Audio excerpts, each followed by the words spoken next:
Every hill and mountain shall be made low, the rough places will be made plain, and the crooked places will be made straight, and the glory of the Lord shall be revealed, and all flesh shall see it together.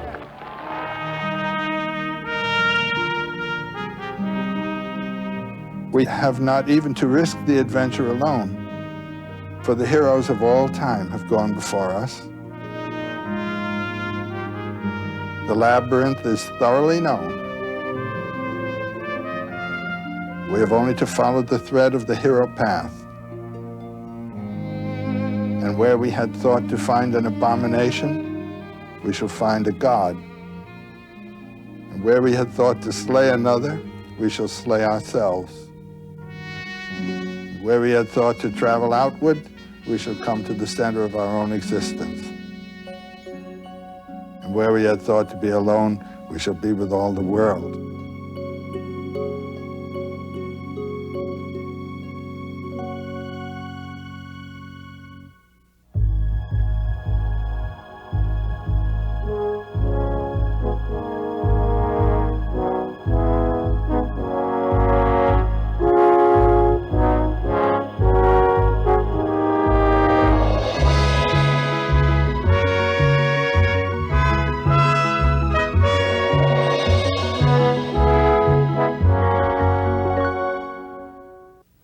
Joseph Campbell believed that everything begins with a story. So we begin this series with Joseph Campbell with one of his favorites. He was in Japan for a conference on religion, and he overheard another American delegate, a social philosopher from New York, say to a Shinto priest, "We've been now to a good many ceremonies and have seen quite a few of your shrines, but I don't get your ideology. I don't get your theology." The Japanese paused as though in deep thought, and then slowly shook his head. "I think we don't have ideology," he said. "We don't have theology.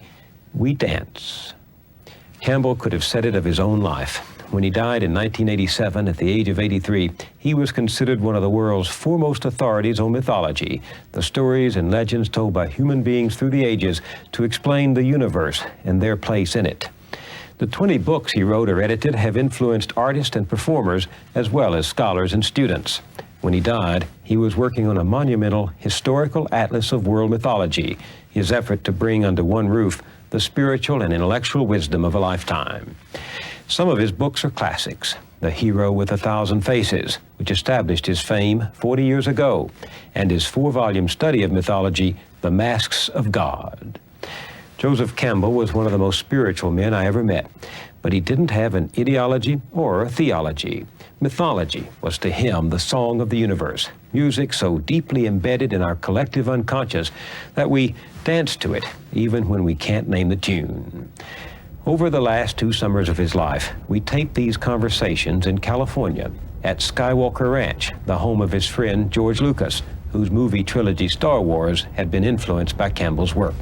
We talked about the message and meaning of myth, about the first storytellers, about love and marriage, gods and goddesses, religion, ritual, art, and psychology. But we always came around to his favorite subject, the hero with 1,000 faces.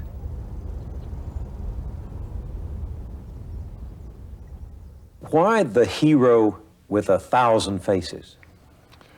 Well, because there is a certain typical hero sequence of actions, which can be detected in stories from all over the world and from many, many periods of history. And I think it's essentially, you might say, the one deed done by many, many different people. Why are there so many stories of the hero or of heroes in mythology? Well, because that's what's worth writing about. I mean, even in popular novel writing, you see, the main character is a hero or a heroine. That is to say, someone who has found or achieved or done something beyond the normal range of achievement and experience. A hero properly is someone who has given his life to something bigger than himself or other than himself. So in all of these cultures, whatever the costume the hero might be wearing, what is the deed? Well, there are two types of deed. One is the physical deed, the hero who has performed a war act or a physical act of heroism, saving a life, that's a hero act. Giving himself, sacrificing himself to another. And the other kind is the spiritual hero who has learned or found a mode of experiencing the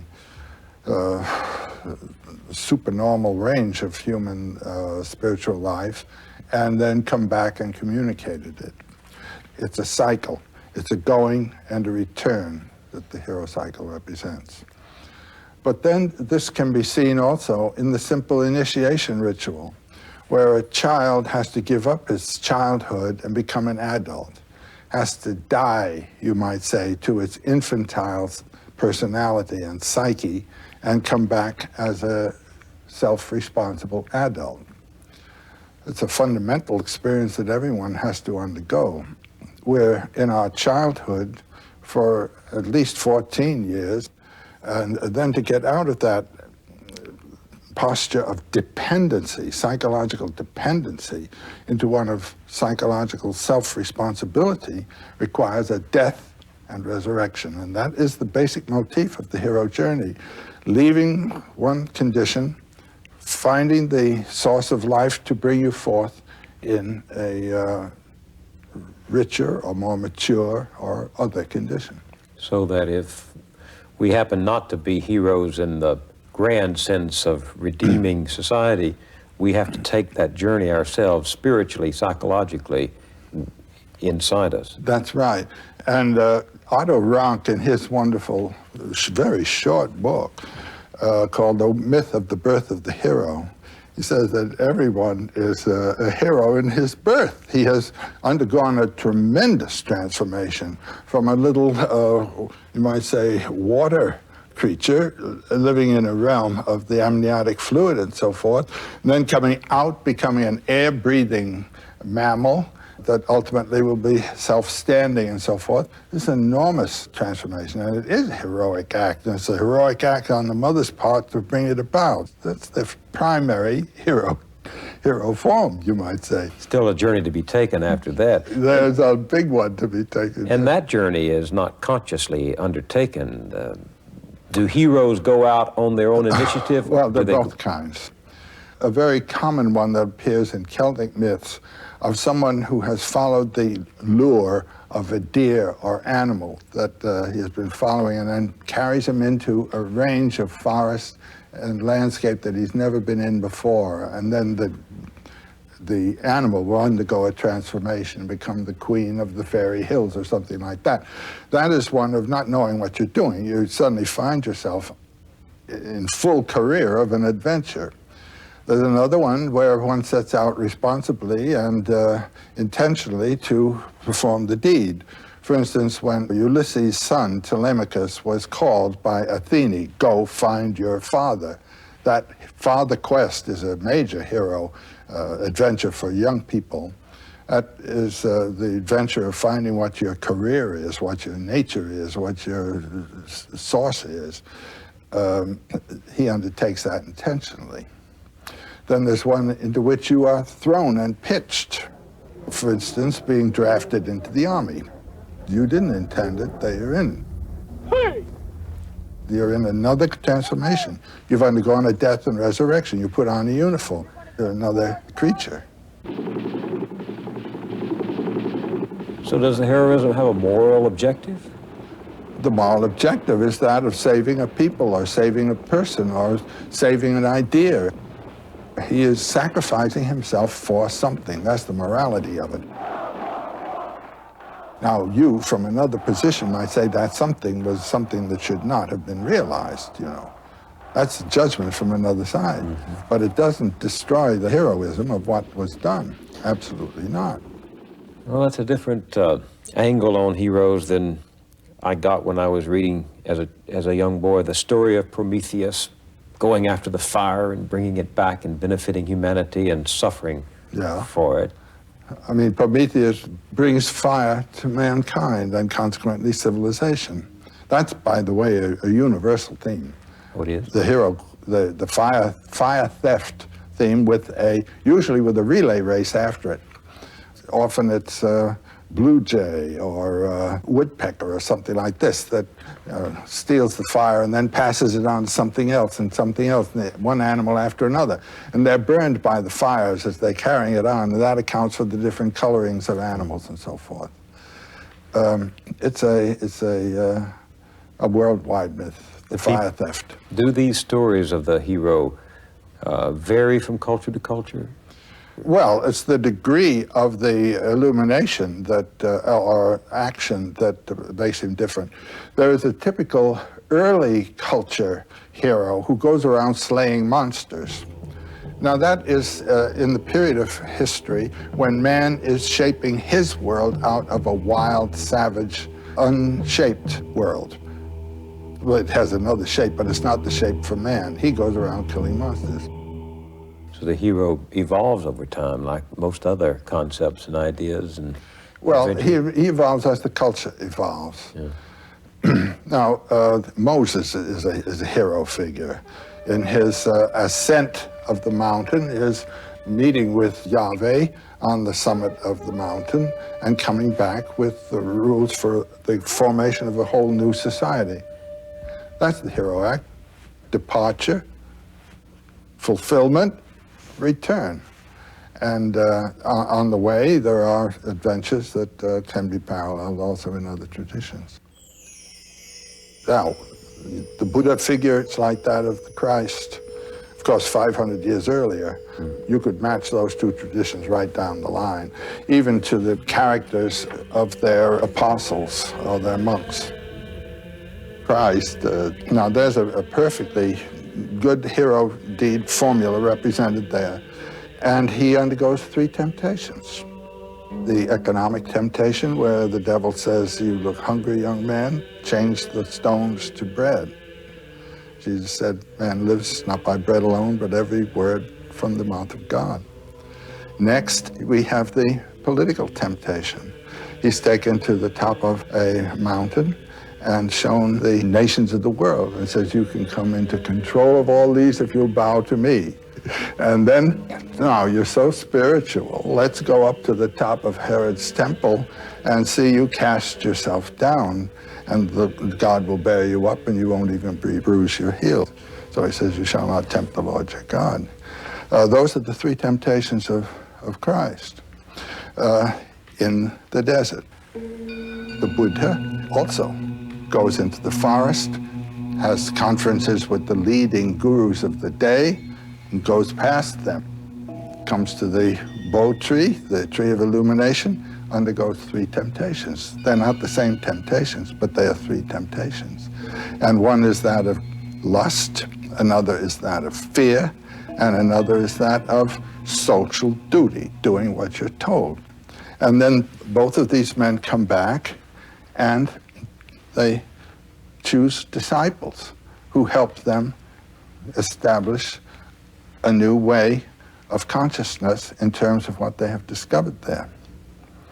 These are the same hero deeds. These are the spiritual hero deeds. Moses, the Buddha, Christ, Muhammad literally, and we know this about him. He was a camel caravan master, but he would leave his home and go out into a little mountain cave that he found and meditate and meditate and meditate and meditate. And one day a voice says, "Write," and we have the Quran, you know. It's an old story. Sometimes it seems to me that we ought to feel pity for the hero instead of admiration. So many of them have sacrificed their own needs. They all have. And very often what they accomplish is shattered by the inability of the followers to see. Yeah. You come out of the forest with gold and it turns to ashes. That's another motif that occurs. In this culture of easy religion, cheaply achieved, it seems to me we've forgotten that all 3 of the great religions teach that the trials of the hero journey are a significant part of it, that there's no reward without renunciation and without a price. The Quran speaks, do you think that you shall enter the garden of bliss without such trials as come to those who passed before you? Well, if you realize what the real problem is, and that is of losing primarily thinking about yourself and your own self-protection, losing yourself, giving yourself to another. That's what a trial in itself, is it not? Mm-hmm. There's a big transformation of consciousness that's concerned. And what all the myths have to deal with is transformation of consciousness. That you're thinking in this way, and you have now to think in that way. Well, how is the consciousness transformed? By the trials. The test that the hero Tests undergoes. or certain illuminating revelations. Trials and revelations are what it's all about.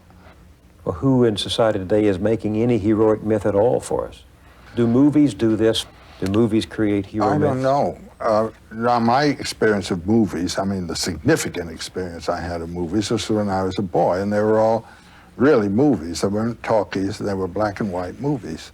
And I had a hero figure who meant something to me, and he served as a kind of model for myself in my physical character, and that was Douglas Fairbanks.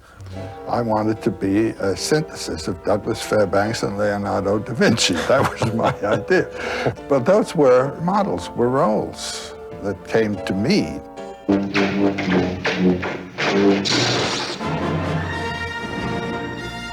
Does a movie like Star Wars fill some of that need for the spiritual adventure, for the hero? Oh, it's perfect. It does the cycle perfectly. It's not simple morality play. It has to do with the powers of life and their inflection through the action of man.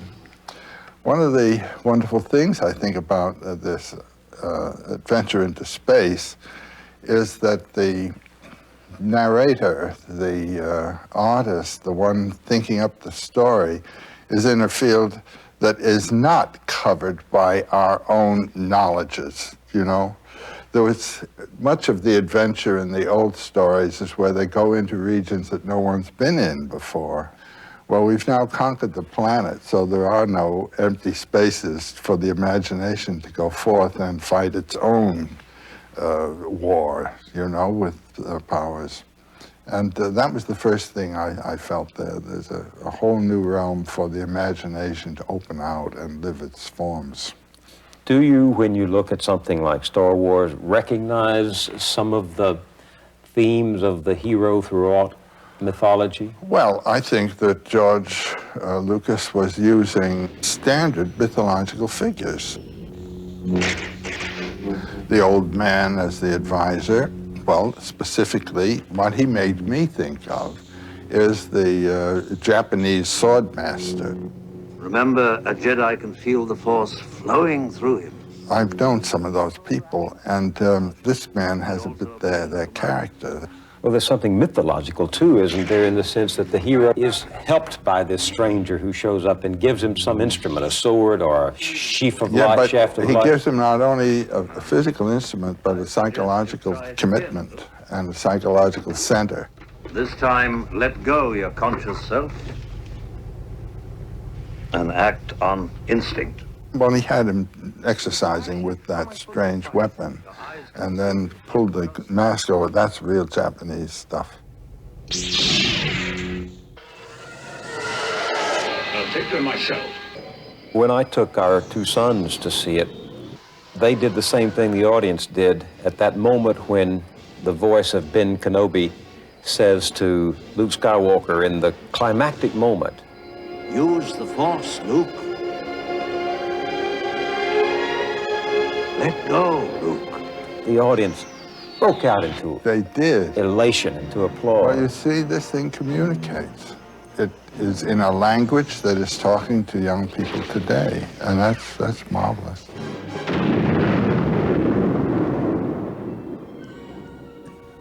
So the hero goes for something. He doesn't just go along for the ride. He's not a mere adventurer. Well, a serendipitous adventure can take place also. You know what the word serendipity comes from? comes from the Sanskrit, Sarandvipa, the Isle of Silk, which was formerly the name of Ceylon. And it's a story about a family that's just rambling on its way to Ceylon, and all these adventures take place. So you can have the serendipitous adventure as well. Is the adventurer who takes that kind of trip a hero in the mythological sense? He is ready for it. This is a very interesting thing about these mythological themes. The achievement of the hero is one that he is ready for, and it's really a manifestation of his character. And it's amusing the way in which the landscape and the conditions of the environment match the readiness of the hero. The adventure that he's ready for is the one that he gets. Look, I ain't in this for your revolution, and I'm not in it for you, Princess. I expect to be well paid. The mercenary, Solo, begins as a mercenary and ends up as a hero. He was a very practical guy, a materialist in his character, at least as he thought of himself, but he was a compassionate human being at the same time and didn't know it. The adventure evoked a quality of his character that he hadn't known he possessed. I love you. I know. He thinks he's an egoist, he really isn't. And that's a very lovable kind of human being, I think, and there are lots of them functioning beautifully in the world. They think they're working for themselves, very practical and all, but no, there's something else pushing them.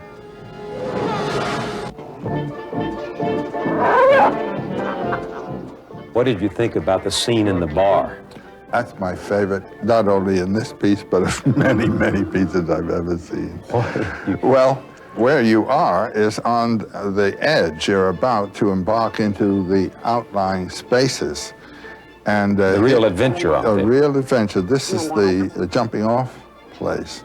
And there is where you meet people who've been out there, and they run the machines that go out there, and you haven't been there. It reminds me a little bit in Robert Louis Stevenson's Treasure Island. The atmosphere before you start off the adventure. You're in a seaport, and there are old salt seamen who've been on the sea, and that's their world, and these are the space people also. I got a bad feeling about this.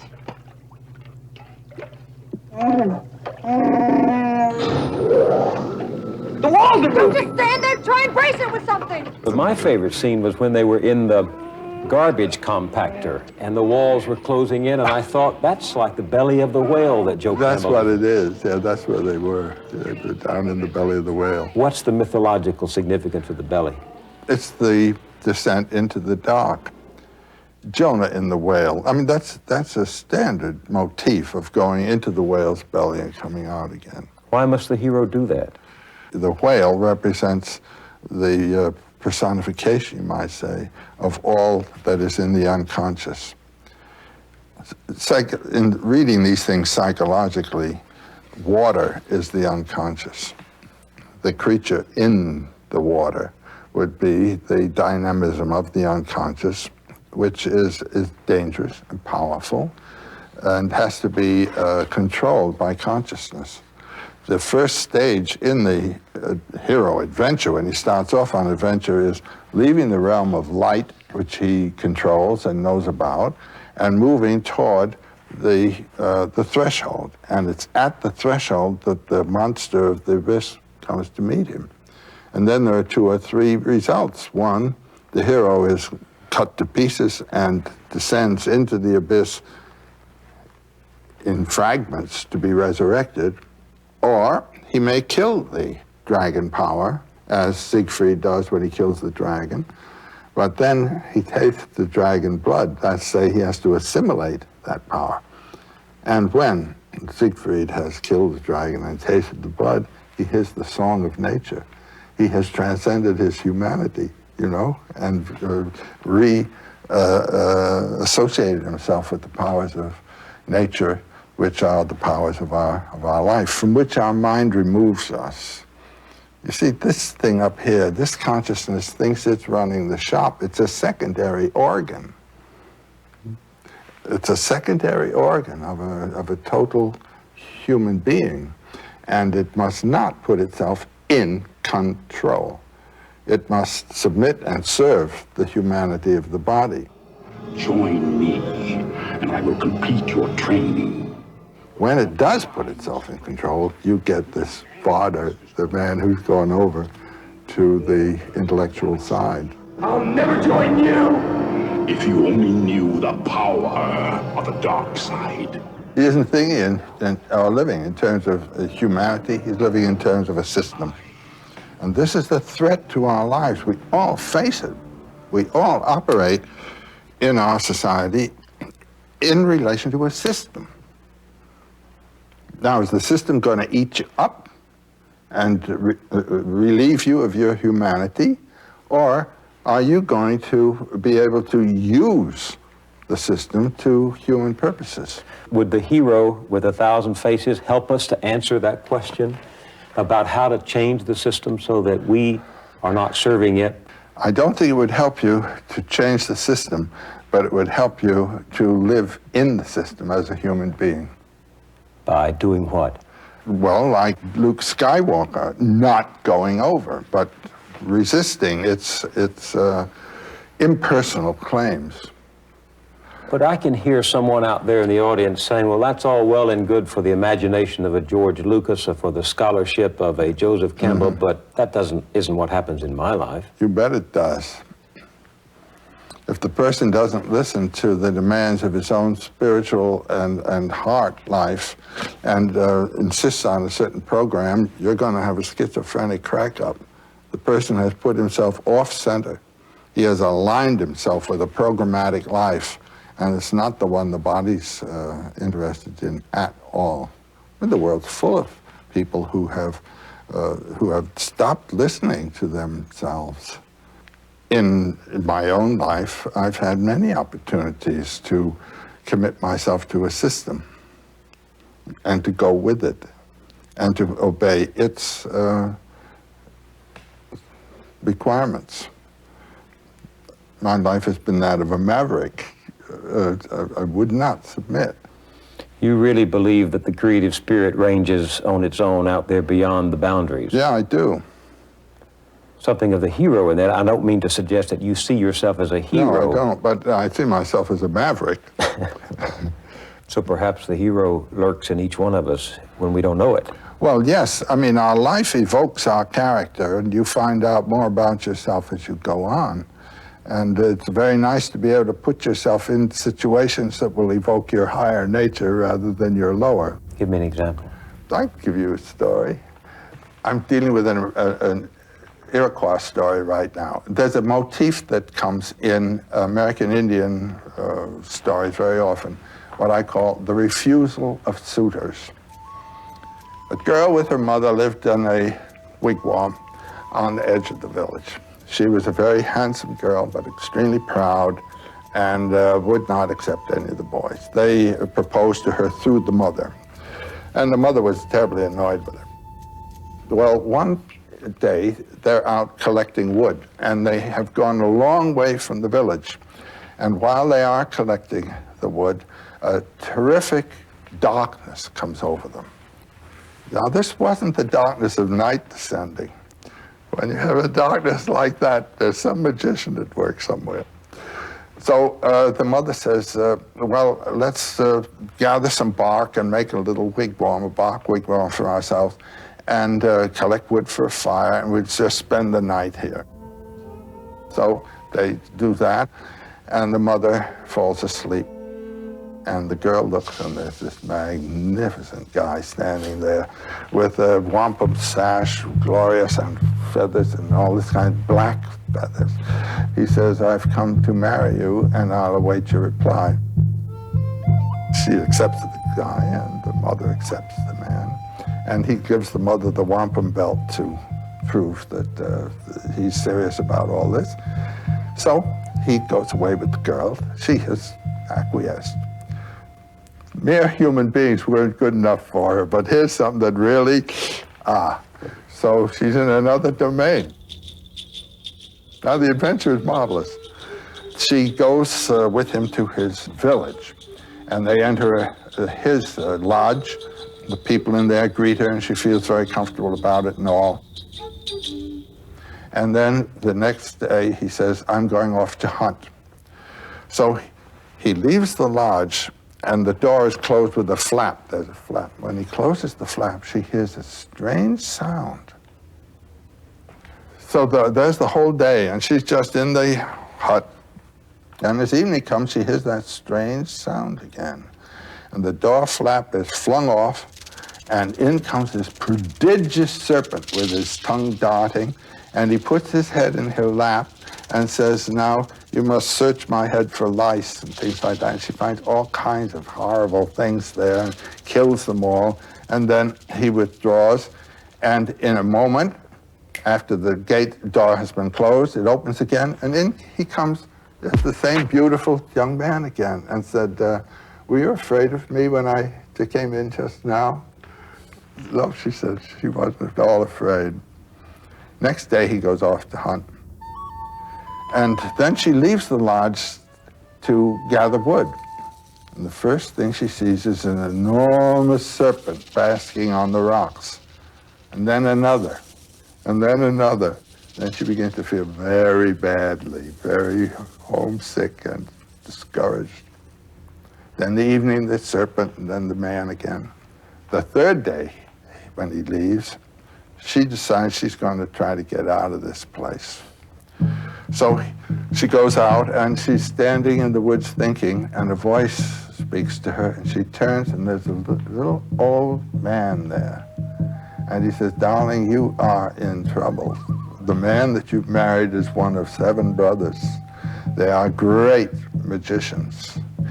And like many people of this kind, their hearts are not in their bodies. There's a collection of 7 hearts in a bag that is hidden under the bed of the eldest to whom you are married. You must go get that, and then we'll deal with the next part of the adventure. She goes in and finds a bag of hearts and is running out, and a voice calls after her, stop, stop. It's the voice of the magician. And she continues to run. He says, you may think you can get away from me, but you never can. And just at that point, she hears the voice of the old man. He says, I'll help you, dear. And he's pulling her out of the water. She didn't even know that she was in water. What does that say to you? That's to say you have moved out of the hard land, the solid earth, and are in the field of the unconscious. And she had pulled herself into the transcendent realm and got caught in the negative powers of the abyss, and she's being rescued now by the upper powers. What you have done has been to elevate yourself out of the local field and put yourself in a field of higher power, higher danger. And are you going to be able to handle it? If you are not eligible for this place into which you put yourself, it's going to be a demon marriage. It's going to be a real mess. If you are eligible, it can be a glory that will give you a life that is yours in your own way. So these stories of mythology are simply trying to express a truth that can't be grasped any other way. It's the edge, the interface between what can be known and what is never to be discovered, because it is a mystery transcendent of all human research. The source of life. What is it? No one knows. Why are stories important for getting at that? Well, I think it's important to live life with a knowledge of its mystery and of your own mystery. And it gives life a new zest, a new balance, a new harmony to do this. I mean, therapy and psychological therapy, when people find out what it is that's ticking in them, they get straightened out. And what is it that life is? I find thinking in mythological terms has helped people visibly. You can see it happen. How? What does it do? It erases anxieties. It puts them in accord with the inevitables of their life. and they can see the positive values of what are the negative aspects of what is positive. It's whether you're going to say no to the serpent or yes to the serpent. It's easy as that. No to the adventure? Yeah, the adventure of being alive, of living. Well, when I was growing up, tales of King Arthur, tales of the medieval knights, tales of the dragon slayers were very strong in my world. Dragons represent greed, really. The European dragon guards things in his cave, and what he guards are heaps of gold and virgins. And he can't make use of either of them, but he just guards. There's no vitality of experience, either of the value of the gold or of the female whom he's guarding there. Psychologically, the dragon is one's own binding of oneself to one's ego, and you're captured in your own dragon cage. And the problem of the psychiatrist is to break that dragon, open him up, so that you can have a larger field of relationships. Jung had a patient come to him who felt alone, and she drew a picture of herself as caught in the rocks. From the waist down, she was bound in rocks. And this was on a windy shore, and the wind blowing and her hair blowing, and all the gold, which is the sign of the vitality of life, was locked in the rocks. And the next picture that he had her draw had followed something he had said to her. Suddenly, a lightning flash hit the rocks, and the gold came pouring out. And then she found reflected on rocks round about the gold. And there was no more gold in the rocks. It was all available on the top. And in the conferences that followed, those patches of gold were identified. They were her friends. She wasn't alone. But she had locked herself in her own little room and life, but she had friends. Do you see what I'm meaning? This is killing the dragon.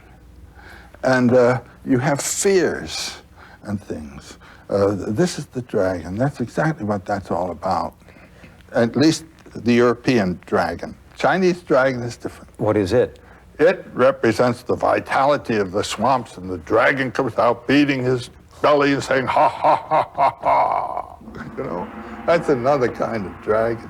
And he's the one that yields the bounty and the waters and all that kind of thing. He's the great, glorious thing. But this is the negative one that cuts down. So what you're saying is if there are not dragons out there, and there may not be the real dragon is in you. And what is that real dragon? That's your ego holding you in. What's my ego? What I want, what I believe, what I can do, what I think I love, and all that. What I regard as the aim of my life and so forth. It might be too small. It might be that which pins you down. And if it's simply that of doing what the environment tells you to do, it certainly is pinning you down. And so the environment is your dragon as it reflects within yourself. How do I slay? How do you slay that dragon in me? What's the journey I have to make, you have to make, each of us has to make? You talk about something called the soul's high adventure.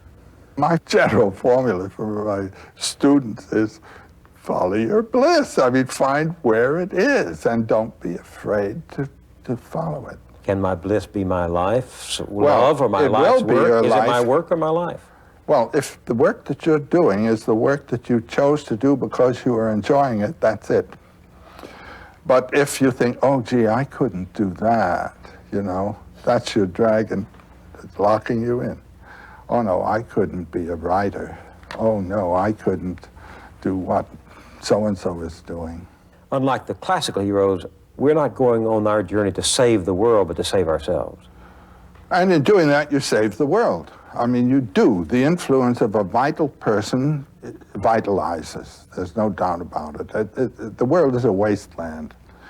People have the notion of saving the world by shifting it around and changing the rules and so forth. And no, any world is a living world if it's alive. And the thing is to bring it to life. And the way to bring it to life is to find in your own case where your life is and be alive yourself, it seems to me. You say I have to take that journey and go down there and slay those dragons. Do I have to go alone? If you have someone who can help you, that's fine too. But ultimately, the last trick has to be done by you. In all of these journeys of mythology, there's a place everyone wishes to find. What is it?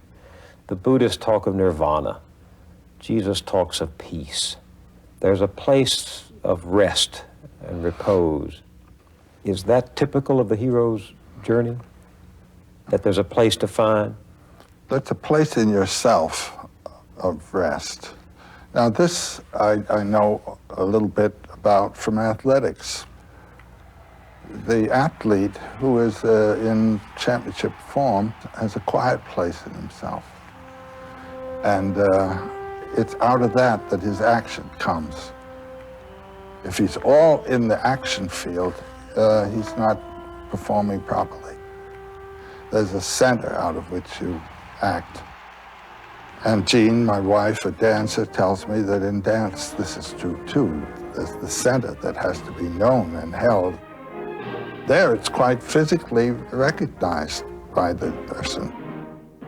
But unless this center has been found, you're torn apart. Tension comes. Now, the Buddha's word is nirvana. Nirvana is a psychological state of mind. It's not a place like heaven. It's not something that's not here. It is here in the middle of the turmoil, what's called samsara, the whirlpool of life conditions. That nirvana is what? It is the condition that comes when you are not compelled by desire or by fear or by social commitments. When you hold your center and act out of there. And like all heroes, the Buddha doesn't show you the truth, the illumination. He shows you the way too. The way. But it's got to be your way too. I mean, how should I get rid of fear? The Buddha can't tell me how I'm going to do it. There are exercises that different teachers will give you, but they may not work for you. All a teacher can do is give you a clue of the direction. He's like a lighthouse that says there are rocks over here and steer clear. You talk a lot about consciousness. Yes. Most people hear that term and, like me, have only a veiled understanding of it. What is it? Jean and I are living in Hawaii, and we're living right by the ocean, and we have a little lanai, a little porch, and there's a coconut tree that grows up through that porch, and it goes on up. And there's a kind of vine plant, a big powerful thing with leaves like this, that has grown up the coconut tree. Now that plant sends forth little feelers to go out and clutch the plant, and it knows where the plant is and what to do, and where the tree is, and it grows up like this, and it opens a leaf, and that leaf immediately turns to where the sun is. Now you can't tell me that leaf doesn't know where the sun is going to be. All of the leaves go just like that, what's called heliotropism, turning toward where the sun is. That's a form of consciousness. There is a plant consciousness. There is a animal consciousness. And we share all of these things. You eat certain foods and the bile knows whether there's something there for it to go to work on. I mean, the whole thing is consciousness. I begin to feel more and more that the whole world is conscious. Certainly the vegetable world is conscious. And when you live in the woods, as I did as a kid, you can see all these different consciousnesses relating to themselves. Scientists are beginning to talk quite openly about the Gaia principle. There you are, the whole planet as an organism. Mother Earth. And you see, if you will think of ourselves as coming out of the earth rather than as being thrown in here from somewhere else, you know, thrown out of the earth, we are the earth. We are the consciousness of the earth. These are the eyes of the earth. And this is the voice of the earth. What else? How do we raise our consciousness? Well, that's a matter of what you are disposed to think about. And that's what meditations are for. And all of life is a meditation, most of it unintentional. A lot of people spend most of it in meditating on where their money's coming from and where it's going to go, but that's a level of meditation. Or if you have a family to bring up, you're concerned for the family. These are all perfectly very important concerns, but they have to do with physical conditions mostly, and spiritual conditions of the children, of course. But how are you going to communicate spiritual consciousness to the children if you don't have it yourself? So how do you get that? Then you think about the myths. What the myths are for is to bring us into a level of consciousness that is spiritual. Just for example, I walk off 52nd Street and 5th Avenue into St. Patrick's Cathedral. I've left a very busy city, and one of the most fiercely economically inspired cities on the planet. I walk into that cathedral, and everything around me speaks of spiritual mystery. The mystery of the cross, what's that all about there? The stained glass windows, which bring another atmosphere in. My consciousness has been brought up onto another level altogether. And I am on a different platform. And then I walk out and I'm back in this one again. Now, can I hold something from that? Well, certain prayers or meditations that are associated with the whole context there. These are what are called mantras in India, little meditation themes that hold your consciousness on that level instead of letting it drop down here all the way. And then what you can finally do is to recognize that this is simply a lower level of that.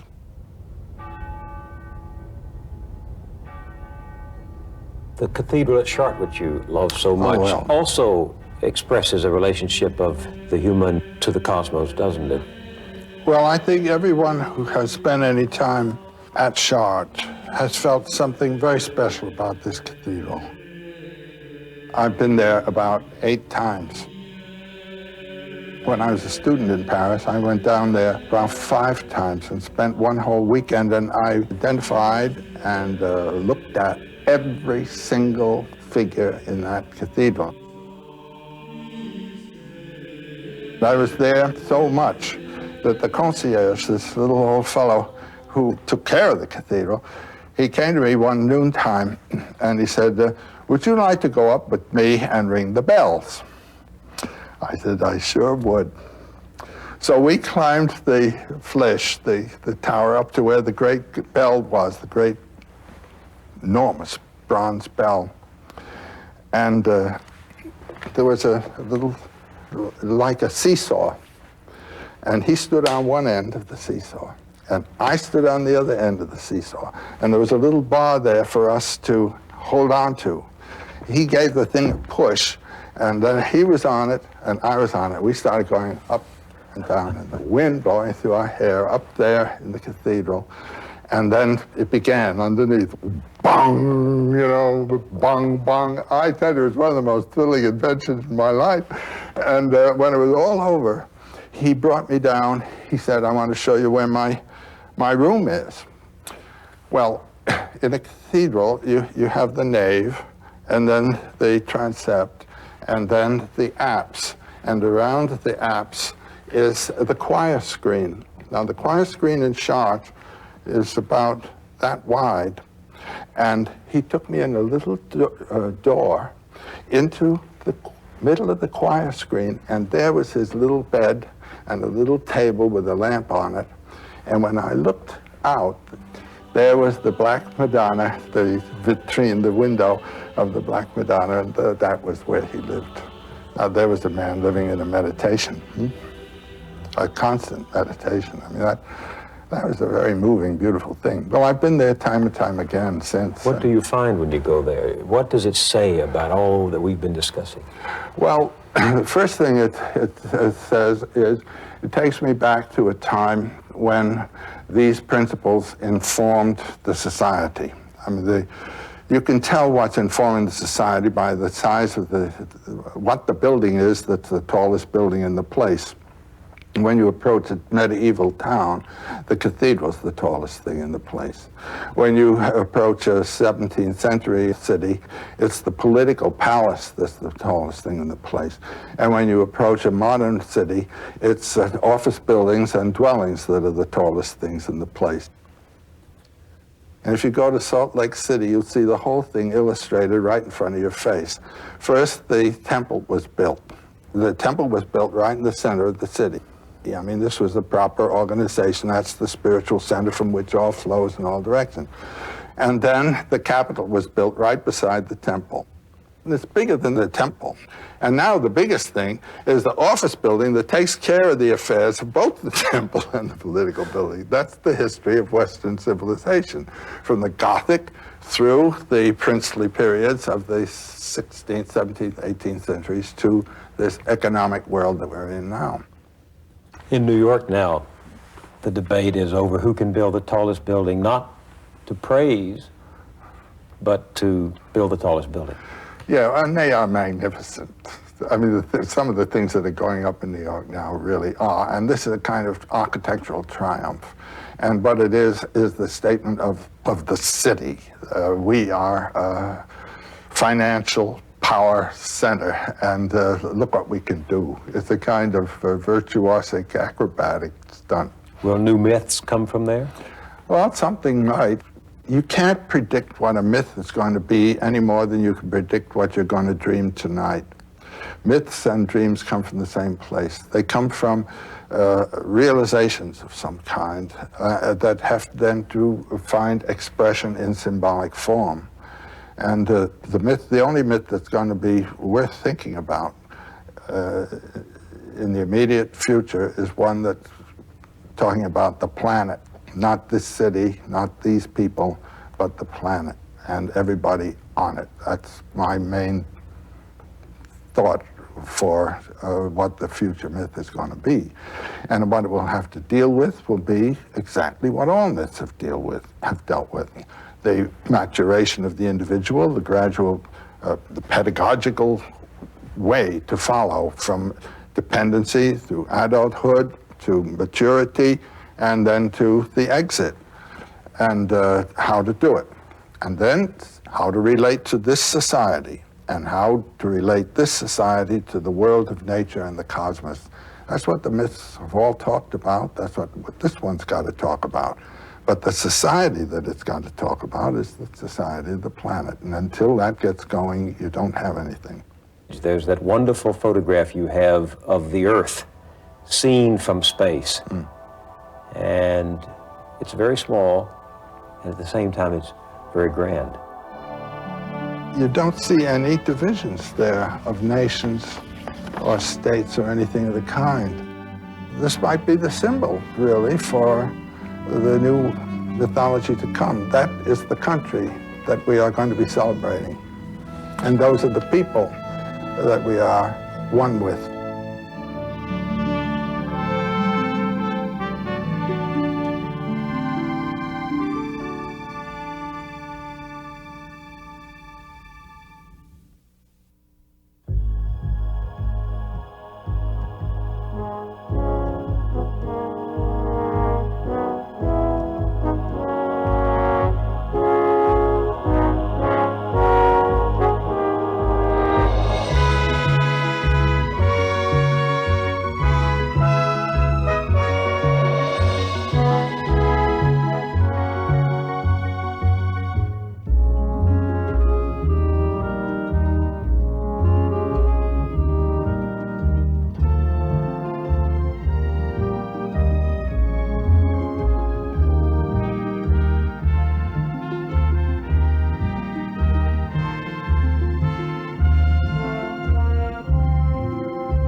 This program was made possible by a grant from the Corporation for Public Broadcasting and by this station and other public television stations.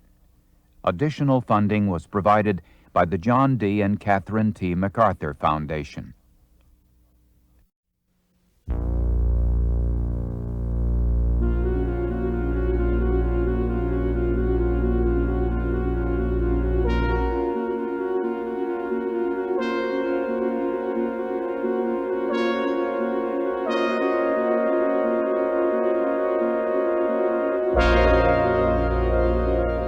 Genesis 1. In the beginning, God created the heavens and the earth. The earth was without form and void, and darkness was upon the face of the deep.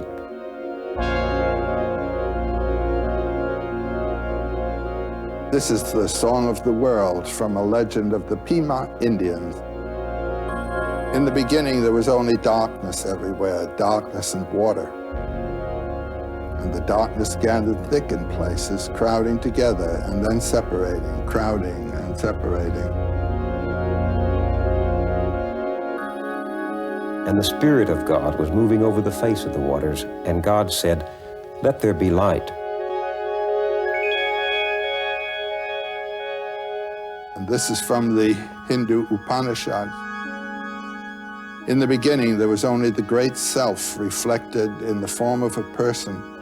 Reflecting, it found nothing but itself. Then its first word was, "This am I."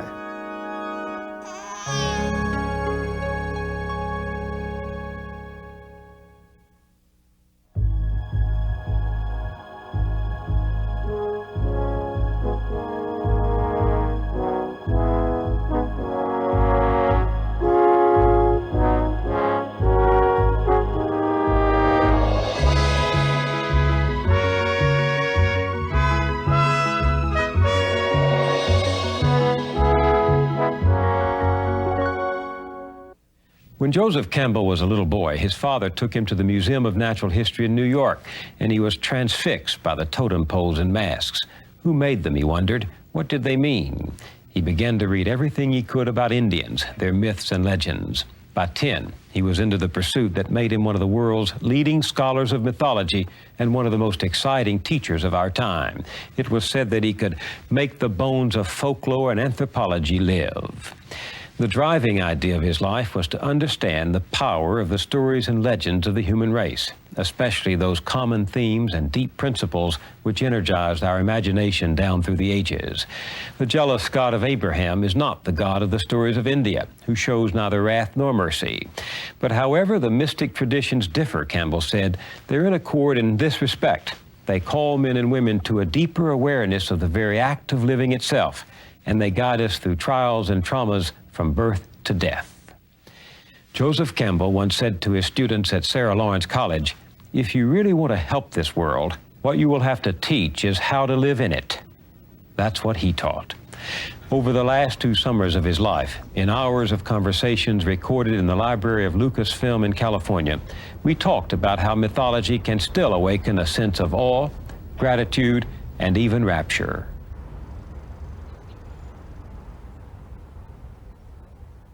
Why myths? Why should we care about myths? What do they have to do with my life? Well, my first answer would be, well, go on, live your life. It's a good life. You don't need this. I don't believe in being interested in subjects because they're said to be important and interesting. I believe in being caught by it somehow or other. But you may find that with a proper introduction, this subject will catch you. And so what can it do for you when it does catch you? These bits of information from ancient times, which have to do with the themes that have supported man's life, built civilizations, informed religions over the millennia, have to do with deep inner problems, inner mysteries, inner thresholds of passage. And if you don't know what the guide signs are along the way, you have to work it out yourself. But once this catches you, there is always such a feeling from one or another of these traditions of information of a deep, rich life-vivifying sort that you want to give it up. So myths are stories of the search by men and women through the ages for meaning, for significance, to make life signify, to touch the eternal, to understand the mysterious, to find out who we are. People say that what we're all seeking is a meaning for life. I don't think that's what we're really seeking. I think what we're seeking is an experience of being alive, so that the life experiences that we have on the purely physical plane will have resonances within that are those of our own innermost being and reality. And so that we actually feel the rapture of being alive. That's what it's all finally about, and that's what these clues help us to find within ourselves. Myths are clues? Myths are clues to the spiritual potentialities of the human life. What we're capable of knowing within? Yes. And experiencing within. Yes. I liked you changed the definition of a myth from the search for meaning to the experience of meaning. Experience. The experience of life. The experience of life. The mind has to do with meaning. In here, what's the meaning of a flower? That Zen story of the sermon of the Buddha when his whole company was gathered and he simply lifted a flower. And there was only one man, Kashyapa, who gave him a sign with his eye that he understood what was said. What's the meaning of the universe? What's the meaning of a flea?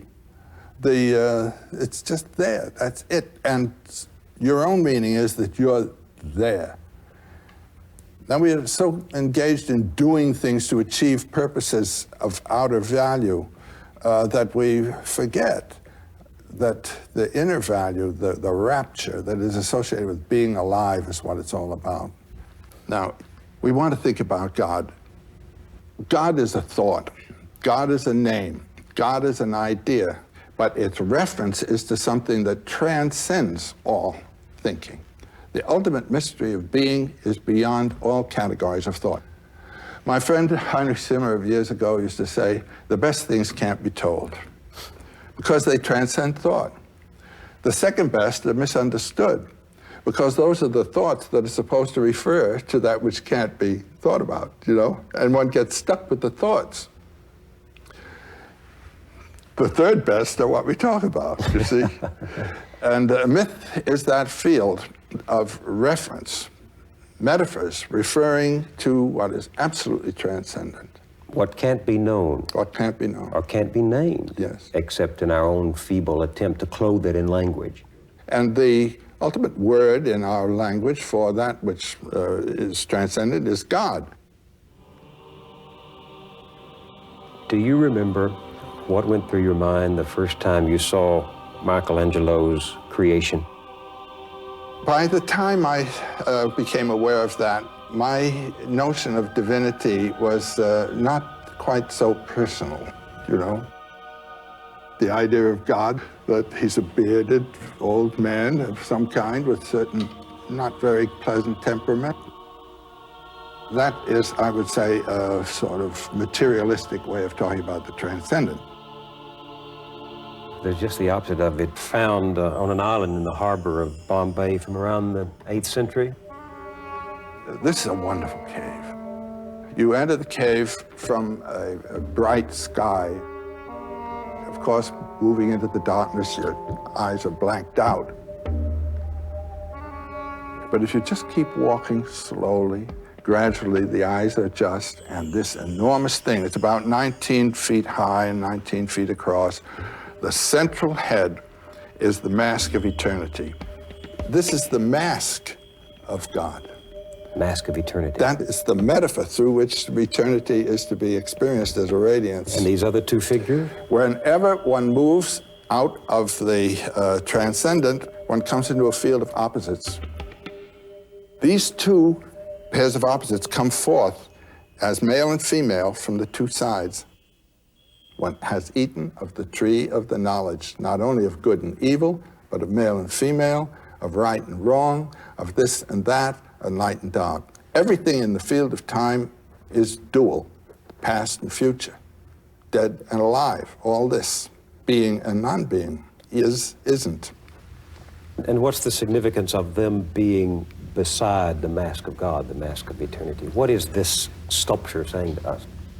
The mask represents the middle, and the two represent the two opposites.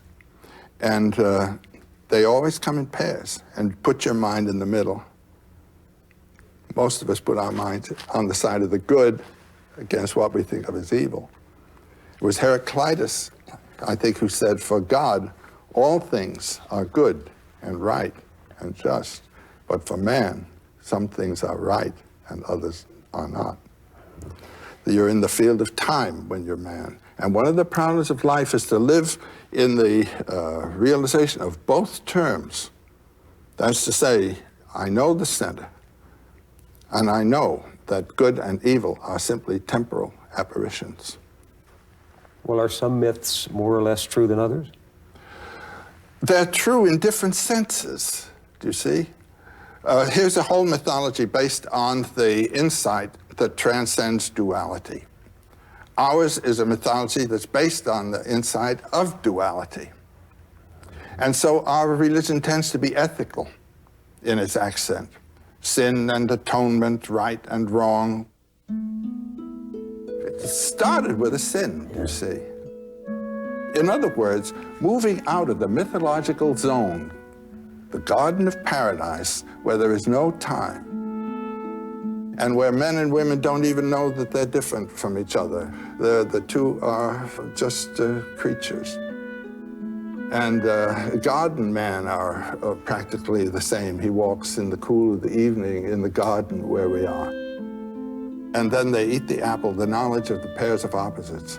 And man and woman then cover their shame. They're different. God and man, they're different. Man and nature is against man. I once heard a wonderful lecture by Daisetsu Suzuki. You remember this wonderful old Zen philosopher who was over here? He was in his 90s.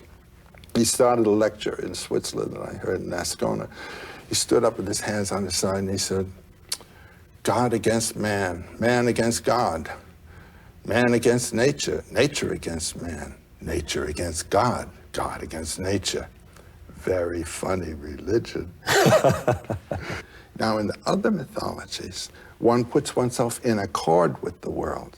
If the world is a mixture of good and evil, you do not put yourself in accord with it. You identify with the good, and you fight against the evil. And this is a religious system which belongs to the Near East, following Zarathustra's time. It's in the biblical tradition, all the way in Christianity and Islam as well.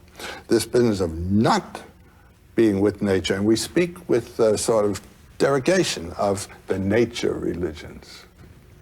You see, with that fall in the garden, nature was regarded as corrupt. There's a myth for you that corrupts the whole world for us. And every spontaneous act is sinful because nature is corrupt and has to be corrected, must not be yielded to. You get a totally different civilization, a totally different way of living, according to your myth as to whether nature is fallen or whether nature is itself a manifestation of divinity, and the spirit being the revelation of the divinity that's inherent in nature. But don't you think that Americans, modern Americans, have rejected this idea, this Indian idea, this ancient idea of nature as revealing the divinity, because it would have kept us from achieving dominance over nature? Yeah, but that's the biblical condemnation of nature that they inherited from their own religion and brought with them. God is not in nature. God is separate from nature, and nature is not God. And this distinction between God and the world is not to be found in basic Hinduism or Buddhism either.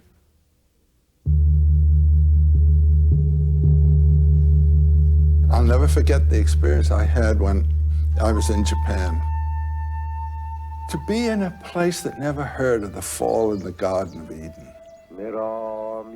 To be in a place where I can read in one of the Shinto texts, the processes of nature cannot be evil. when every impulse, every natural impulse is not to be corrected, but to be sublimated, you know, to be beautified. And the glorious interest in the beauty of nature and cooperation with nature and coordination, so that in some of those gardens you don't know where nature begins and art ends.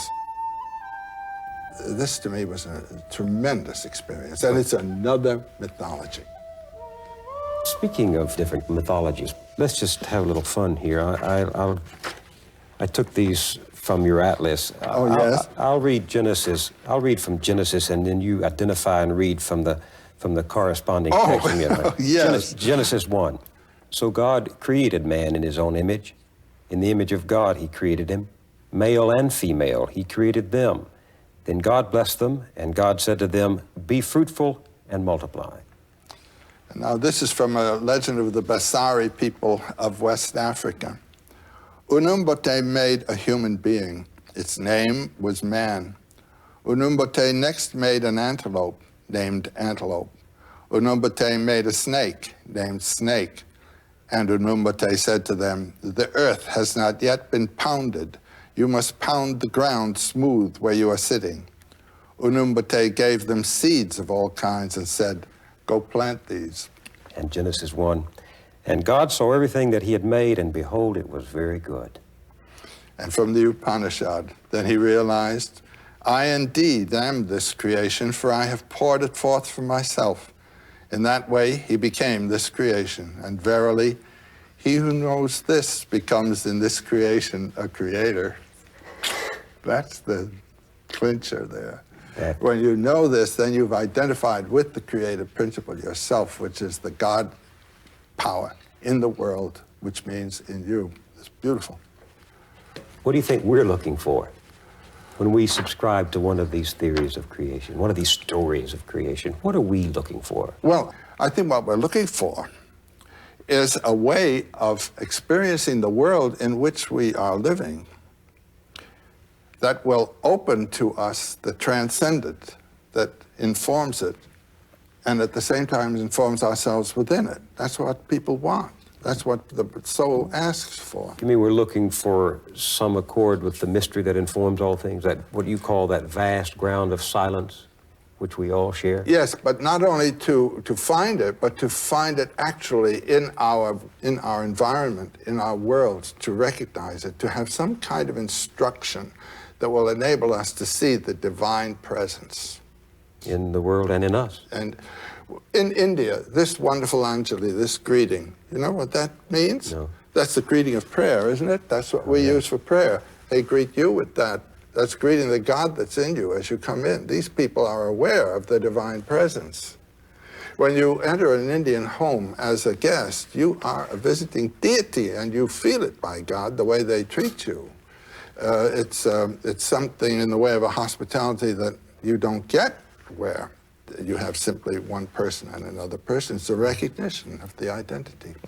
But weren't people who told these stories and believed them and acted on them asking far more simple questions, you know, who made the world? How was the world made? Why was the world made? Aren't these the questions that these creation stories are trying to address? No. It's through that answer that they see that the Creator is present in the whole world. Do you see what I mean? Mm-hmm. This story that we've just read, I see that I am this creation, says the God. Or when you see that God says he is the creation, and then you are a creature, well, the God is within you, and the man you're talking to also. And so there's that realization, two aspects of the one divinity. Accord again, harmony again. Wonderful thing. Yeah. Let me ask you some questions about these common features in these stories, the significance of the forbidden fruit. Well, there's this standard folk tale motif called the one forbidden thing. Remember in Bluebeard, don't open that closet, you know? And then one always does it. And in the Old Testament story, God gives the one forbidden thing, and he knows very well, now I'm interpreting God, he knows very well that man's going to eat the forbidden fruit. But it's by doing that that man becomes the initiator of his own life. life really begins with that. I also find in some of these early stories the human tendency to find someone to blame. Let me read Genesis 1, then I'll ask you to read one from the Basara legend. Right. Genesis 1, and God said, have you eaten from the tree which I commanded you that you should not eat? Then the man said, the woman whom you gave to be with me, she gave me of the tree, and I ate. And the Lord God said to the woman, what is this you've done? And the woman said, the serpent deceived me, and I ate. I mean, you talk about buck passing, it starts very early. That's right. And then there's the Basara legend. It's been tough on serpents, too. One day, Snake said, we too should eat these fruits. Why must we go hungry? Antelope said, but we don't know anything about this fruit. Then man and his wife took some of the fruit and ate it. Unumbate came down from the sky and asked, who ate the fruit? They answered, we did. Unumbate asked, who told you that you could eat that fruit? They replied, Snake did. It's the same Poor story. Snake. It's the same What do you story. make of this, that in all of these stories, the principal actors are pointing to someone else as the initiator of the fall? Yeah, but it turns out to be Snake. And Snake in both of these stories is the symbol of life throwing off the past and continuing to live. Why? The power of life, because the snake sheds its skin, just as the moon sheds its shadow. The snake in most cultures is positive.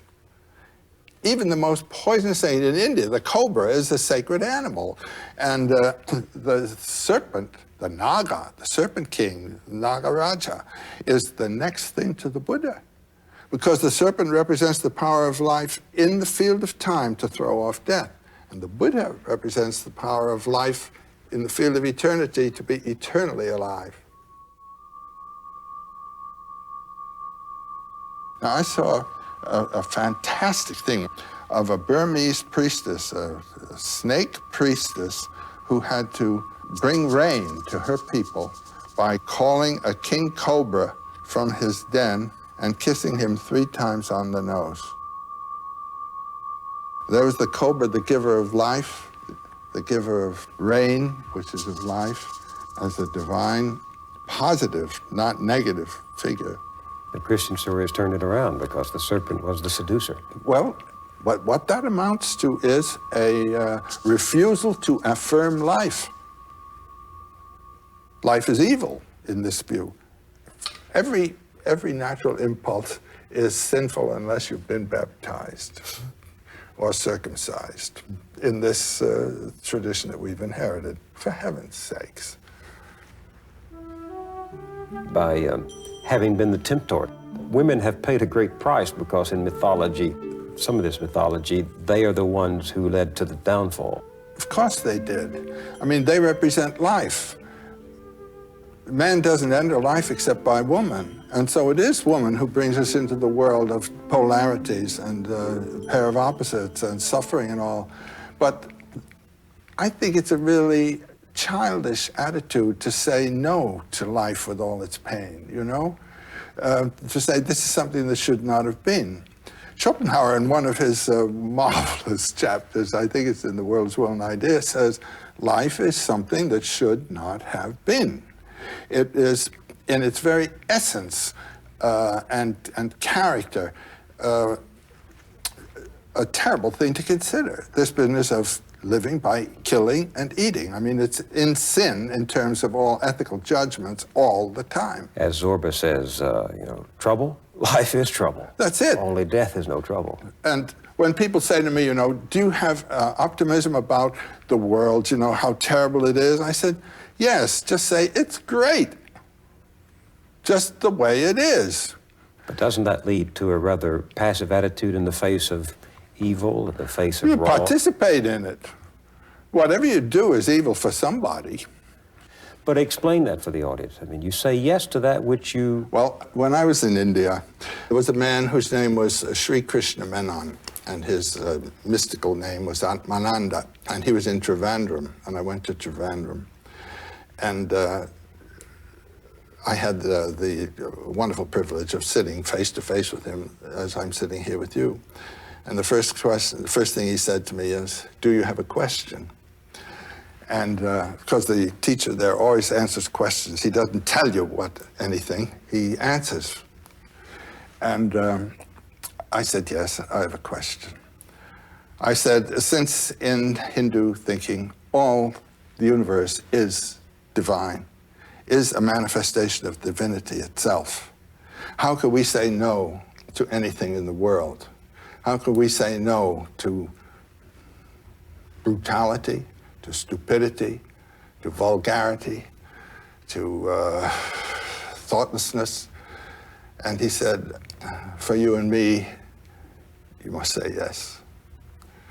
Well, I learned from my friends who were students of his that that happened to have been the first question he asked his guru, and we had a wonderful talk for about an hour there on this theme of the affirmation of the world.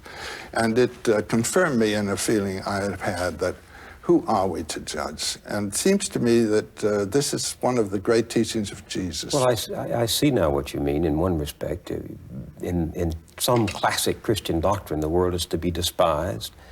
Life is to be redeemed in the hereafter. It is heaven where our rewards come. And if you affirm that which you deplore, as you say, you're affirming the world, which is our eternity of the moment. That's what I would say. Eternity isn't some later time. Eternity isn't a long time. Eternity has nothing to do with time. Eternity is that dimension of here and now, which thinking in time cuts out. This is it. This is it. This is my... If you don't get it here, you won't get it anywhere. And the experience of eternity right here and now is the function of life. There's a wonderful formula that the Buddhists have for the bodhisattva. The bodhisattva, the one whose being, sattva, is illumination, bodhi, who realizes his identity with eternity and at the same time his participation in time. And the attitude is not to withdraw from the world when you realize how horrible it is, but to realize that this horror is simply the foreground of a wonder. And come back and participate in it.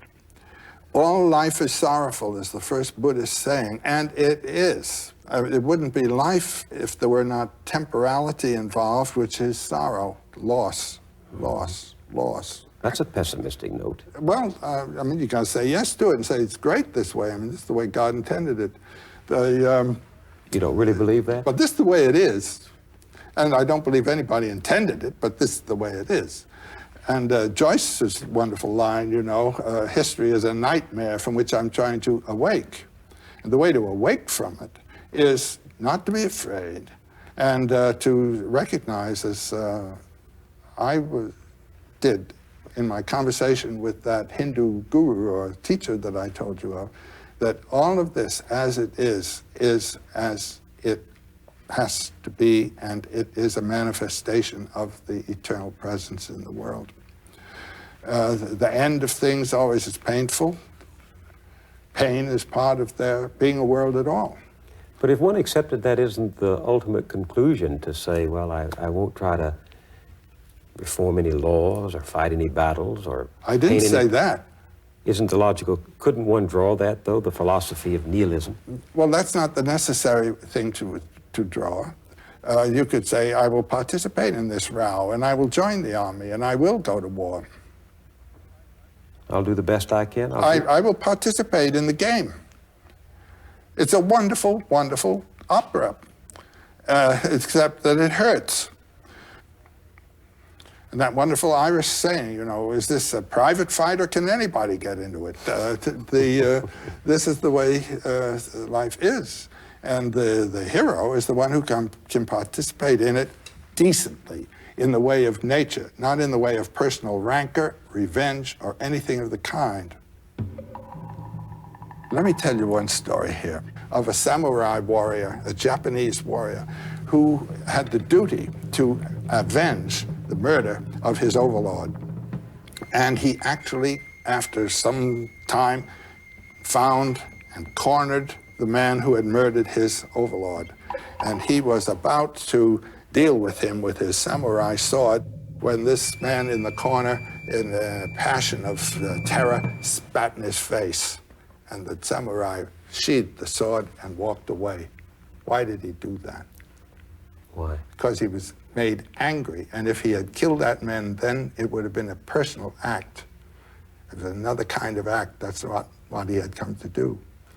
Let me tell you what happens to me when I read these stories, no matter the culture of their origin.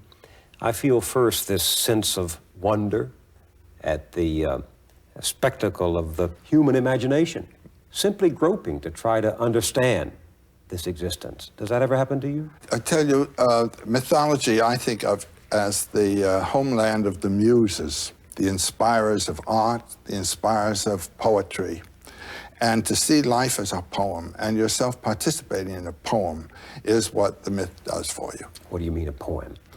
I mean a vocabulary in the form not of words, but of acts and adventures, which is connotative, which connotes something transcendent of the action here, and which yet informs the whole thing, so that you always feel in accord with the universal being. Well, the interesting thing to me is that far from undermining my faith, your work in mythology has liberated my faith from the cultural prisons to which it had been sentenced. It liberated my own. I know it's going to do it with everybody who really gets the message. Every mythology, every religion is true in this sense. It is true as metaphorical of the human and cosmic mystery. But when it gets stuck to the metaphor, then you're in trouble. The metaphor being? Well, Jesus ascended to heaven. The story is he ascended bodily to heaven. The story is that his mother, still alive, asleep, ascended to heaven. So this is metaphorical of something. You don't have to throw it away. All you have to find is what it's saying.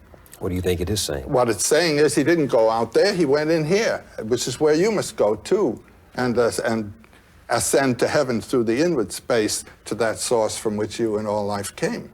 That's the sense of that. But aren't you undermining one of the great cardinal doctrines of the traditional classic Christian faith, the death, the burial, and the resurrection of Jesus prefiguring our own and overcoming the body with a higher physical truth? Well, that would be what I would call the mistaken reading of the symbol. That's reading it in terms of prose instead of in terms of poetry. That's reading a metaphor in terms of the denotation instead of in terms of the connotation. You understand that? It's a purely literary problem. The poetry gets to the unseen reality. That which is beyond even the concept of reality. It's that which transcends all thought. It's putting you there all the time, and in some way giving you a line to connect with that mystery which you are. And the myths do it, by gosh, they do it. Now, according to the normal way of thinking about the Christian religion, we cannot identify with Jesus. We have to imitate Jesus, but to say, I am God, as Jesus said, is for us blasphemy. However, in the Thomas Gospel, Jesus says, he who drinks from my mouth will become as I am, and I shall be he. Wow, that's Buddhism. We are all manifestations of Buddha consciousness, only don't know it. And the Buddha, the word means the one who waked up, bod, to wake, woke up to the fact that he was Buddha consciousness. And we are all to do that. To wake up to our Jesus within us. This is blasphemy in the normal way of thinking in Christianity, but it's the very essence of Gnosticism and of the Thomas Gospel. And heaven, that desired goal of most people, is within us? Heaven and hell are within us, and all the gods are within us. This is the great realization of the Upanishads of India already in the 9th century BC. All the gods, all the heavens, all the worlds are within us. They are magnified dreams. And what dreams are manifestations in image form of the energies of the body in conflict with each other. And that's all myth is. Myth is a manifestation in symbolic images, metaphorical images of the energies within us, moved by the organs of the body, in conflict with each other. This organ wants this organ wants this. The brain is one of the organs. So when we dream, are we fishing in some vast ocean of mythology that it goes down and down and down. And you can get all mixed up with complexes, you know, things like that, but you're standing on the Lord of the Abyss, really. There's a Polynesian saying that frequently comes to my mind, standing on a whale, fishing for minnows. We are standing on a whale. The ground of being is the ground of our being. And outward turned, we see all these little problems here, but inward, we are the source of them all. That's the big mystical teaching. You've seen what's happened to primitive societies that are unsettled by white man's civilization. They go to pieces, they disintegrate, they succumb to vice and disease. And isn't that the same thing that's been happening to us since our myths began to disappear? Absolutely it is. Isn't that why conservative religious folk today are calling for a return to the old-time religion? That's right. I understand their yearning. In my youth, I had fixed stars. They comforted me with their permanence. They gave me a known horizon. They told me that there's a loving, kind, and just Father out there looking down on me, ready to receive me, thinking of my concerns all the time. Now science, medicine, has made it a house cleaning of belief. And I wonder what happens to children who don't have that fixed star, that known horizon, those myths to sustain them. All they have to do is read the newspaper. I mean, it's a mess. But what the myth has to provide, I mean, just on this immediate level of life instruction, the pedagogical aspect of myth, it has to give life models. And the models have to be appropriate to the possibilities of the time in which you're living. And our time has changed, and it's changed and changed, and it continues to change so fast that what was proper 50 years ago is not proper today. So the virtues of the past are the vices of today. And the many of what were thought to be the vices of the past are the necessities of today. And the moral order has to catch up with the moral necessities of actual life in time, here and now. And that's what it's not doing. And that's why it's ridiculous to go back to the old-time religion. A friend of mine composed a song based on the old-time religion. Give me the old-time religion. Let us worship Zarathustra just the way we used to. I'm a Zarathustra booster. He's good enough for me. Let us worship Aphrodite. She's beautiful but flighty. She doesn't wear a nightie, but she's good enough for me. And when you go back to the old-time religion, you're doing something like that. It belongs to another age, another people, another set of human values, another universe. So the old period of the Old Testament, no one had any idea. The world was a little three-layer cake, and the world consisted of something a few hundred miles around the Near Eastern centers there. No one ever heard of the Aztecs, you know, or of the Chinese even.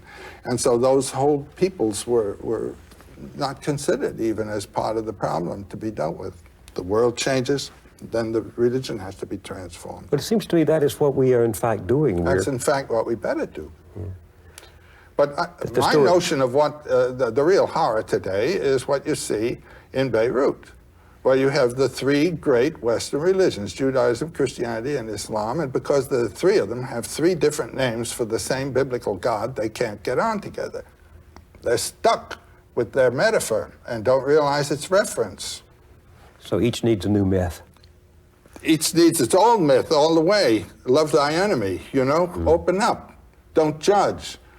Given what you know about human beings, is it conceivable to you that there is a point of wisdom beyond the conflicts of truth and illusion by which our lives can be put back together again? That we can develop new models? It's in the religions. All religions are true for their time. If you can find what the truth is and separate it from the temporal inflection, just bring your same old religion into a new set of metaphors, and you've got it. Do you see some new metaphors emerging in the modern medium for the old universal truths that you've talked about, the old story? Well, I think that the Star Wars is a valid mythological perspective, and the problem of is the machine, and the state is the machine.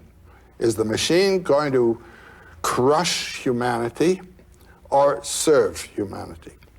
And humanity comes not from the machine, but from the heart. Luke, help me take this mask off. But you'll die. I think it was in the Return of the Jedi when Skywalker unmasks his father. The father had been playing one of these machine roles, a state role. He was the uniform, you know? And the removal of that mask was an undeveloped man there. It was kind of a worm. By being executive of a system, one is not developing one's humanity. I think that George Lucas really did a beautiful thing there. The idea of machine is the idea that we want the world to be made in our image and what we think the world ought to be. Well, the first time anybody made a tool, I mean, taking a stone and chipping it so that you can handle it, that's the beginning of a machine. It's turning out of nature into your service. But then there comes a time when it begins to dictate to you.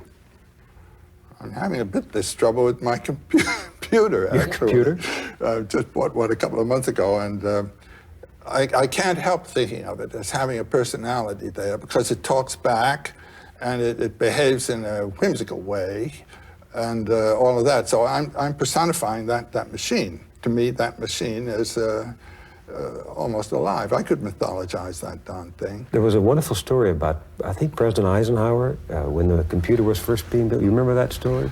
Eisenhower went into a room full of computers, and he puts a question to these machines: is there a God? And they all start up, and there's all those lights flashing and wheels turning and things like that. And after about 10 minutes of that kind of thing, a voice comes forth, and the voice says, "Now there is." Well, I bought this wonderful machine, IBM machine, and it's there. And I'm rather an authority on gods, so I identified the God, and it seems to me an Old Testament God with a lot of rules and no mercy. It's unforgiving. You catch you picking up sticks on Saturday, and you're out, that's all. But isn't it possible to develop toward the computer you're wrestling with at this very moment?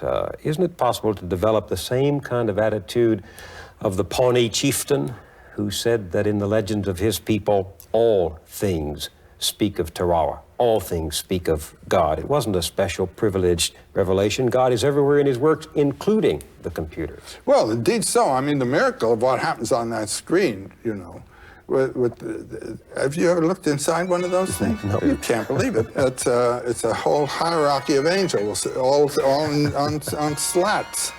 And those little tubes, those are miracles. Those are miracles. They are. One can feel a sense of awe. Well, I've had a revelation from my computer about mythology, though. You buy a certain software, and there's a whole set of signals that lead to the achievement of your aim, you know? And once you've set it for, let's say, DW3 for enter, if you begin fooling around with signals that belong to another system, they just won't work, that's all. You have a system there, a code, a determined code that requires you to use certain terms. Now, similarly in mythology, each religion is a kind of software that has its own set of signals and will work. It'll work. But suppose you've chosen this one. Now, if a person is really involved in a religion and really building his life on it, he better stay with the software that he's got. But a chap like myself, who likes to play with the various softwares, I can run around, but I probably will never have an experience comparable to that of a saint. But do you think that the machine is inventing new myths for us, or that we with the machine are inventing new myths? Is the machine becoming... No, the myth has to patron deity? incorporate the machine, just as the old myths incorporated the tools that people used. The forms of the tools and so forth are associated with power systems that are involved in the culture. We have not a mythology that incorporates these. The new powers are being, so to say, surprisingly announced to us by what the machines can do. We can't have a mythology for a long, long time to come. Things are changing too fast. The environment in which we're living is changing too fast for it to become mythologized. You must realize... How do we live without myths then? Well, we're doing it. The individual has to find the aspect of myth that has to do with the conduct of his life. There are a number of services that myths serve. The basic one is opening the world to the dimension of mystery.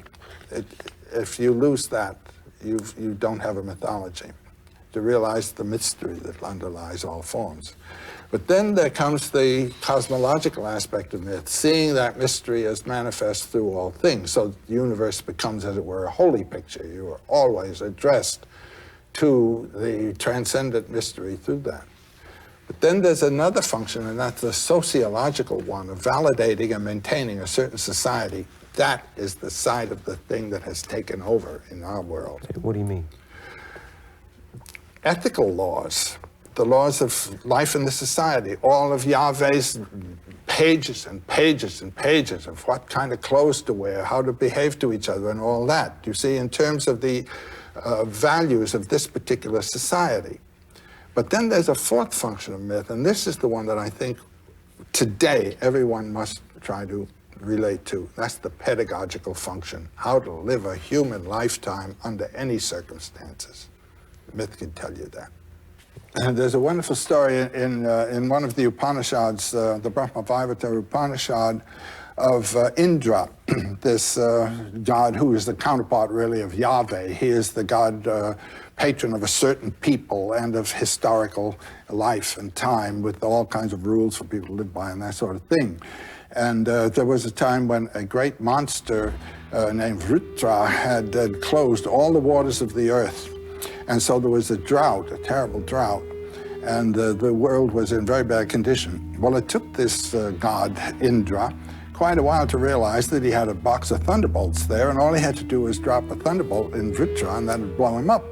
And when he did that, of course, he blew Vritra up, and the waters flowed, and the world was refreshed. And he said, "What a great boy am I." So thinking, what a great boy am I, he goes up to the cosmic mountain, which is the central mountain of the world. And so he decided he would build a new world up there, a new city, and particularly his palace was going to be a palace worthy of such as he. So he calls Vishvakarman, the main carpenter of the gods, and gives him the assignment to build this palace.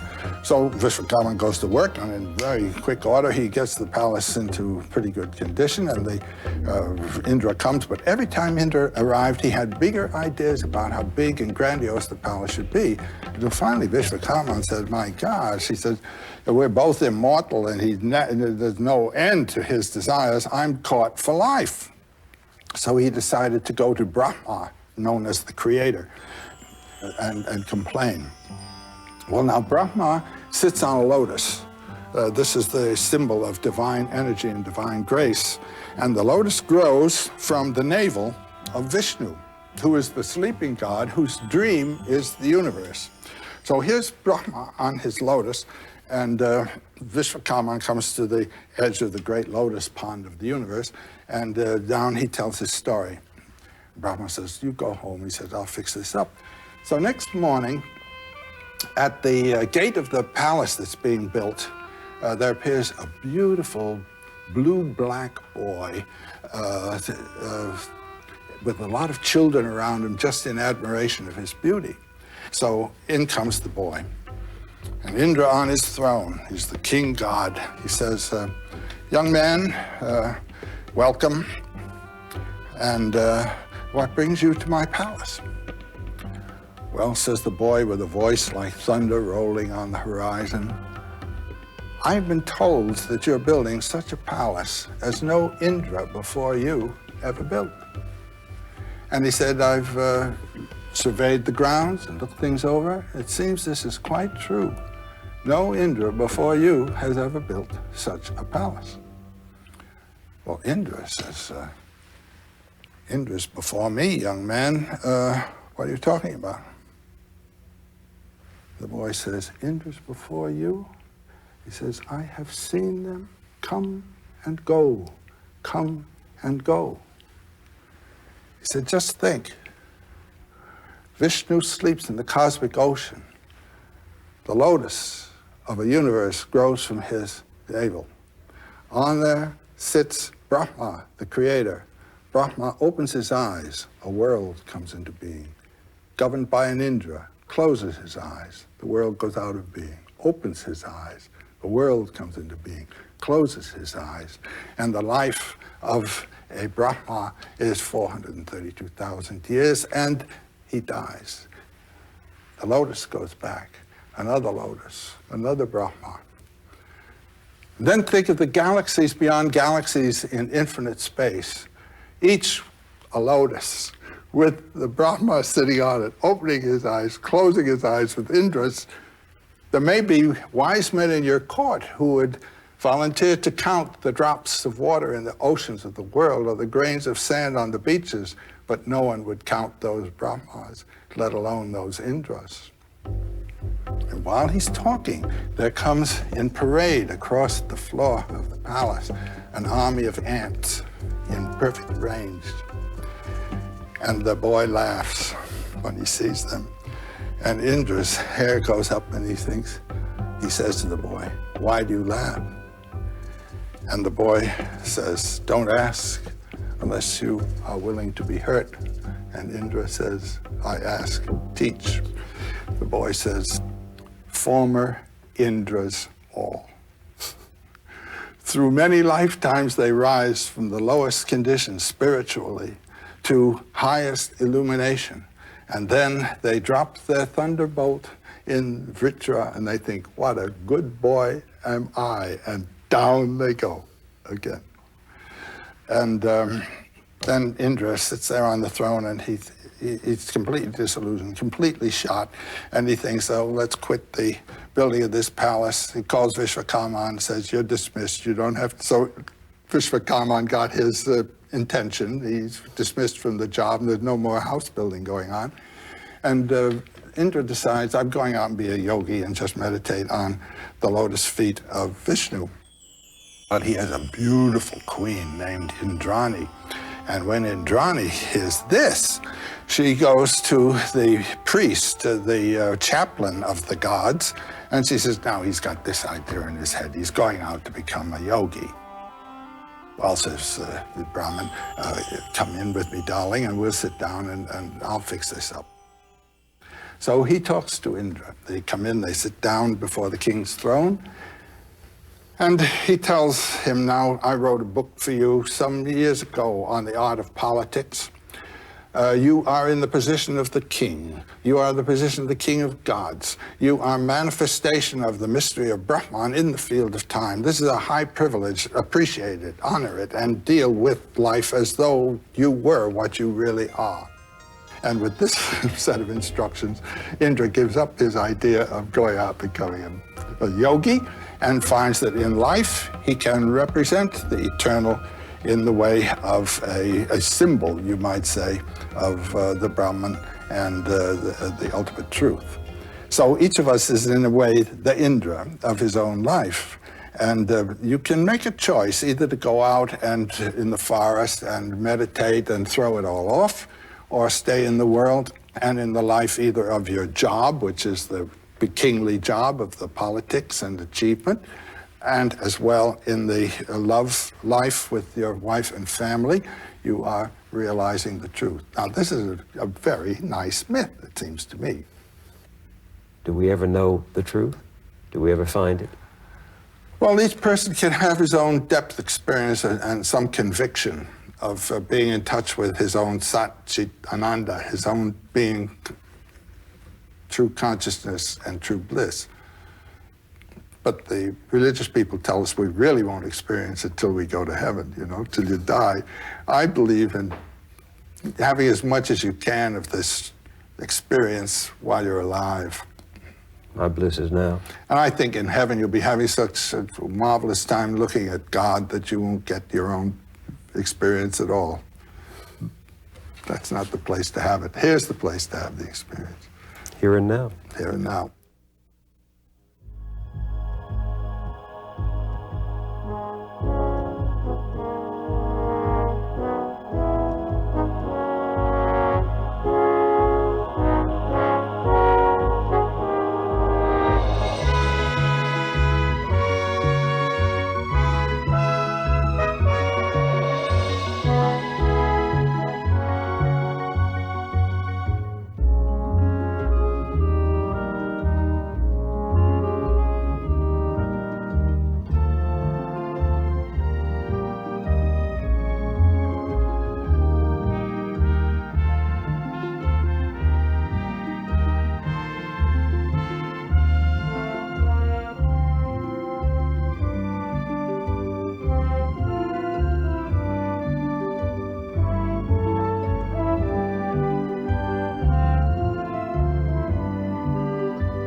This program was made possible by a grant from the Corporation for Public Broadcasting and by this station and other public television stations.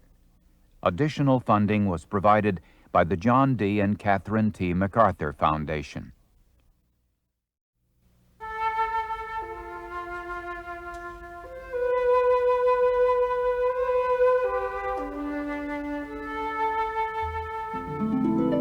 The animal envoys of the unseen power no longer serve, as in primeval times, to teach and to guide mankind.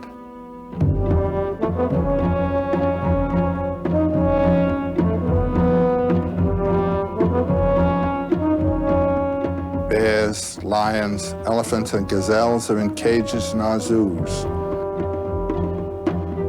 Man is no longer the newcomer in a world of unexplored plains and forests. And our immediate neighbors are not wild beasts, but other human beings contending for goods and space on a planet that is whirling without end around the fireball of a star. Neither in body nor in mind do we inhabit the world of those hunting races of the Paleolithic millennia, to whose lives and life ways we nevertheless owe the very forms of our bodies and structures of our minds. Memories of their animal envoys still must sleep somehow within us, for they wake a little and stir when we venture into wilderness. They wake in terror to thunder. And again they wake with a sense of recognition when we enter any one of those great painted caves.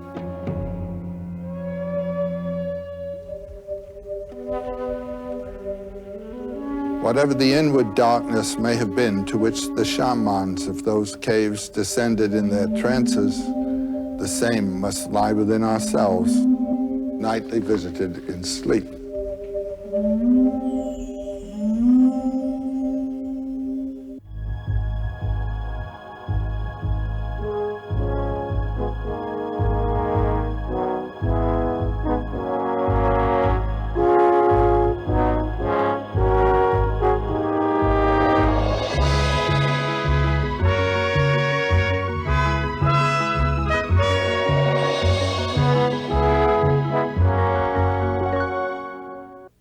When we look at the magnificent cave paintings left by our primal ancestors, we realize how the hunters of those early tribes were influenced by their natural surroundings and by their feelings toward the animals they depended on for food, religious feelings.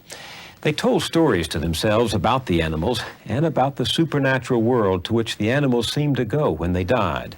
And the hunters performed rituals of atonement to the departed spirits of the animals, hoping to coax them back to be sacrificed again. Joseph Campbell devoted his life to the study of these myths and rituals. For him, mythic stories were not simply entertaining tales to be told for amusement around ancient campfires.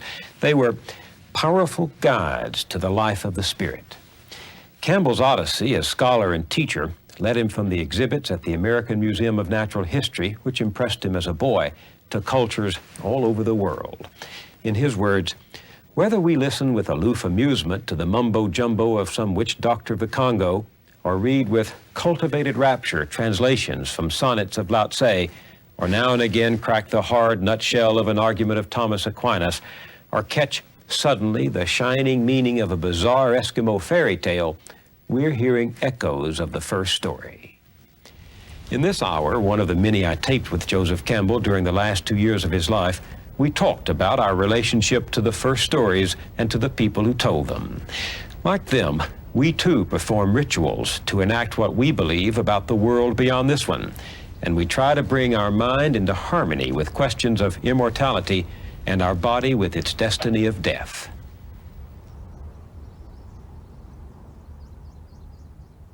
What do you think our souls owe to ancient myths?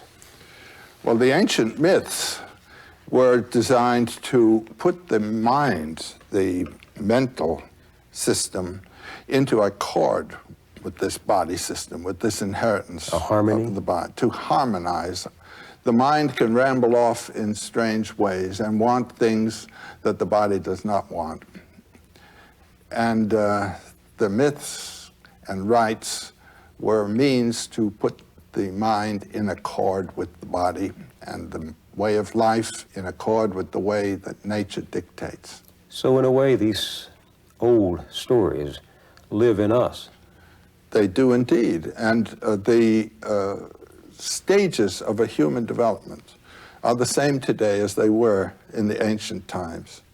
And the problem of a child brought up in a world of discipline, of obedience, and of his dependency on others has to be transcended when one comes to maturity, so that you are living now not in dependency, but with self-responsible authority.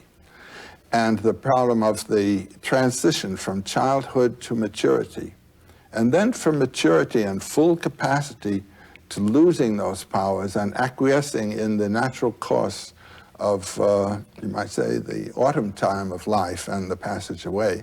Myths are there to help us go with it, accept nature's way and not hold to something else. The stories are sort of, to me, like messages in a bottle from shores someone else has visited first. Yes, and you're visiting those shores now.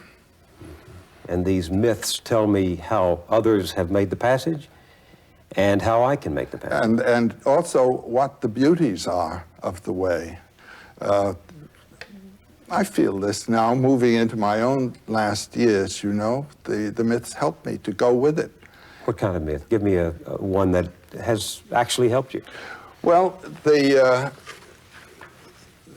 tradition in India, for instance, of actually changing your whole way of dress, even changing your name as you pass from one stage to another.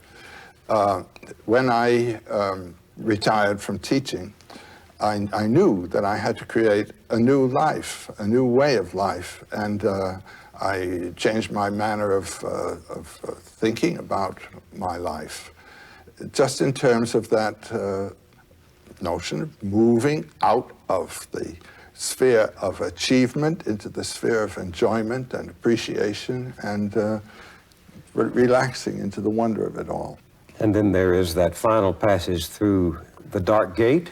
Well, that's no problem at all. The problem in middle life, when the body has reached its climax of power and begins to lose it, is to identify yourself, not with the body which is falling away, but with the consciousness of which it is a vehicle. And when you can do that, and this is something I learned from my myths, what am I? Am I the bulb that carries the light, or am I the light of which the bulb is a vehicle? And this body is a vehicle of consciousness. And if you can identify with the consciousness, you can watch this thing go, like an old car there goes the vendor, there goes this. But that's expectable, you know? And then gradually, the whole thing drops off, and consciousness rejoins consciousness. I mean, it's no longer in this particular environment. And the myths, the stories have brought this consciousness. Well, I live with these myths, and they tell me to do this all the time. And this is the problem, which can be then metaphorically understood as identifying with the Christ in you. And the Christ in you doesn't die. The Christ in you survives death and resurrects. Or it can be with Shiva. Shiva Hung, I am Shiva. And this is the great meditation of the yogis in the Himalayas. And one doesn't have even to have a metaphorical image like that if one has a mind that's willing to just relax and identify itself with that which moves it. You say that the image of death is the beginning of mythology. What do you mean? How is that?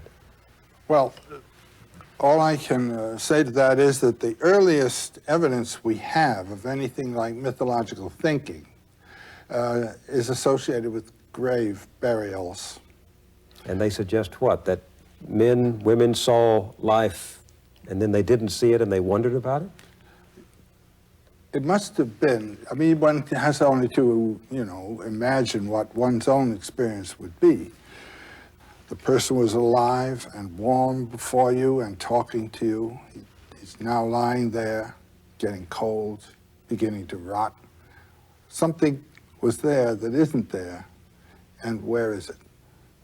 Now, animals have this experience, certainly, of their companions dying and so forth, but there's no evidence that they've had any further thoughts about it. Mm-hmm.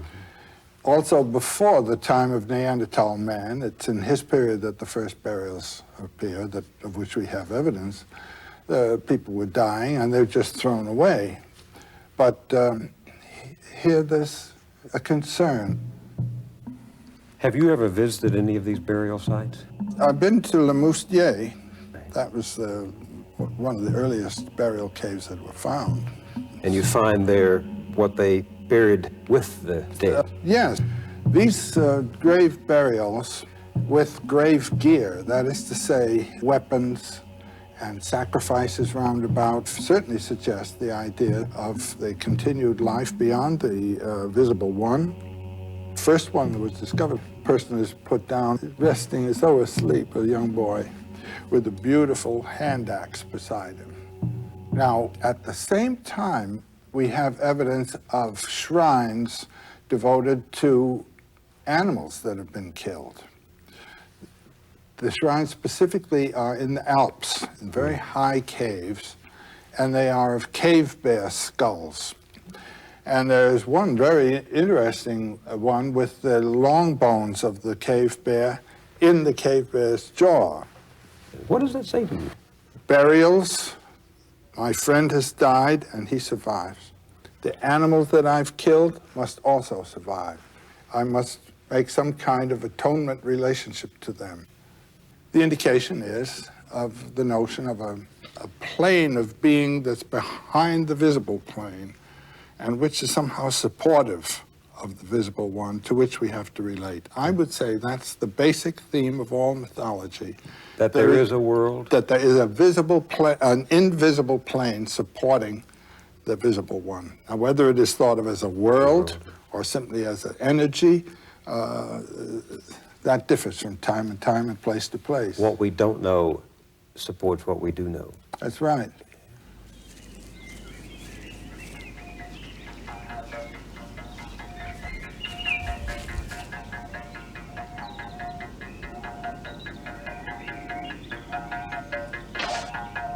The basic hunting myth, I would say, is of a kind of covenant between the animal world and the human world, where the animal gives its life willingly.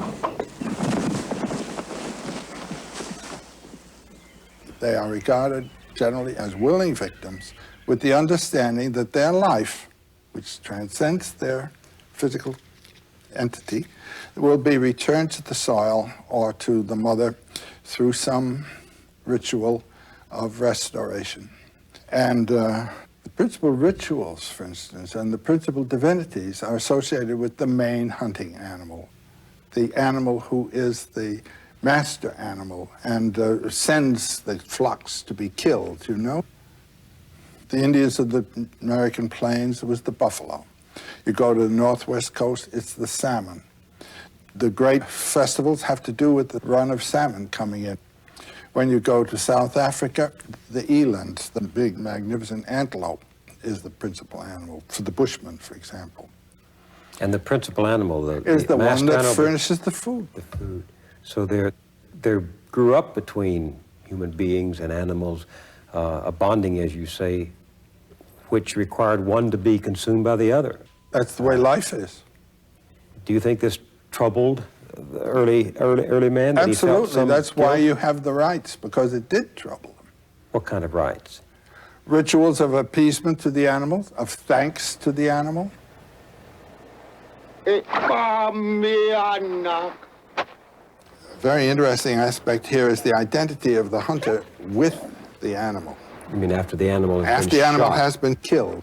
The hunter then has to fulfill certain rites in a kind of participation mystique, a mystic participation with the animals whose death he has brought about and whose meat is to become his life. So the killing is not simply slaughter. At any rate, it's a ritual act.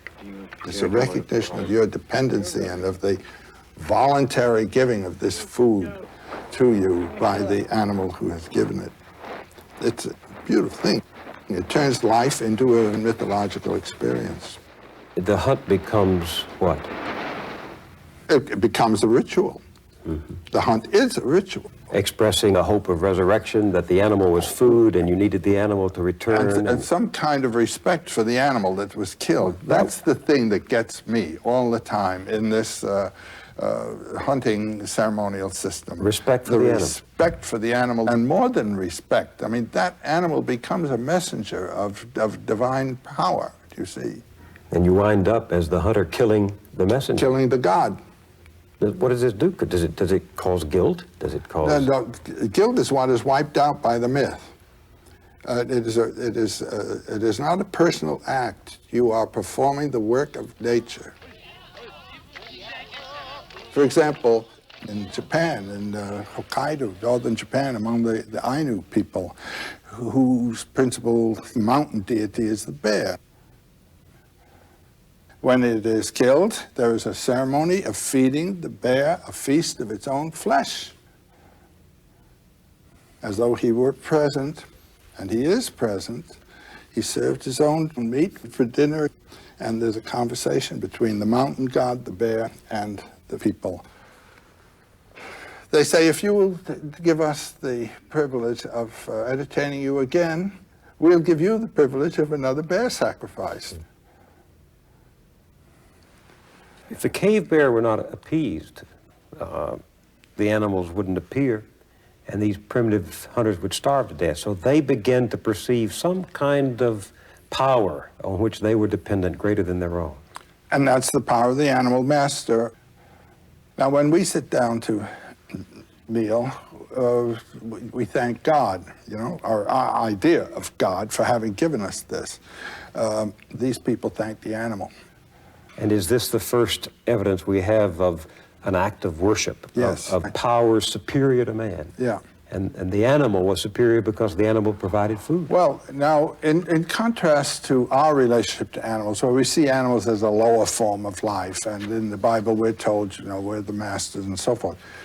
Early hunting people don't have that relationship to the animal. The animal is in many ways superior. He has powers that the human being doesn't have. And then certain animals take on a persona, don't they? The buffalo, the raven, the eagle. Very strongly. Well, I was up in the northwest coast back in 1932. It was a wonderful trip. And the Indians along the way were still carving totem poles. The villagers had new totem poles still. And there we saw the ravens, and we saw the eagles, and we saw the animals that played roles in the myths. And they had the character, the quality of these animals. There's a very intimate knowledge and friendly, neighborly relationship to these creatures. And then they killed some of them, you see. The animal had something to do with the shaping of the myths of those people, just as the buffalo for the Indians of the plains played an enormous role. They're the ones that bring the tobacco of gift, the mystical pipe and all this kind of thing. It comes from a buffalo. And when the animal becomes the giver of a ritual and so forth, they do ask the animal for advice, and the animal becomes the model for how to live. You remember the story of the buffalo's wife? That's a basic legend of the Blackfoot tribe, and is the origin legend of their buffalo dance rituals, by which they invoke the cooperation of the animals in this play of life. When you realize the size of some of these tribal groups, to feed them required a good deal of meat. And one way of acquiring meat for the winter would be to drive a buffalo herd to stampede it over a rock cliff. Well, this story is of a Blackfoot tribe long ago, and they couldn't get the buffalo to go over the cliff. The buffalo would approach the cliff and then turn aside. So it looked as though they weren't going to have any meat for that winter. Well, the daughter of one of the houses, getting up early in the morning to draw the water for the family and so forth, looks up, and there, right above the cliff, were the buffalo. And she said, "Oh, if you'd only come over, I'd marry one of you."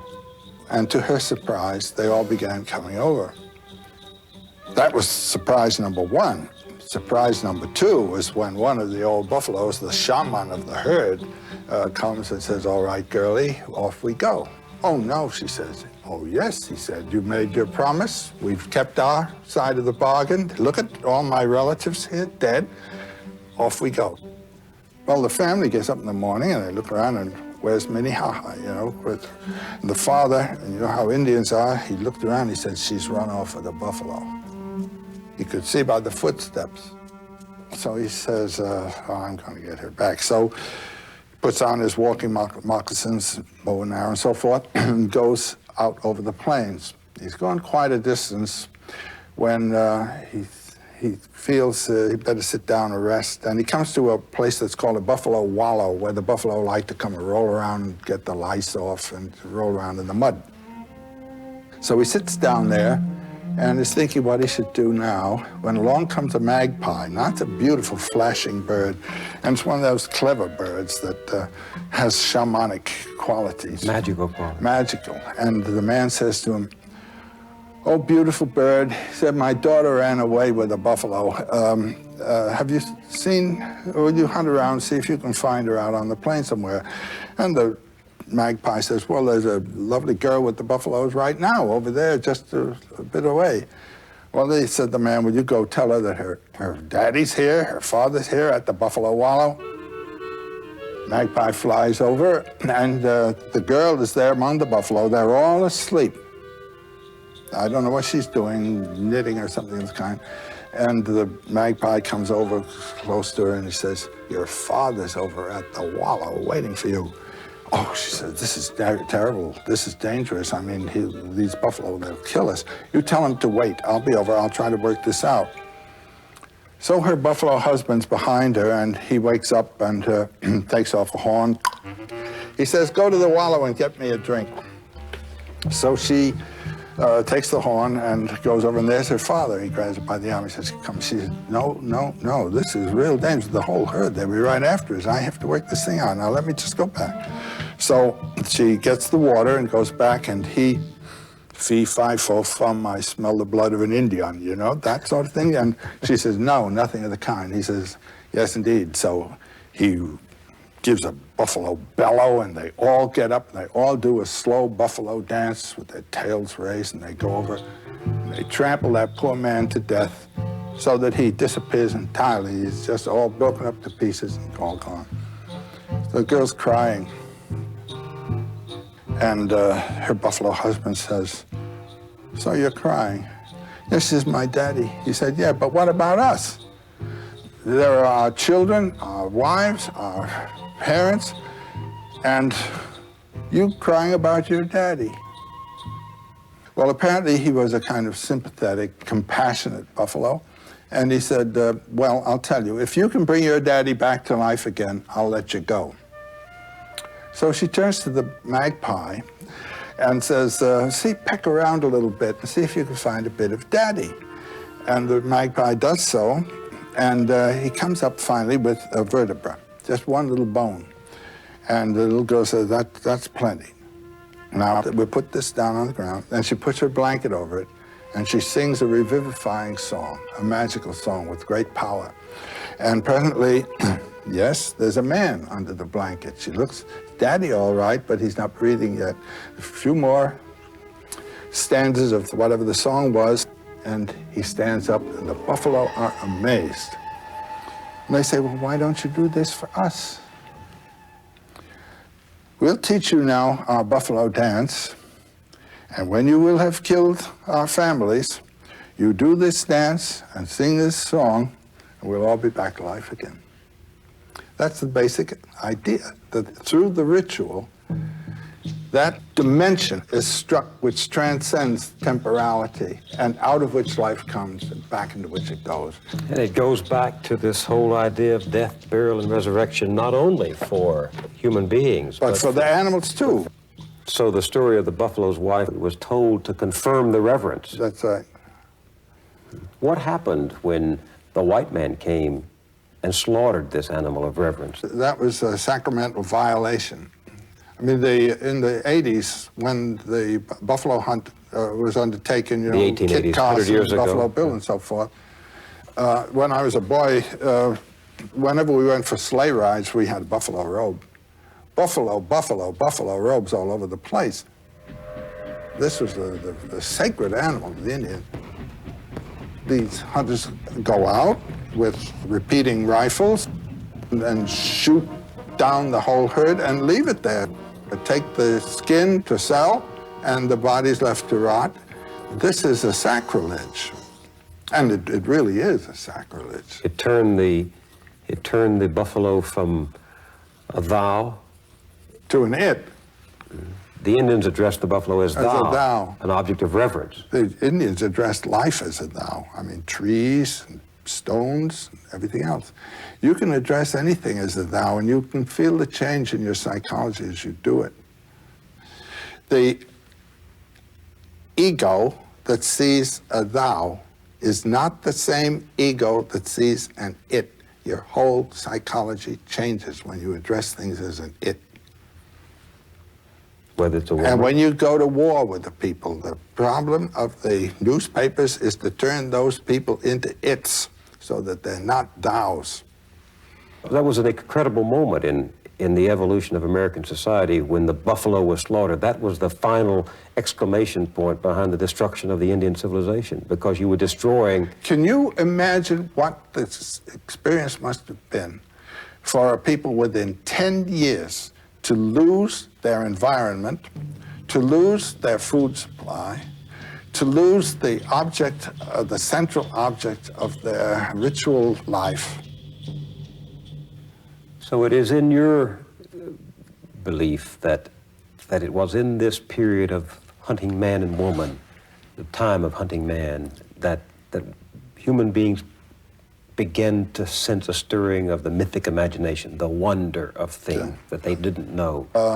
There is this burst of magnificent art and all the evidence you need of a mythic imagination in full career.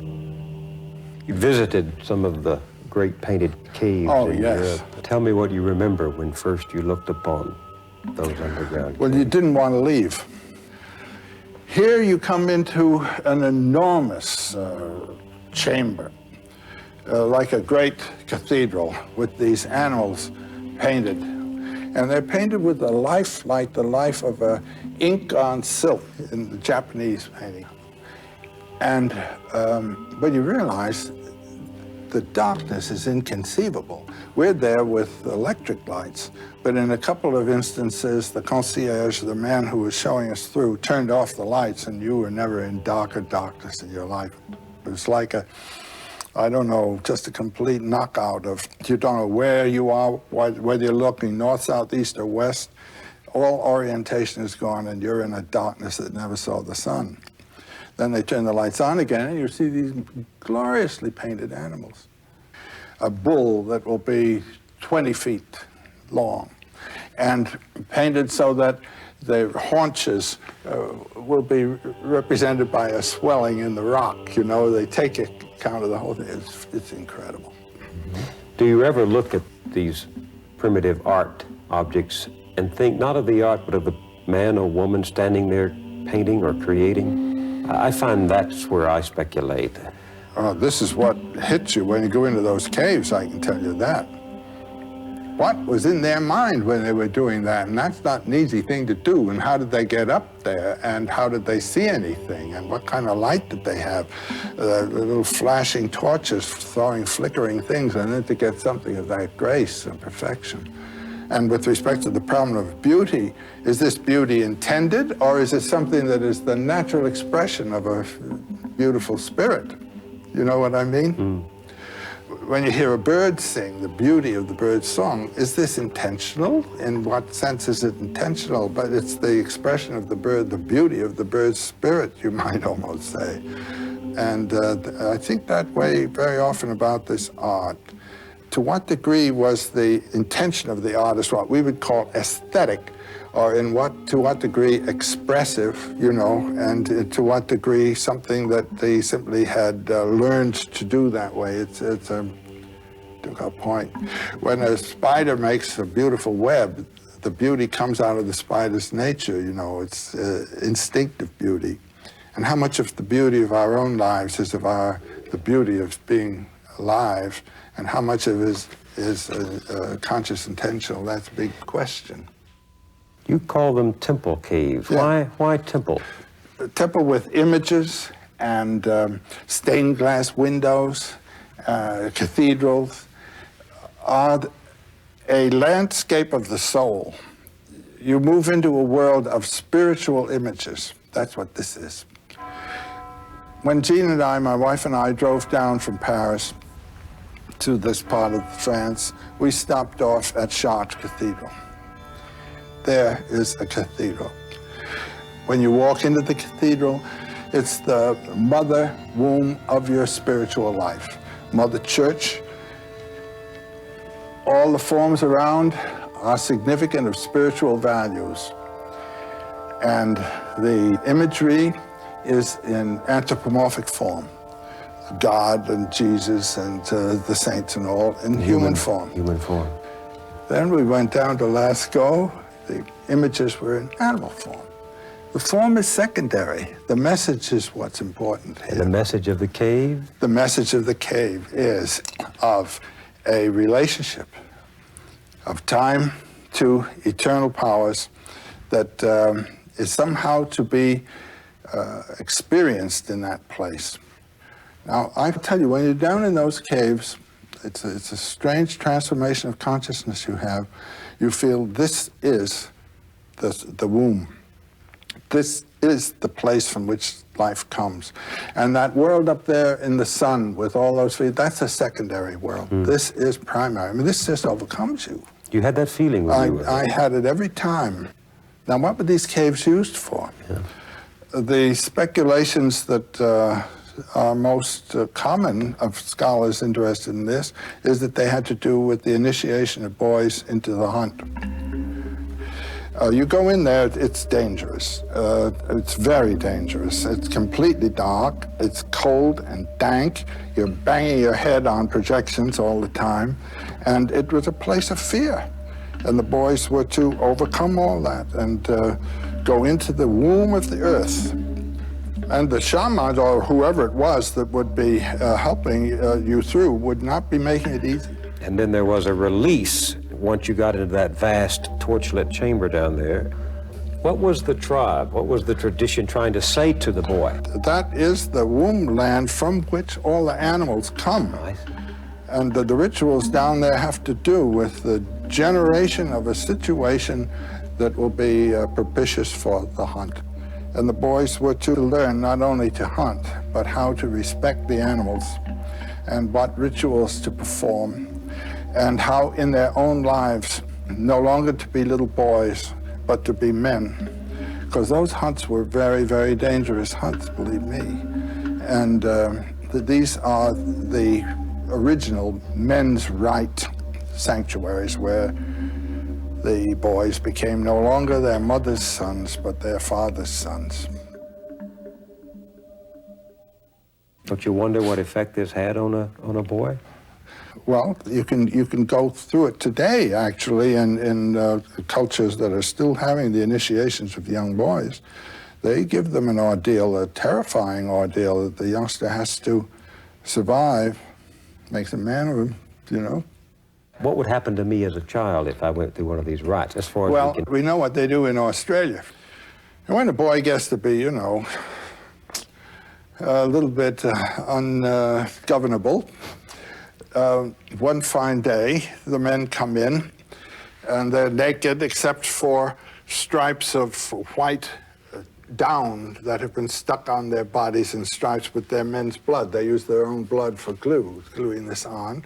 And they're swinging the bull roarers, which are the voice of the spirits, and they come as spirits. The boy will try to take refuge with his mother. She'll pretend to try to protect him. The men just take him away, and mother's no good from then on, you see. He's no longer a little boy. He's in the men's group, and then they put him really through an ordeal. These are the rites, you know, of circumcision, subincision, and the whole purpose is to turn him into a member of the tribe. And a hunter. And a hunter. Because that was the way of life. Yeah, but most important is to live according to the needs and values of that tribe. He is initiated in a short period of time into the whole culture context of his people. So myth relates directly to ceremony and tribal ritual, and the absence of myth can mean the end of ritual. A ritual is the enactment of a myth. By participating in a ritual, you are participating in a myth. And what does it mean, you think, to young boys today that we're absent these myths? Well, the confirmation ritual is the counterpart today of these rites.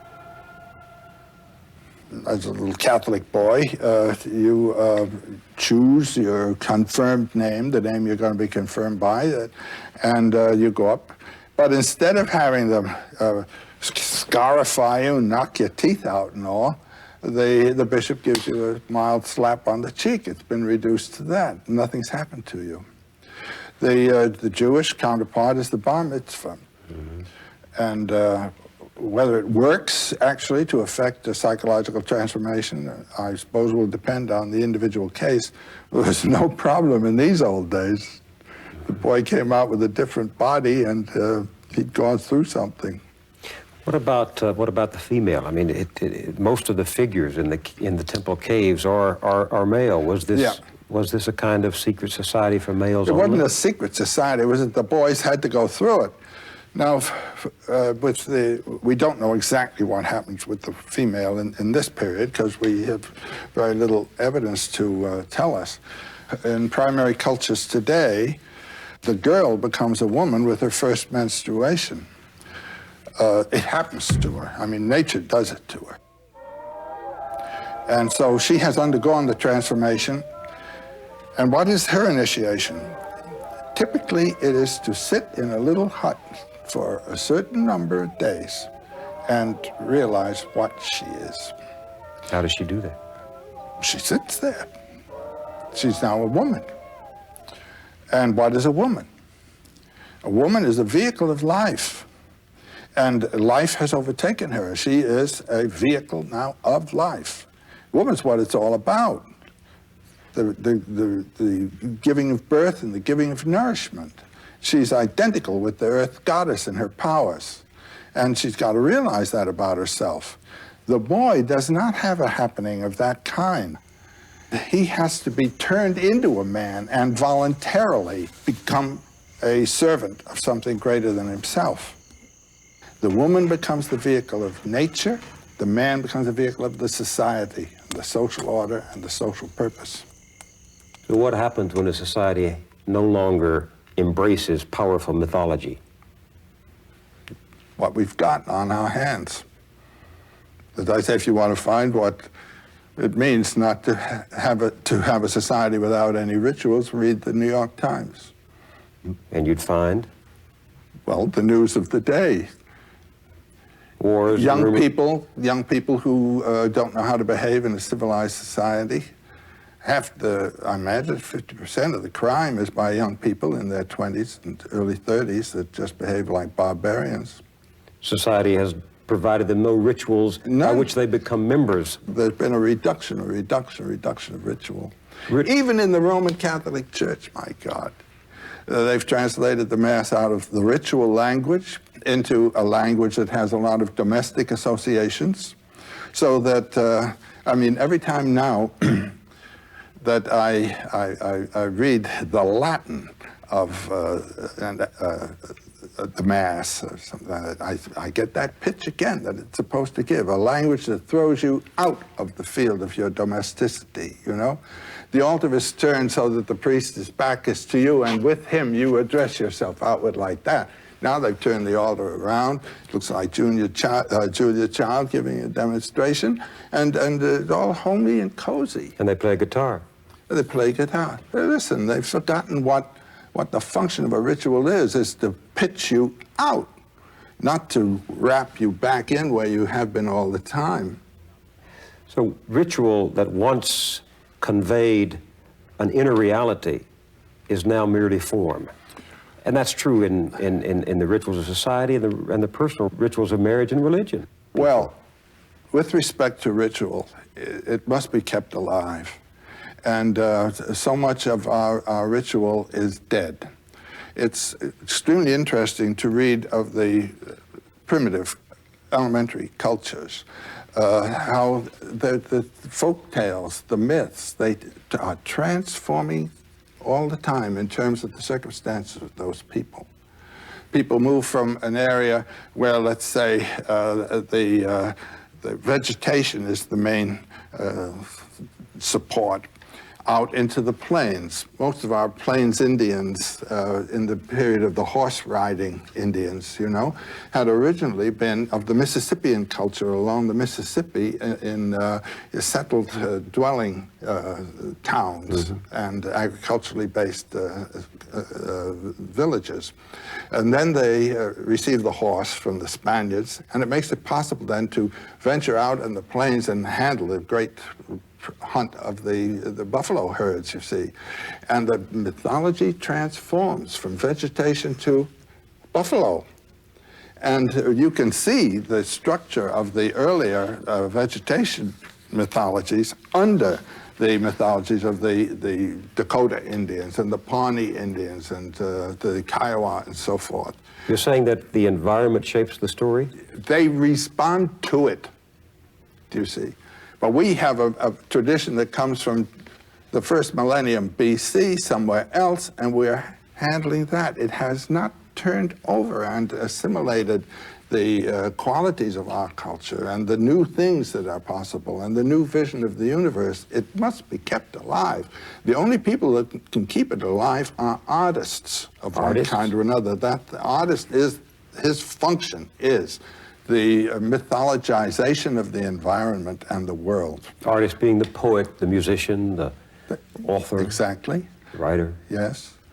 And I think we've had a couple of greats in the recent times. I think of James Joyce as such a revealer of the mysteries of growing up and becoming a human being.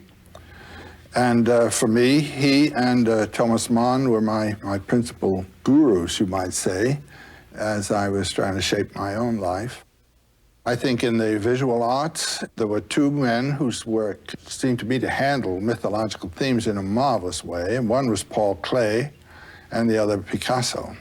These two men really knew what they were doing all the way, I think, and had a great versatility in there. revelations. I mean, our artists are the myth makers of our day. The myth makers in earlier days were the counterparts of our artists. They drew the paintings on the walls, yes. They performed the rituals. There's an old romantic idea in German, das Volk dichtet. That's that the poetry of the traditional cultures and the ideas come out of the folk. They do not.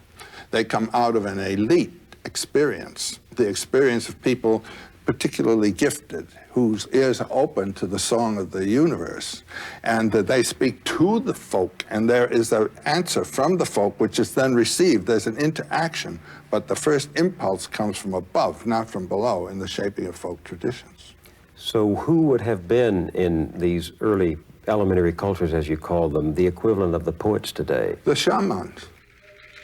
The shaman is the person who has, in his late childhood, early youth, could be male or female, had an overwhelming psychological experience that turns them totally inward. The whole unconscious has opened up and they've fallen into it. And it's been described many, many times, and it occurs all the way from Siberia right through the Americas down to Tierra del Fuego. It's a kind of schizophrenic crack-up, the shaman experience. What kind of experience? Dying and resurrecting, you know, being on the brink of death and coming back, actually experience the death experience. People who have very deep dreams. Dream is a great source of the spirit. And then people who in the woods have had mystical encounters. Well, let me try to be specific about it. The shaman becomes some person in a society who is drawn by experience from the normal world into the world of the gifted. That's right. Most of us think of shaman as a magician, but they play a much more important role than simply being a Oh, no, they play trickster. the role that the priesthood plays in our society. These are the first priests? Well, there's a major difference, as I see it, between a shaman and a priest. A priest is a functionary of a social sort.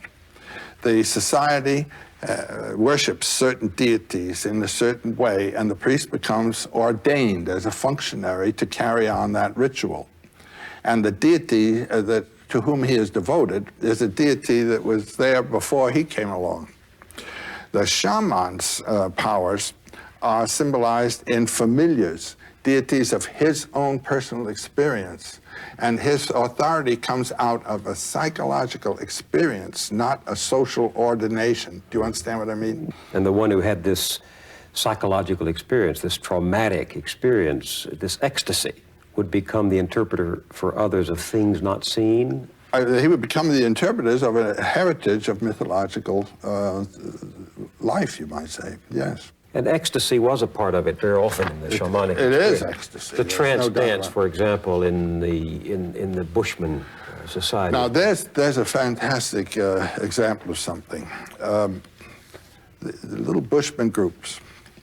The whole life is one of great, great tension. The male and female sexes are, what we say, in a disciplined way, separate.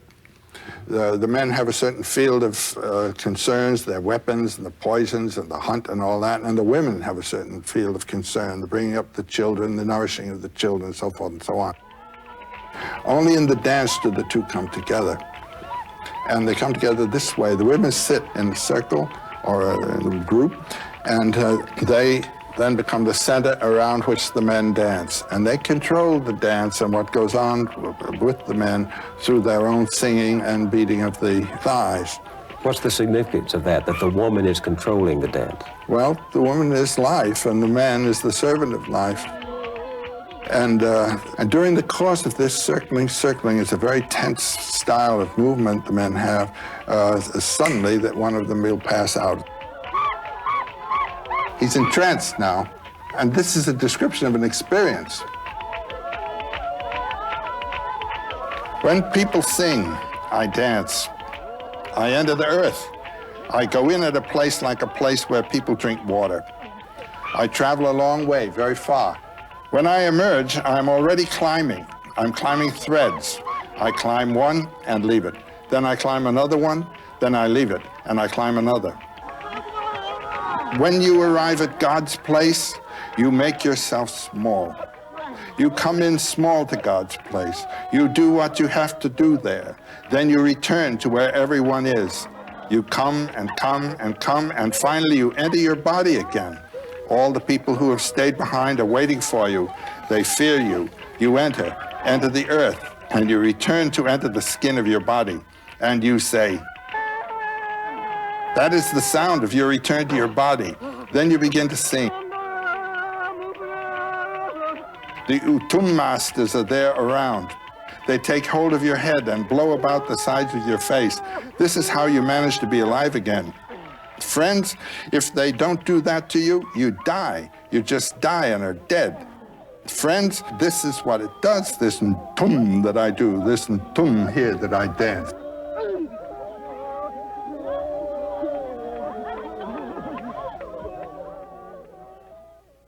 This is an actual experience of transit from the earth through the realm of mythological images to God, or to the seat of power. It becomes something of the other mind of us. It is exactly the other mind. And the way God is imaged, God is transcendent finally of anything like a name of God. As the Hindus say, beyond names and forms. Beyond Namarupam, beyond names and forms. No tongue has soiled it. No word has reached it. But Joe, can Westerners grasp this kind of mystical, trans-theological experience? It does transcend theology. It leaves theology behind. I mean, if you're locked to the image of God in a culture where science determines your perceptions of reality, how can you experience this ultimate ground that the shamans talk about? The best example I know in our literature is that beautiful book by John Neihart called Black Elk Speaks. Black Elk was? Black Elk was a young Sioux, or Dakota as it's also called, boy around 9 years old, before the American cavalry had encountered the Sioux. They were the great people of the plains. And this boy became sick. His psychologically sick. His family, I'm telling the typical shaman story. The child begins to tremble and is immobilized, and the family is terribly concerned about it. And they send for a shaman who had had the experience in his own youth to come as a psychoanalyst, you might say, and pull the youngster out of it. But instead of relieving him of the deities, he is adapting him to the deities, and the deities to himself, you might say. It's a different problem from that of psychoanalysis, where you remember, I think it was Nietzsche who said, be careful lest in casting out your devil, you cast out the best thing that's in you. Here, the deities who have been encountered, the powers, let's call them, are retained. The connection is retained. It's not broken. And these men then become the spiritual advisors and gift givers of their people. Well, what happened with this young boy, he was about 9 years old, was he had a vision, and the vision is described, and it's a vision prophetic of the terrible future that his tribe was to have. But it also spoke of the possible positive aspects of it. It was a vision of what he called the hoop of his nation, realizing that it was one of many hoops, which is something that we haven't all learned well enough yet. And the cooperation of all the hoops of all the nations in grand processions and so forth. But more than that, it was an experience of himself as going through the realms of spiritual imagery that were of his culture and assimilating their import. And it comes to one great statement, which for me is a key statement to the understanding of myth and symbols. He says, I saw myself on the central mountain of the world, the highest place. And I had a vision, because I was seeing in a sacred manner, of the world. And the sacred central mountain was Harney Peak in South Dakota. And then he says, but the central mountain is everywhere. That is a real mythological realization. Why? It distinguishes between the local cult image, Harney Peak, and its connotation, the center of the world. The center of the world is the hub of the universe, axis mundi, you know, the central point, pole star around which all revolves. The central point of the world is the point where stillness and movement are together. Movement is time, stillness is eternity, realizing the relationship of the temporal moment to the eternal, not moment, but forever, is the sense of life. Realizing how this moment in your life is actually a moment of eternity, and the experience of the eternal aspect of what you're doing in the temporal experience is the mythological experience, and he had it. So is the central mountain of the world Jerusalem, Rome, Benares, Lhasa, Mexico City, you know? Mexico City, Jerusalem, is symbolic of a spiritual principle as the center of the world. So this little Indian was saying there is a shining point where all lines intersect? That's exactly what he said. He was saying God has no circumference? God is an intelligible sphere, that's say a sphere known to the mind, not to the senses, whose center is everywhere and circumference nowhere. And the center, Bill, is right where you're sitting. And the other one is right where I'm sitting. And each of us is a manifestation of that mystery.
This program was made possible by a grant from the Corporation for Public Broadcasting and by this station and other public television stations. Additional funding was provided by the John D. and Catherine T. MacArthur Foundation. The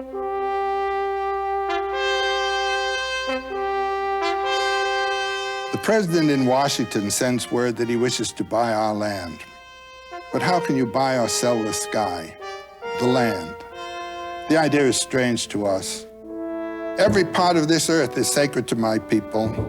Every shining pine needle, every sandy shore, every mist in the dark woods, every meadow, all are holy in the memory and experience of my people. We're part of the earth and it is part of us. The perfumed flowers are our sisters. The bear, the deer, the great eagle, these are our brothers.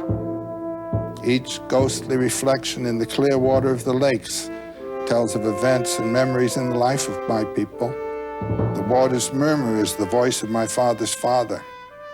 The rivers are our brothers. They carry our canoes and feed our children. If we sell you our land, remember that the air is precious to us, that the air shares its spirit with all the life it supports. The wind that gave our grandfather his first breath also receives his last sigh. This we know, the earth does not belong to man, man belongs to the earth. All things are connected like the blood that unites us all. Man did not weave the web of life, he is merely a strand in it. Whatever he does to the web, he does to himself. Your destiny is a mystery to us. What will happen when the buffalo are all slaughtered? What will happen when the secret corners of the forest are heavy with the scent of many men, and the view of the ripe hills is blotted by talking wires? The end of living and the beginning of survival. When the last red man has vanished with his wilderness and his memory is only the shadow of a cloud moving across the prairie, will these shores and forests still be here? Will there be any spirit of my people left? We love this earth as a newborn loves its mother's heartbeat. So if we sell you our land, love it as we've loved it. Care for it as we've cared for it. Hold in your mind the memory of the land as it is when you receive it. Preserve the land for all children and love it as God loves us all. One thing we know, there's only one God. No man, be he red man or white man, can be apart. We are brothers after all.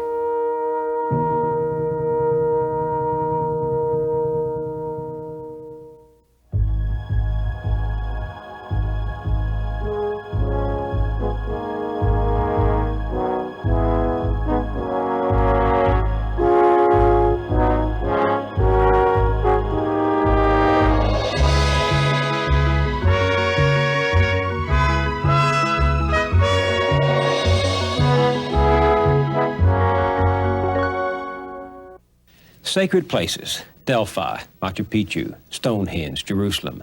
We recognize these as places where societies came together to express their spiritual concerns. But for some very early societies, as Joseph Campbell points out in his Historical Atlas of World Mythology, the whole earth was a sacred place. Whether living on the wide plains under the great dome of the open sky, or in dense forest under a canopy of trees, our ancestors saw the sacred in everything around them. The voices of the gods spoke from the wind and thunder, and the Spirit of God flowed in every mountain stream. It was a geography not of city and nation states, but of sacred places, the realm of the mythic imagination. As our ancestors turned from hunting to planting, the stories they told to interpret the mysteries of life changed too. Now the seed, instead of the animal, became the symbol of life, death, and resurrection. The plant died, was buried, and its seed born again.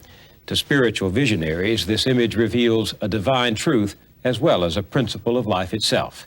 From death comes life, from sacrifice, bliss. Joseph Campbell explored the nature of these places and the relation of myth to landscape. He visited many of the world's sacred places in preparing the first 2 volumes of his atlas, The Way of the Animal Powers and The Way of the Seated Earth.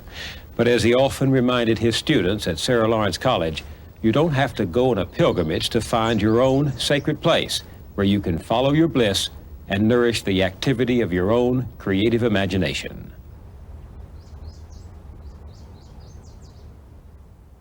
What does it mean to have a sacred place? This is a term I like to use now as an absolute necessity for anybody today. You must have a room or a certain hour a day or so where you do not know what was in the newspapers that morning. You don't know who your friends are. You don't know what you owe to anybody. You don't know what anybody owes to you. But a place where you can simply experience and bring forth what you are and what you might be. This is the place of creative incubation. And first you may find that nothing's happening there. But if you have a sacred place and use it and take advantage of it, something will happen. This place does for you what the plains did for The hunter For them, the whole thing was a sacred place, do you see? But most of our action is economically or socially determined and does not come out of our life. I don't know whether you've had the experience I've had, but as you get older, the claims of the environment upon you are so great that you hardly know where the hell you are. What is it you intended?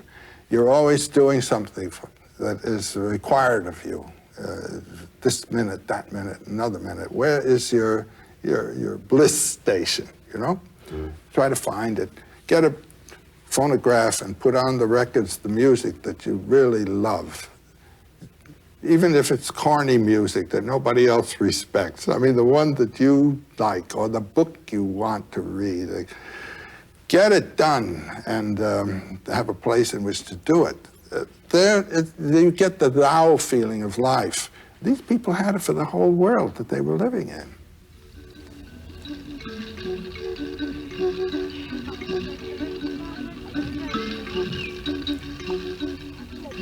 We talked about the effect of the spreading plain on mythology, this plain clearly bounded by a circular horizon with that great blue dome of an exalting heaven above, hawks and eagles hovering, the blazing sun passing, the night moon rising.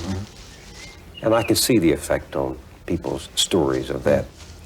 But what about the people who lived in the dense foliage of the jungle? Total transformation of environment and of psychology and everything else. No horizon. No horizon. No dome of the sky. No dome of the sky. A lot of birds up there, and a heavy vegetation underneath with scorpions and poisonous serpents. And in between, distances of trees and trees and trees. No sense of perspective. Colin Turnbull tells us a marvelous story of bringing a pygmy out of the forest. He brings this pygmy who'd never been out of the jungle onto a mountain top, and suddenly they come over the hill and there's an extensive plain out there, and the poor little fellow was utterly terrified. Had no way of judging perspective and distance. He thought that the animals grazing on the plain out there were so small that they were ants, that they were just across the way, and so forth, and it just totally baffled. He rushes back into the forest. You have a different mythology there. You have a different relationship to the hunt and everything else. The forest is home. You are at home in the forest, where you and I would be perhaps ill at ease. Thinking what's behind that tree and all this kind of thing. The sense of the beautiful, simple delight in their forest, and their deity is the master of the forest master. And what impresses me is that these people, the hunters and the searchers for the roots and for the berries, they're participating in their landscape. They are part of that world. Absolutely. And it becomes sacred to them. Place becomes sacred. Every feature of it does. We moderns are stripping the world of its natural revelations of nature. Know it. I think of that, you remember that wonderful pygmy legend of the little boy who finds the song of the most beautiful, the bird of the most beautiful song in the forest? And he brings it home, doesn't he? And he asks his father to bring food for the bird, and the father doesn't want to feed only a bird. And one time, the father kills the bird, and when he killed the bird, he killed his own life, and he died. That's it. And the legend says the man killed the bird, and with the bird he killed the song, and with the song himself. I mean, isn't that a story about what happens when human beings destroy their environment, destroy their world, destroy nature and the revelation of nature? Destroy their own nature. Human nature, too. They kill the song. They kill the song. And isn't mythology the story of the song? Mythology is the song.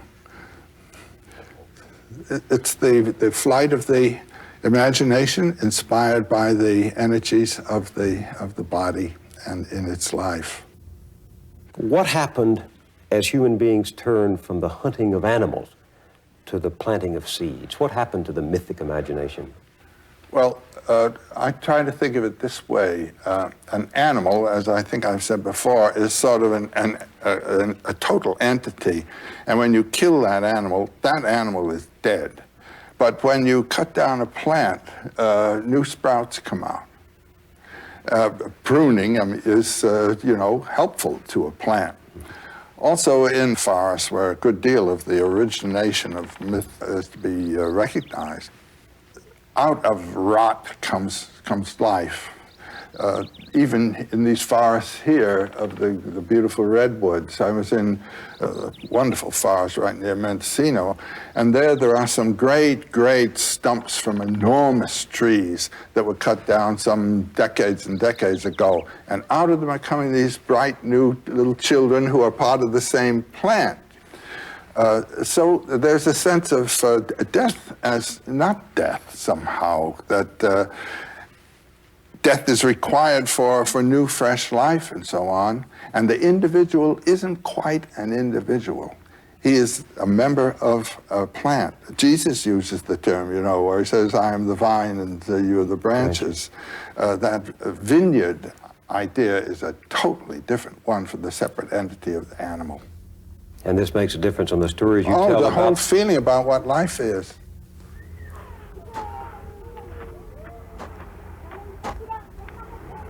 What stories did this experience of the planter give rise to? Your favorite stories in plant mythology? Well, the cutting up and burial and then growing of the plant world, the world of the plant that you eat, being already a cut-up dead body, is the dominant motif, I would say, in most of the tales.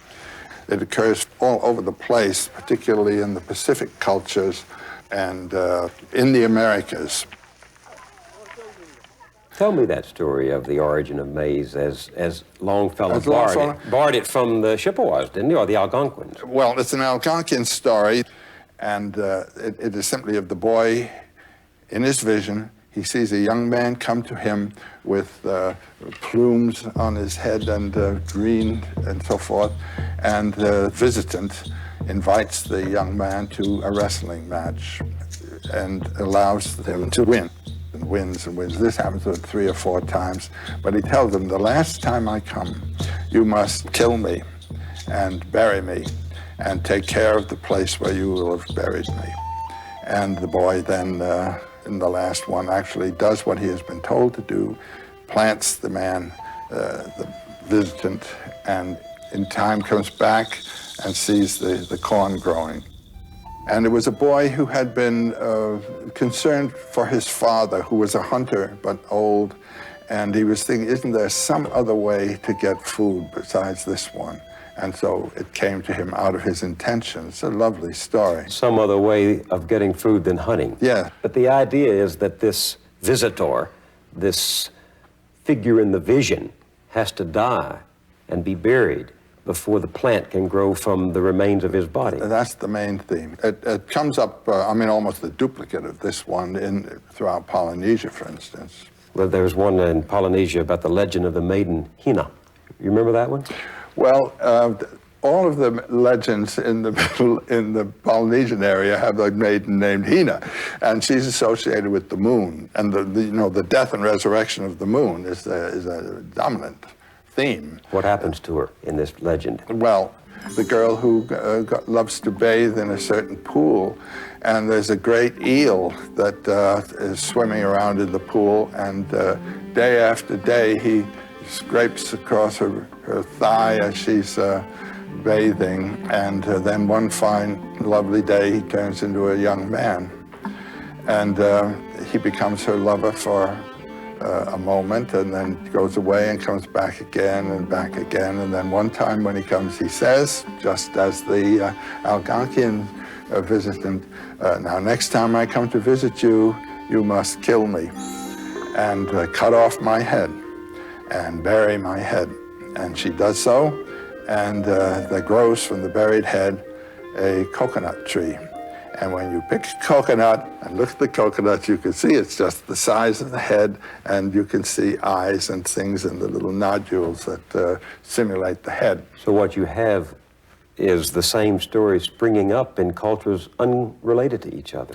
What is it saying? Well, to such an extent that it's stunning. And after years and years and years of reading these things, I am still overwhelmed at the similarities in cultures that are far, far apart. There are two explanations of this. One explanation is that the human psyche is essentially the same all over the world. It is the inward aspect of the human body, which is essentially the same all over the world, with the same organs, with the same instincts, with the same impulse systems, with the same conflicts, the same fears. There is also the counter theory of diffusion.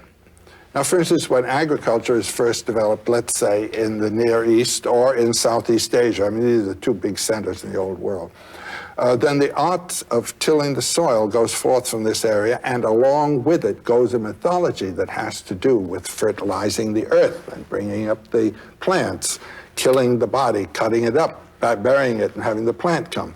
That myth will go with the agricultural tradition. You won't find it in a hunting culture tradition.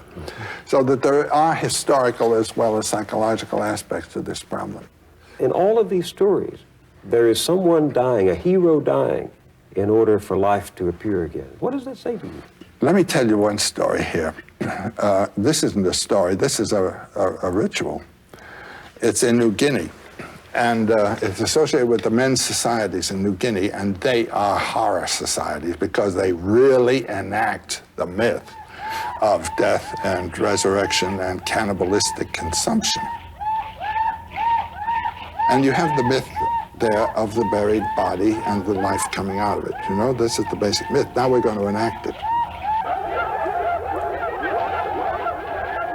So here's this sacred field, the drums going and chants going and then pauses. And this went on for 3 or 4 or 5 days, on and on. And rituals are boring, but they just wear you out, you know, and then you break through to something else. Then comes the great moment. The young boys who were being initiated into manhood were now to have their first sexual experience. There was a great shed of enormous logs supported by 2 uprights over here. And the young woman comes in, all ornamented as a deity. And she is brought to lie down in this place beneath the great roof. And the boys then, with the drums going and chanting going on, one after another, there are about 6 boys, have their first permitted or public intercourse with the girl. And when the last boy is with her in full embrace, the supports are withdrawn, the logs drop, and the couple are killed. There is the union of male and female again, as they were in the beginning before the separation took place. There is the union of begetting and death again, and they're both the same thing. The little pair are pulled out and roasted and eaten right that evening, enacting the myth in its essential character. Can't beat that. And the truth to which that's the sacrifice of the Mass.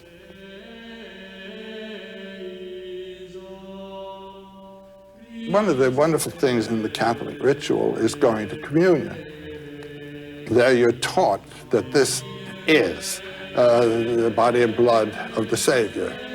And you take it to you, and you turn inward, and there he's working within you. The truth to which the ritual points is? The nature of life itself has to be realized in the acts of life. When in the hunting cultures a sacrifice is made, it is as it were a gift, a bribe, as it were, to the deity that is being invited to do something for us or to give us something. When a figure is sacrificed in the planting culture, that figure is the god. The person who died, was buried, and became the food is Christ crucified, from whose body the food of the Spirit comes. There is a sublimation of what originally was a very solid vegetal image. He is on Holy Rood, the tree. He is himself the fruit of the tree. Jesus is the fruit of eternal life, which was on the second tree in the Garden of Eden. When man had eaten of the fruit of the first tree, the tree of the knowledge of good and evil, he is said to have been expelled from the garden. He had already expelled himself from the garden. The garden is the place of unity, non-duality. Non-duality of male and female, non-duality of man and God, non-duality of good and evil. You eat the duality and you're on the way out. So this tree of the non-duality is the tree of the exit. Now, the tree of coming back to the garden is the tree of immortal life, where you know that I and the Father are one, and the two that seem to become one again. And this is exactly the tree under which the Buddha sits. The tree of wisdom? The tree of immortal life, of the knowledge of immortal life. And the Buddha under his tree and Christ hanging on his tree are the same image. They are the same image. The one who has died to the flesh and been reborn in the spirit. This is an essential experience of any mystical realization. You die to your flesh and are born to your spirit. You identify yourself with the consciousness and life of which your body is but the vehicle. You die to the vehicle and become identified in your consciousness with that of which the vehicle is the carrier. Do you understand me? And that is the God. So that what you get in the vegetation traditions is this notion of identity behind the surface display of duality. Identity behind it all. All of these are manifestations of the one. The one radiance shines through all things. The function of art, in a way, is to reveal through the object here the radiance, and that's what you get when you see the beautiful organization of a fortunately composed work of art. You just say, aha. Somehow it speaks to the order in your own life. This is a realization through art of the very thing that the religions are concerned to render. That death is life and life is death, and that the two are in accord. You have to have a balance between death and life. They're two aspects of the same thing, which is being, becoming.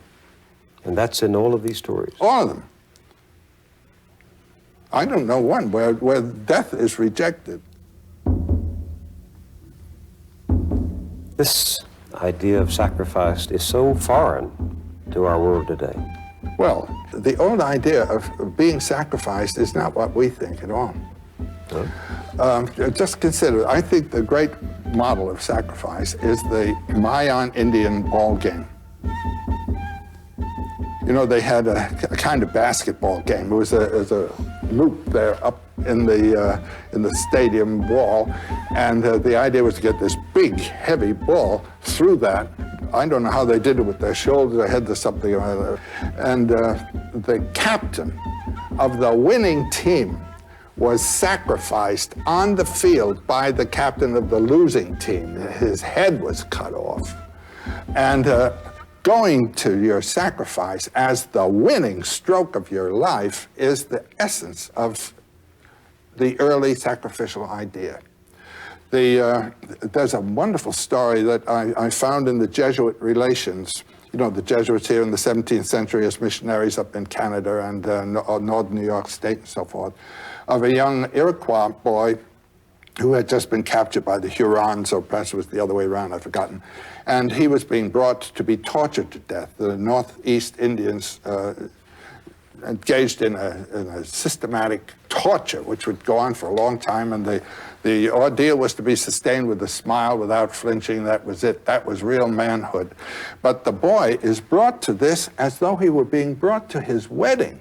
He is singing, and the people with him are treating him as though they were his hosts, and he was the honored guest, and he played the game with them, knowing where he was going. And the priests describing the thing are absolutely bewildered by the situation.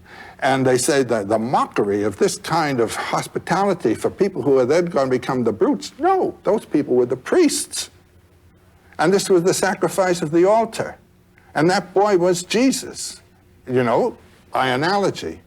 And the priest every day is celebrating Mass, which is an imitation or repetition, actually, of the sacrifice of the cross. That's what this priest was witnessing. But then you have it also in the Acts of John. Jesus, before going to crucify, the Jesus dance. That's one of the most beautiful passages in the Christian tradition. In the Matthew, Mark, Luke, and John Gospels, it simply mentioned that we sang a hymn and Jesus went forth. Well, here you have the whole hymn described in a ring.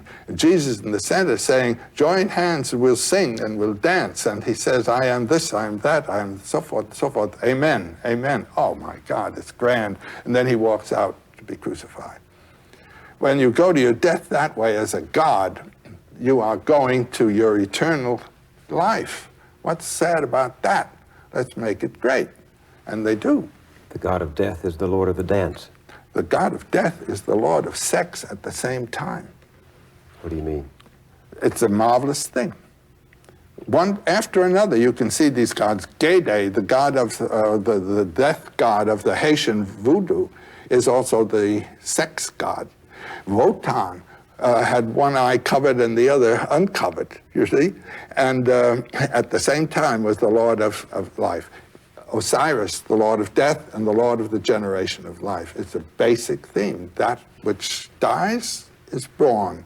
You have to have death in order to have life. Now, this is the origin thought, really, of the headhunt. In Southeast Asia, and particularly in the Indonesian zone, the headhunt, right up to now, has been a sacred act. It's a sacred killing. Unless there is death, there cannot be birth. And a young man, before he can be permitted to marry and become a father, must have gone forth and had his kill. What does that say? Well, that every generation has to die in order that the next generation should come. As soon as you beget or give birth to a child, you're the dead one. The child is the new life, and you are simply the protector of that new life. Your time has come, and you know well, it. that's why there is this deep psychological association of begetting and dying. Isn't there some relationship between what you're saying and this fact that a father will give his life for his son, a mother will give her life for her child? There's a wonderful paper. I don't know whether you knew that I would love to have talked to this point. There's a wonderful paper by Schopenhauer, who's one of my 3 favorite philosophers, called The Foundation of Morality. There he asks exactly the question that you've asked. How is it that a human being can so participate in the peril or pain of another that without thought, spontaneously, he sacrifices his own life to the other? How can this happen? That what we normally think of as the first law of nature, namely self-preservation, is suddenly dissolved and there's a breakthrough. In Hawaii, some 4 or 5 years ago, there was an extraordinary adventure that represents this problem. There's a place there called the Pali, where the winds from the north, the trade winds from the north, come breaking through a great ridge of rocks and of mountain, and they come through with a great blast of wind. The people like to go up there to get their hair blown around and so forth, or to commit suicide, you know, like jumping off the Golden Gate Bridge. Well, the police car was on its way up the early little road that used to go up there, and they saw just beyond the railing that keeps the cars from rolling over, a young man actually clearly about to jump and prepare himself to jump. Police car stopped.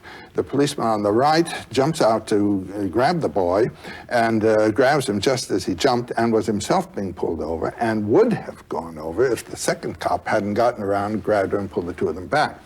There was a long description of this. It was a marvelous thing in the newspapers at that time. And the policeman was asked, why didn't you let go? I mean, you would have lost your life. And you see what happened to that man. This is what's known as one-pointed meditation. Everything else in his life dropped off. His duty to his family, his duty to his job, his duty to his own career, all of his wishes and hopes for life just disappeared, and he was about to go. And his answer was, I couldn't let go. If I had, and I'm quoting almost word for word, if I had let that young man go, I could not have lived another day of my life. How come? Schopenhauer's answer is, this is the breakthrough of a metaphysical realization that you and the other are one, and that the separateness is only an effect of the temporal forms of sensibility of time and space. And our true reality is in that unity with all life. It is a metaphysical truth that becomes spontaneously realized because it's the real truth of your life. Now, you might say the hero is the one who has given his physical life, you might say, to some order of realization of that truth. It may appear that I'm one with my tribe, or I'm one with people of a certain kind, or I'm one with life. This is not a concept, this is a realization. Do you see what I mean? No, explain it. And the concepts of love your neighbor and all are to put you in tune with that fact. But whether you love your neighbor or not, bing, the thing grabs you and you do this thing. You don't even know who it is. That policeman didn't know who that young man was. And Schopenhauer says, in small ways you can see this happening every day, all the time. This is a theme that can be seen moving life in the world. People doing nice things for each other. What do you think has happened to this mythic idea of the hero in our culture today? It comes up in an experience. I think, I remember during the Vietnam War, seeing on the television the young men in helicopters going out to rescue one of their companions at great risk to themselves. They didn't have to rescue that young man. It's the same thing working. It puts them in touch with the experience of being alive. Going to the office every day, you don't get that experience, but suddenly you're ripped into being alive, and life is pain, and life is suffering, and life is horror. But by God, you're alive, and it's spectacular. And this is a case of being alive, rescuing that young man. But I also know a man who said once, after years of standing on the platform of the subway, I die a little bit down there every day, but I know I'm doing so for my family. There are small acts of heroism that occur without regard to the nobility or the notoriety that you attract for it. That's right.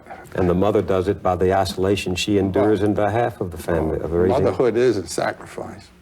On our veranda in Hawaii, there are little birds that come that Jean likes to feed, and each year there have been one or two mother birds.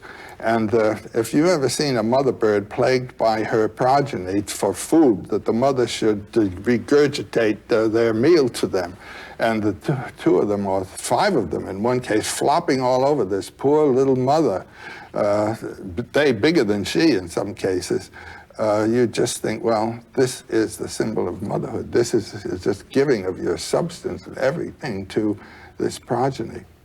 This should be it in marriage. A marriage is a relationship. When you make a sacrifice in marriage, you're not sacrificing to the other, you're sacrificing to the relationship. And this is symbolized, for example, in that Chinese image of the Dai Chi, the Tao, you know, with the dark and the light interacting. It's a well-known sign. That is the relationship of yang and yin, male and female, which is what a marriage is. And that's what you are. You're no longer this, you're the relationship.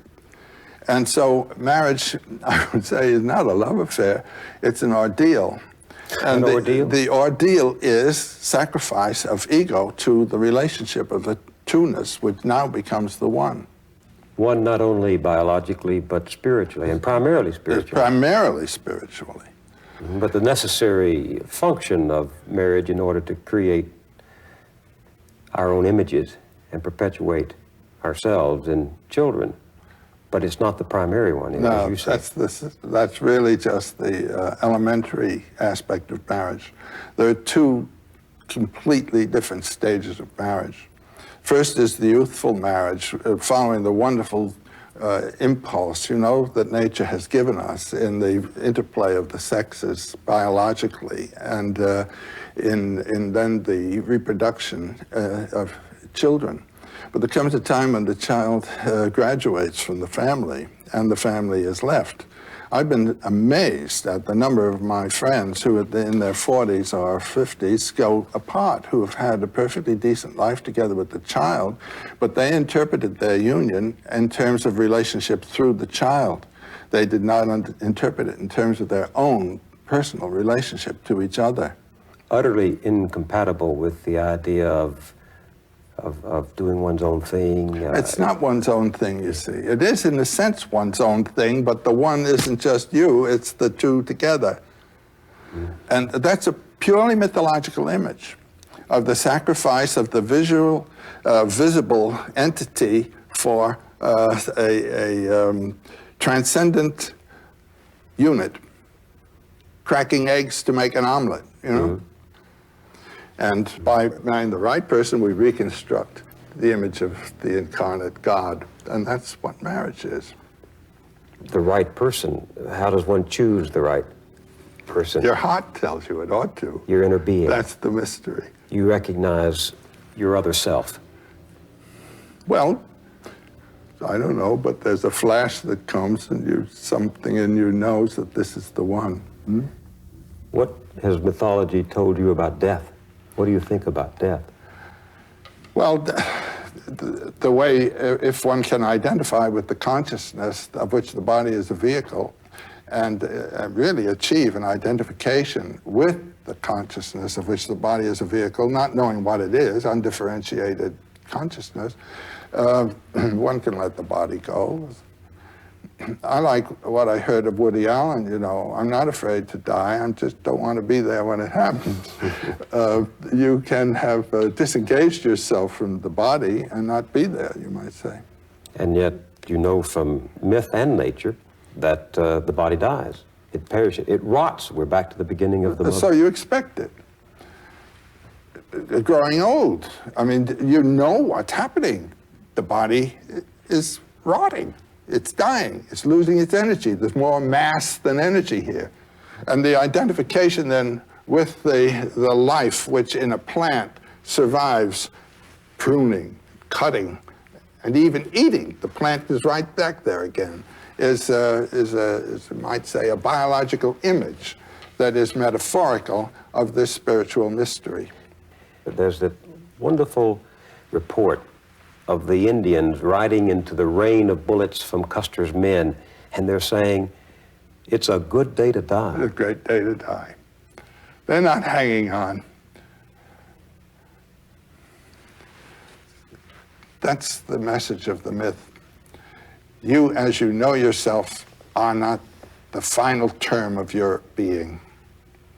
And you must die to that one way or another, in giving of yourself to something, or in being annihilated, actually, physically, to return, you might say, or to recognize.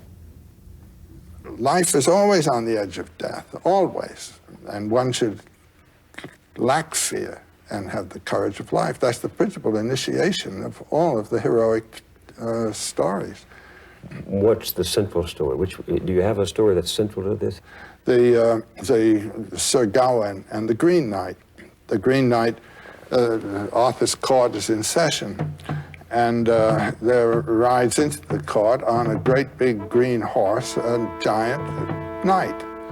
And the knight says, I have a challenge. I have an adventure. I challenge anyone here to come down here and take this great big axe and cut my head off.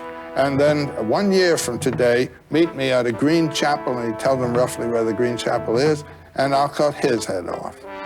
And the only knight who had the courage to accept this curious invitation was Gawain. And the knight gets off his horse, sticks out his neck, Gawain comes down with his axe, and there's the head. And then the knight stands up, picks up the head, gets on the horse, and rides off, says, I'll see you in a year. Well, that year, everybody was very generous to Gawain, and he rides off for the year. As the day approaches, he finds himself before a little hunter's cabin, and he thinks he'll ask advice here as to where the Green Chapel is, and tells him, I've got to be there in 3 days. And the hunter greets him and Gawain tells his story, and the hunter says, well, it's the Green Chapel. He's just down the way here. It's about a couple of 100 yards. And why don't you just spend the next 3 days with us, and we'll entertain you, and then you can go to this adventure. All right, very well. So the hunter says, well, I've got to go out for the day on the hunt. And he says, you'll spend the night with us, and then in the morning I'll go forth, and in the evening I'll come back, and I'll give everything I will have got during the day to you, and you give to me what you will have got during the day. But in the morning the hunter rides off, and Gawain's in bed, and in comes the hunter's gorgeous, beautiful wife. And she tickles Gawain's chin and invites him to love. Well, he's an Arthurian knight, a knight of Arthur's court, and to betray his host is the last thing that a knight can submit to, so he resists this woman. And she's very, very aggressive, and he's very, very stern in his position. And finally she says, well, let me give you a kiss anyhow. So she gives him one big smack, and that's that. In the evening, the hunter comes back with a great haul of game, throws it on the floor, and Gawain gives him a kiss. And they laugh, and that's that. Second morning, a similar event. The wife comes in, and Gawain gets 2 kisses. And the hunter comes back with about half as much game, and he gets 2 kisses. They laugh, and that's that. The third morning, the wife comes in. Now, here's a man about to meet his death. He's about to have his head chopped off. A beautiful woman, the last moment, of the possibility of this wonderful fulfillment. And again, he resists. She gives him 3 kisses and her garter. And she says, this will protect you against any danger. The hunter comes home with just one silly, smelly fox, throws on the ground, and he gets 3 kisses, but no garter. So comes the time now to go and have your head chopped off. Do you see what the tests are of the night here? One is sex, lust, and the other is courage. So he approaches the chapel, the Green Chapel, with the Green Knight whom he's about to encounter, and he hears the knight whetting this great knife, this great axe. He comes to it, and the knight is there, certainly, the great big green fellow, and he greets him and says, okay, put your neck out there on this block and I'll chop your head off. And he lifts the axe, and he says, no, stretch out a little more. He does this 3 times. And then the axe comes down and just cuts his neck a little bit. The Green Knight says, that's for the garter. Well, this is the origin legend of the Knights of the Garter. Here's a knight who really transcended the 2 great temptations, fear of death and lust for sex and the joys of life. And the moral? And the moral is that the realization of your bliss, your true being, comes when you have put aside the what might be called passing moment with its terror and with its temptations and its statement of requirements of life, that you should live this way. What is that story about, and I forget where it comes from, about the camel and then the lion, and along the way you lose the burden of youth? The 3 transformations of the spirit. Yeah. That's Nietzsche. That's the prologue to Thus Spake Zarathustra. Tell me that story. When you are a child, when you are young and a young person, you are a camel. The camel gets down on its knees and says, put a load on me. This is obedience. This is receiving the instruction and information that your society knows you must have in order to live a competent life. When the camel is well loaded, he gets up on his feet, struggles to his feet, and runs out into the desert, where he becomes transformed into a lion. The heavier the load, the more powerful the lion. The function of the lion is to kill a dragon. And the name of the dragon is Thou Shalt. And on every scale of the dragon, there is a thou shalt imprinted.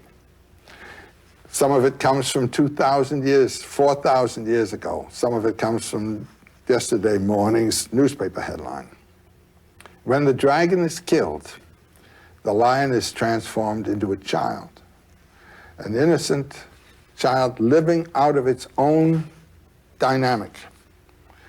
And Nietzsche uses the term ein aus sich rollendes Rad, a wheel rolling out of its own center. That's what you become. That is the mature individual. The thou shalt is a civilizing force. It turns a human animal into a civilized human being. But then the one who is thrown off the thou shalt is still a civilized human being. You see, he has been humanized, you might say, by the thou shalt system. So his performance now as a child is not simply childlike at all. He has assimilated the culture and thrown it off as a thou shalt. But this is the way in any artwork. You go to work and study an art. You study the techniques. You study all the rules. And the rules are put upon you by a teacher. Then there comes a time of using the rules, not being used by them. Do you understand what I'm saying? So one way is to follow. I always tell my students, follow your bliss. Follow your bliss? Your bliss, where the deep sense of being in form and going where your body and the soul want to go. When you have that feeling, then stay with it and don't let anyone throw you off. Have you ever read Sinclair Lewis's Babbitt? Not in a long time. Do you remember the last line? I've never done the thing I wanted to in all my life. Quite a That's limit. the man who never followed his bliss. Well, I heard that line. I was living in Bronxville when I was teaching at Sarah Lawrence. Before I was married, I used to be eating out in the restaurants of the town for my lunch and dinners. And Thursday night was the maid's night off in Bronxville, so that all the families were out in the restaurants. And one fine evening, I was in my favorite restaurant there. It was a Greek restaurant. And at a table was sitting a father, a mother, and a scrawny little boy, about 12 years old. The father says to the boy, drink your tomato juice. And the boy says, I don't want to. And the father, with a louder voice, says, drink your tomato juice. And the mother says, don't make him do what he doesn't want to do. The father looks at her and he says, he can't go through life doing what he wants to do. Said, if he does only what he wants to do, he'll be dead. Look at me. I've never done the thing I wanted to in all my life. I said, my God, Babbitt incarnate. And that's the man who never followed his bliss. Well, you may have a success in life, but then just think of it. What kind of life was it? What good is it? You've never done the thing you wanted to in all your life. What happens when you follow your bliss? You come to bliss. This should be it in marriage. I mean, that's the sense of the marriage ceremony.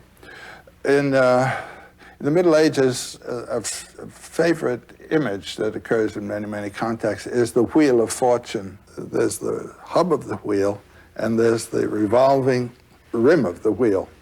And if you are attached to the rim of the wheel, let's say fortune, you will be either above, going down at the bottom, or coming up. But if you are at the hub, you're in the same place all the time. And that's the sense of the marriage vow. You know, I take you in health or sickness, you know, in wealth or poverty, but I take you. And you are my bliss, not the wealth that you might bring me, nor the social prestige, but you. And that's following your bliss.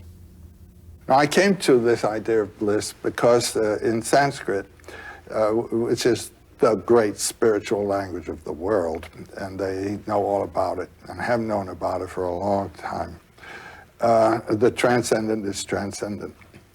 But there are three terms that bring you to the brink. You might say the jumping off place to the ocean. And the three terms are Sat, Chit, Ananda. And Sat, the word Sat means being. Chit means full consciousness. and Ananda means rapture. So I thought, I don't know whether my consciousness is full consciousness or not.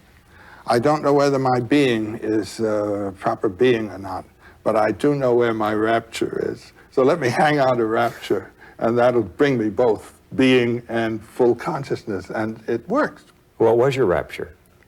Well, it started with Indians, and then it went on into more and more mythological matters and the realm of the arts, music, and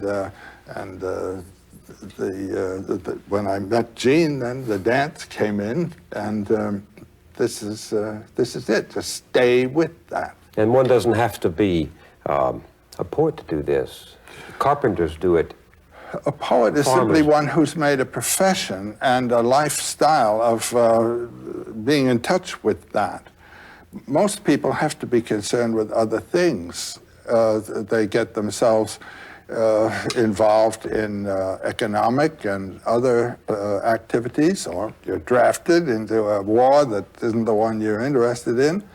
And how to hold to this umbilical, you might say, on those circumstances, that's a technique each one has to work out for himself somehow. But most people living in that realm of what might be called occasional concerns, they all have the capacity that's waiting to be awakened to move to this other place. I know it. I've seen it happen in students. Wonderful way of teaching we had at Sarah Lawrence, where I taught for 38 years. I'd have an individual conference with every one of my students at least once a fortnight for half an hour or so. And there you're talking on about the things that students ought to be reading, and suddenly you hit on something that the student really responds to. You can see the eyes open, the complexion changes, a life possibility has opened there. And all you can say to yourself is, I hope this child hangs on to that, you know. They may or may not, but when they do, they've found a life right there in the room with you. How would you advise somebody to tap that spring of eternal life, that joy that is right there? Well, we're having experiences all the time, which may, on occasion, render some sense of this, a little intuition of where your joy is. Grab it. No one can tell you what it's going to be. I mean, you've got to learn to recognize your own depths. Do you ever have this sense when you're following your bliss, as I have at moments, of being helped by hidden hands? All the time. It's miraculous. I even have a superstition that has grown on me as the result of invisible hands coming all the time. Namely, that if you do follow your bliss, you put yourself on a kind of track that has been there all the while waiting for you. And the life that you ought to be living is the one you're living somehow. And when you can see it, you begin to deal with people who are in the field of your bliss, and they open doors to you. I say follow your bliss and don't be afraid, and doors will open where you didn't know they were going to be. Do you ever have sympathy for the man who has no invisible means of support? Who has no invisible means? Yes, he's the one that evokes compassion, you know, the poor chap. And to see him stumbling around when the water of immortal life is right there is really, it evokes one's pity. Right there? Right there? You Yes. believe that? Yes. The waters of eternal life? Right there. Where? Wherever you are. If you're following your bliss. I mean, you're having that joy, that refreshment, that life all the time.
This program was made possible by a grant from the Corporation for Public Broadcasting and by this station and other public television stations.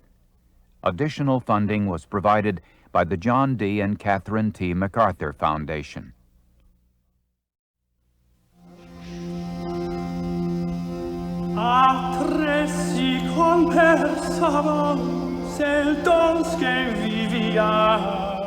So through the eyes, love attains the heart.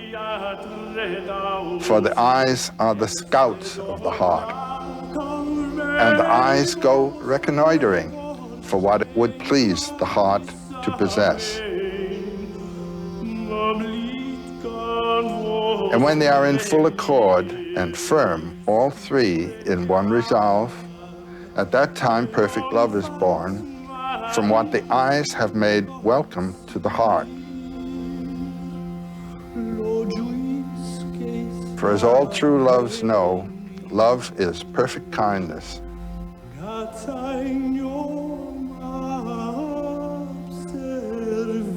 Which is born, there is no doubt, from the heart and the eyes.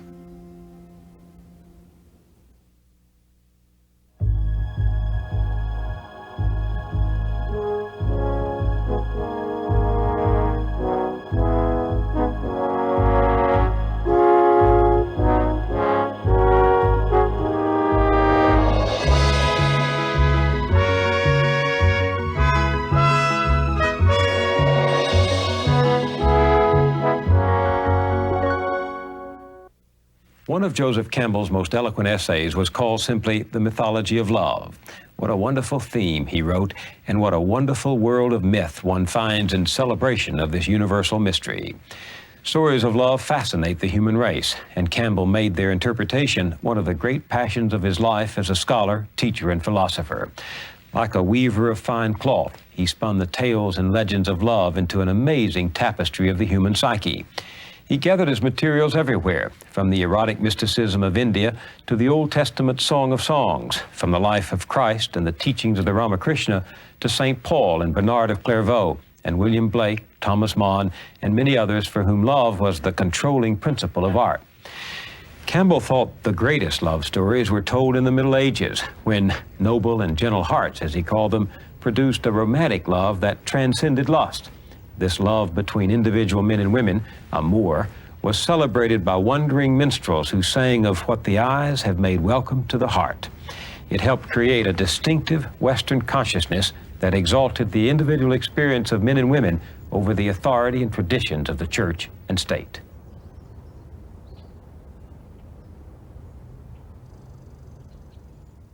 Let's talk about love. Let's talk about love, fine. But it's such a vast subject that in mythology, that if I had come to you and said, let's talk about love, but where should we begin? What would your answer have been? I think my answer would have been the Troubadours in the 12th century. Let's begin there. Why the Troubadours? Well, because they're the first ones in the West that really considered love in the sense that we think of it now, as a person-to-person relationship. You're talking about romantic love? Yes. It's the seizure that comes in recognizing as where your soul's counterpart in the other person. And that's what the Troubadours stood for. And that has become the ideal in our lives today. What had it been before that? Well, the idea of love as Eros, the god who excites you to sexual desire. This is not the person-to-person thing of the falling in love in the way the Troubadours understood it. I have a definition for Eros, the erotic biological urge, as the zeal of the organs for each other. And the personal factor doesn't matter. Where did Eros come from? Well, Eros is Cupid. And in India, the god of love is Kama. And he's no Cupid. He's a big, vigorous youth with a bow and a quiver of arrows. And the names of the arrows are such things as death-bringing agony and open up and really, he just drives this thing into you so that it's a total physiological, psychological explosion that takes place. Then the other love, the Christian love of agape, spiritual love, love thy neighbor as thyself. Again, it doesn't matter who the person is. I mean, it's your neighbor. You must have that kind of love. But the kind of seizure that comes from the meeting of the eyes, as they say, in the Troubadour tradition, and the purely personal, person-to-person thing, as far as I know, it originates as an ideal to be lived for with the Troubadours. You've said that what happened in the 12th and 13th centuries was one of the most important mutations of human feeling and spiritual consciousness, that a new way of experiencing love came to expression. Yes. And it was in opposition to that ecclesiastical despotism of the heart. Yes. Which required people, particularly young girls, barely out of adolescence, to marry whomever the church or their parents wanted them to marry. That's right. And what had this done to the passion of the heart? Well, to say a word for the other before I do this, the usual marriage in traditional cultures is arranged for by the families. It's not a person-to-person decision at all. And this is true to this day in many parts of the world. This is not to say that in arranged marriages of this kind there is no love. There is a lot of love. There's family love and a rich love life on that level. So in the Middle Ages, of course, that was the kind of marriage that was sanctified by the church. And so the idea of a real person-to-person marriage was very dangerous. Dangerous because it was heresy. It was not only heresy, it was adultery. And that was punishable by death. For instance, in the Tristan romance, that's the crucial romance. Tristan and Isolde? Yes. Isolde was engaged to marry King Mark. They had never seen each other. And Tristan is sent over to fetch Isolde to Mark. And Isolde's mother prepares a love potion so that the two who are to be married will have real love for each other. And these two youngsters, they think the love potion is wine, and they drink it, and then they're overtaken with this love. But Brangane, the nurse of Isolde, realized what had happened. She went to Tristan and said, "You have drunk your death." And Tristan said, "If by my death you mean this agony of love, that is my life. If by my death you mean the punishment that we are to suffer if discovered, which is namely execution, I accept that. But if by my death you mean eternal punishment in the fires of hell in which these people believed, I accept that too." That was That's big stuff. For a medieval Catholic, because they believed in a literal hell. Well, these people did. Yes. So what's the significance of what he was saying? What he was saying is that this love is bigger even than death, than pain, than anything. This is the affirmation of the pain of life in a big way. And I would choose this pain for love now, even though it might mean everlasting pain and damnation in hell. That's right. And that was a marked change in how people... Well, that is any life career that you choose in following your bliss should be chosen with that sense. Nobody can frighten me off from this thing. This is sort of the beginning of the romantic idea of the Western individual taking matters into his or her own hand. Well, absolutely. I mean, you can see there are examples in Oriental stories of this kind of thing, but it did not become a social system. It has now become the ideal, at any rate, of love in the Western world. Love from one's own experience. You're right. It's a very mysterious thing, that electric thing that happens. And then the the agony that can follow, which is that which the Troubadours celebrate, you know, the agony of the love, the sickness that the doctors cannot cure, the wound that can be healed only by the weapon that delivered the wound. Meaning? Well, the wound is the wound of my passion and agony of love for this creature. And the only one who can heal me is the one who delivered the blow, you know. So we often hurt most of the person we love and heal the hurt by the love that hurt. That's something like that. That's the paradox of the job. What did you mean, Joe, when you said that the triumph of Tristan's view of love and vision of love, this beginning of romantic love in the West, was libido over credo? Well, the credo, I believe. And I believe not only in the laws, but I believe that these laws were instituted by God, and there's no arguing with God. I mean, these laws are just a heavy weight on me, and disobeying those is sin, and it has to do with my eternal character. And libido? Libido is the impulse to life. Comes from where? Comes from the heart. And the heart is what? The heart is the organ of opening up to somebody else. That's the human quality as opposed to the animal qualities, which have to do with, primarily with self-interest. Opening up to that which is other is the opening of the heart. And that's as the Troubadours saw it. It is the opening of the heart. I can certainly understand, though, why the church was threatened by this, because how can you have a church if everyone's libido is her own God? Why not? Why can't the church handle that? If you can sanctify a marriage that has been arranged, why can't you sanctify a marriage where two people have joined each other? So the courage to love became the courage to affirm against tradition. Whatever knowledge stands confirmed in one's own experience. Yeah. Why was that important in the evolution of the West?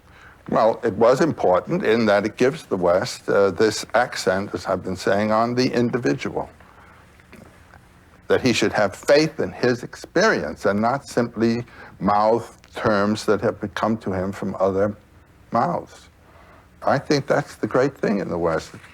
The validity of the individual's experience of what humanity is, what life is, what values are, against the monolithic system.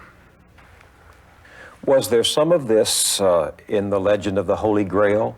Yes. Wolfram has a very interesting statement about the origin of the Grail. He says, the Grail was brought from heaven by the neutral angels. There was the war in heaven between God and Lucifer and the angelic hosts that sided, one group with Lucifer and the other with God. Pair of opposites, good and evil, God and Satan. The Grail was brought down through the middle, the way of the middle, by the neutral angels. What is the Grail representing then? Well, the Grail becomes what we call it, that which is attained and realized by people who have lived their own lives. So the story, very briefly, is of this, I'm giving it now as Wolfram gives it, but this is just one version. The Grail King was a lovely young man, but he had not earned that position.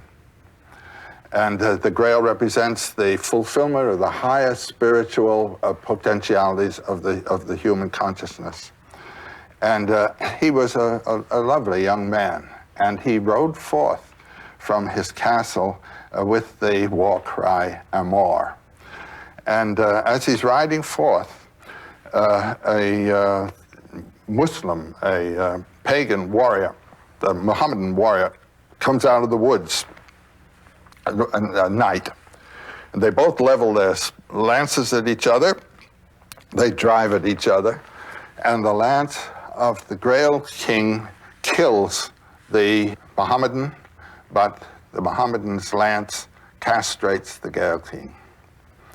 What that means is that the Christian separation of matter and spirit, of the dynamism of life and the spiritual, natural grace and supernatural grace, has really castrated nature.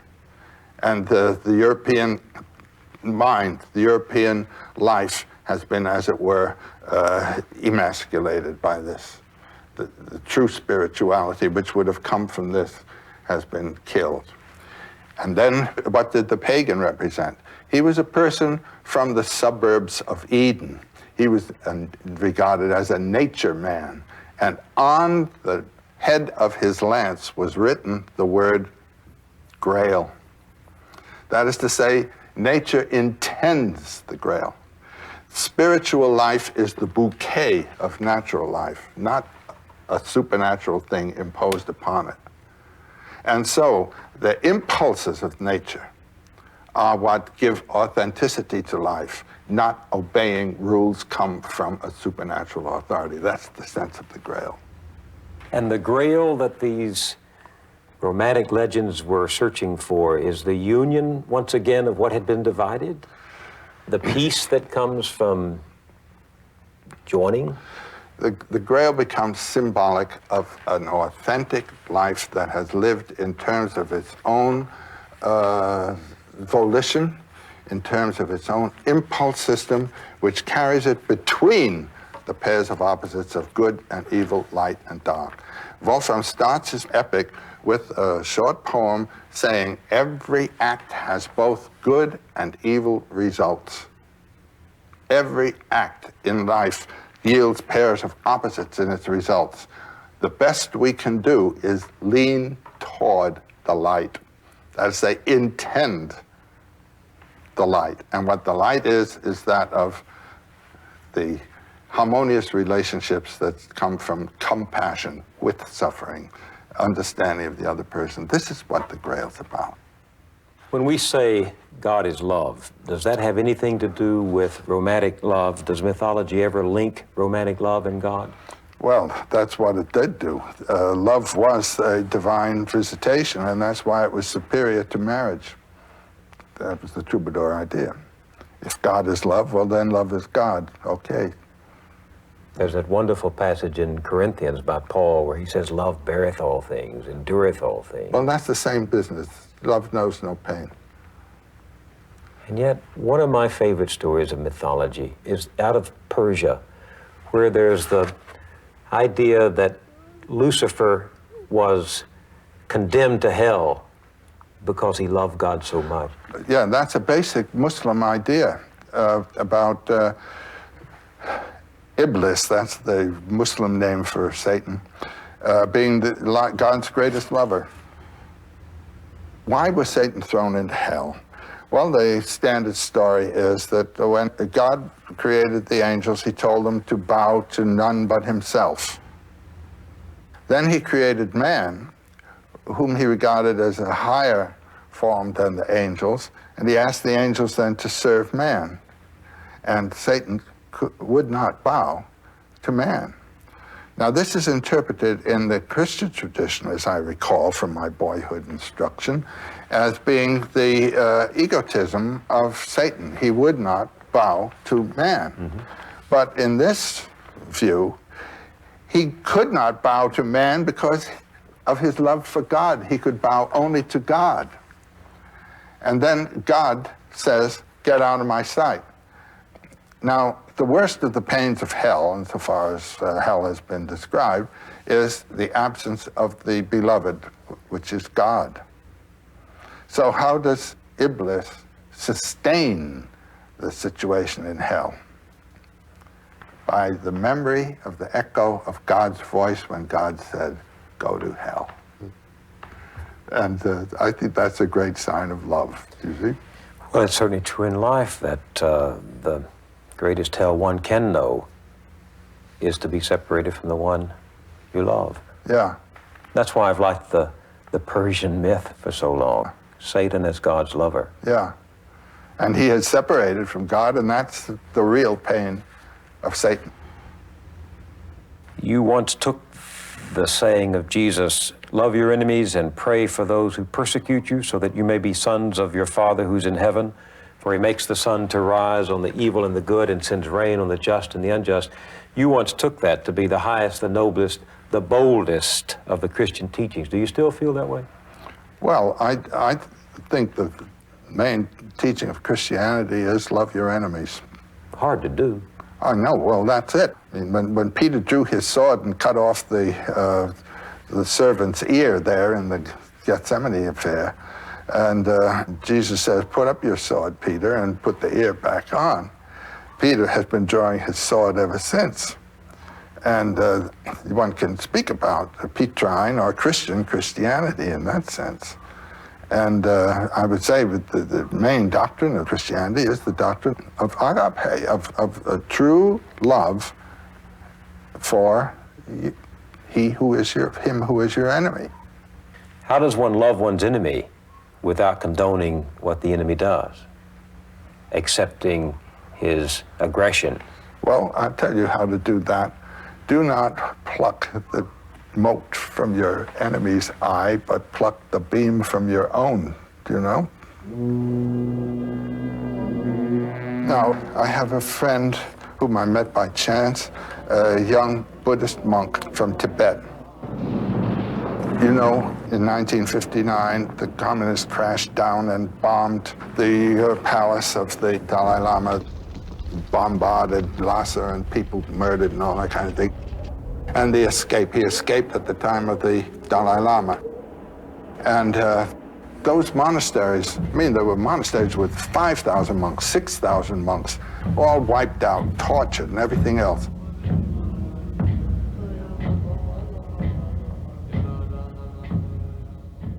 I haven't heard one word of incrimination of the Chinese from that young man. There is absolutely no condemnation of the Chinese here.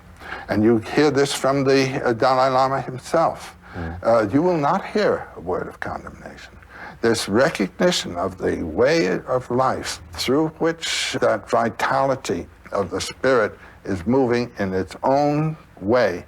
I mean, these men are sufferers of terrific violence, and there's no animosity. I learned religion from that. Do most of the stories of mythology from whatever culture say that suffering is intrinsically a part of life and that there's no way around it? I think I'd be willing to say that they do. I can't think of anything now that says if you're going to live, you won't suffer. It'll tell you how to understand and bear and interpret suffering. That it will do. And when the Buddha says there is escape from suffering, the escape from sorrow is nirvana. Nirvana is a psychological position where you are untouched by desire and fear. But is that realistic? Does that happen? Yes, certainly. And your life becomes what? Harmonious, well-centered, and affirmative of life. Even with suffering? Exactly. There's a passage in Paul's epistle to the Philippians, isn't there? Be as Christ, for Christ did not think godhood something to be hung on to be clung to, but let go and came down and took life in the form of a servant even unto death. Let's say, come in and accept the suffering and affirm it. So you would agree with Abelard in the 12th century who said that Jesus' death on the cross was not as ransom paid, as a penalty applied, but it was an act of at-one-ment, atonement, at one with the race. That's the most sophisticated interpretation of why Christ had to be crucified. Abelard's idea was that this is connected with the Grail King and everything else, that the coming and of Christ to be crucified and illustrating thus the suffering of life removes man's mind from commitment to the things of this world in compassion. it's in compassion with Christ that we turn to Christ. And so the injured one becomes the savior. It is the suffering that evokes the humanity of the human heart. So you would agree with Abelard that mankind yearning for God and God yearning for mankind in compassion met at that cross? Yes, and by contemplating the cross, you are contemplating the true mystery of life. And that love for this experience, no matter how horrific the experience, the love for it. So there's joy and pain in love. Yeah, there is. Love, you might say, is the burning point of life, and since all life is sorrowful, so is love. And the stronger the love, the more that pain, but love bears all things. Love itself is a pain, you might say, that is the pain of being truly alive.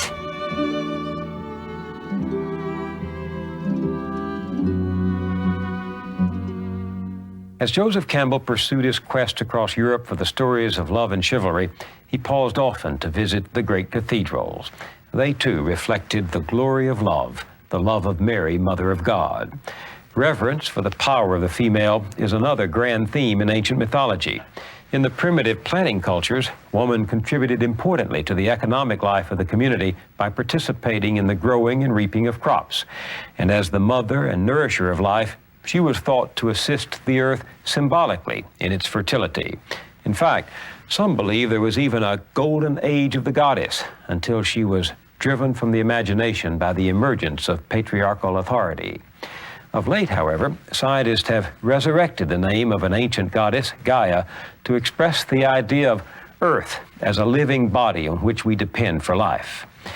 In the last half of this conversation with Joseph Campbell, he takes us back to the time when the love of God meant the love for Mother Goddess, and he unites these themes in one image, the virgin birth, which to him represents the birth of spirit from matter, the birth of compassion in the heart. The Lord's Prayer begins, "Our Father, which art in heaven." Yeah. Could it have begun, "Our Mother"? This is a metaphorical image. This is a symbolic image. And to make the point that it's not your father, your physical father, we have our Father who art in heaven. But heaven again is a symbolic idea. Where it would heaven be? It is no place. All of the references of religious and mythological images are to planes of consciousness or fields of experience potential in the human spirit. And these are to evoke attitudes and experiences that are appropriate to a meditation on the mystery of the source of your own being, I would say. So there have been systems of religion where the mother is the prime parent, the source, and she's really a more immediate parent than the father, because one is born from the mother, and then the first experience of any infant is the mother, so that the image of woman is the image of the world. You might say that mythology is simply a translation of the world into a mother image. We talk of Mother Earth and so forth. But what happened along the way, Joe, to this reverence that in primitive societies was directed toward the goddess figure, the great goddess, the Mother Earth? What happened to that? That comes in primarily with agriculture and the agricultural societies. Fertility and all of that? It has to do with the earth. The human woman does give birth as the earth gives birth to the plants. She gives nourishment as the plants do. So woman magic and earth magic are the same. They are related. And the personification then of this energy which gives birth to forms and nourishes forms is properly female. And so it is in the agricultural world of ancient Mesopotamia Egyptian Nile, but also in the earlier planting culture systems, that the goddess is the mythic form that is dominant.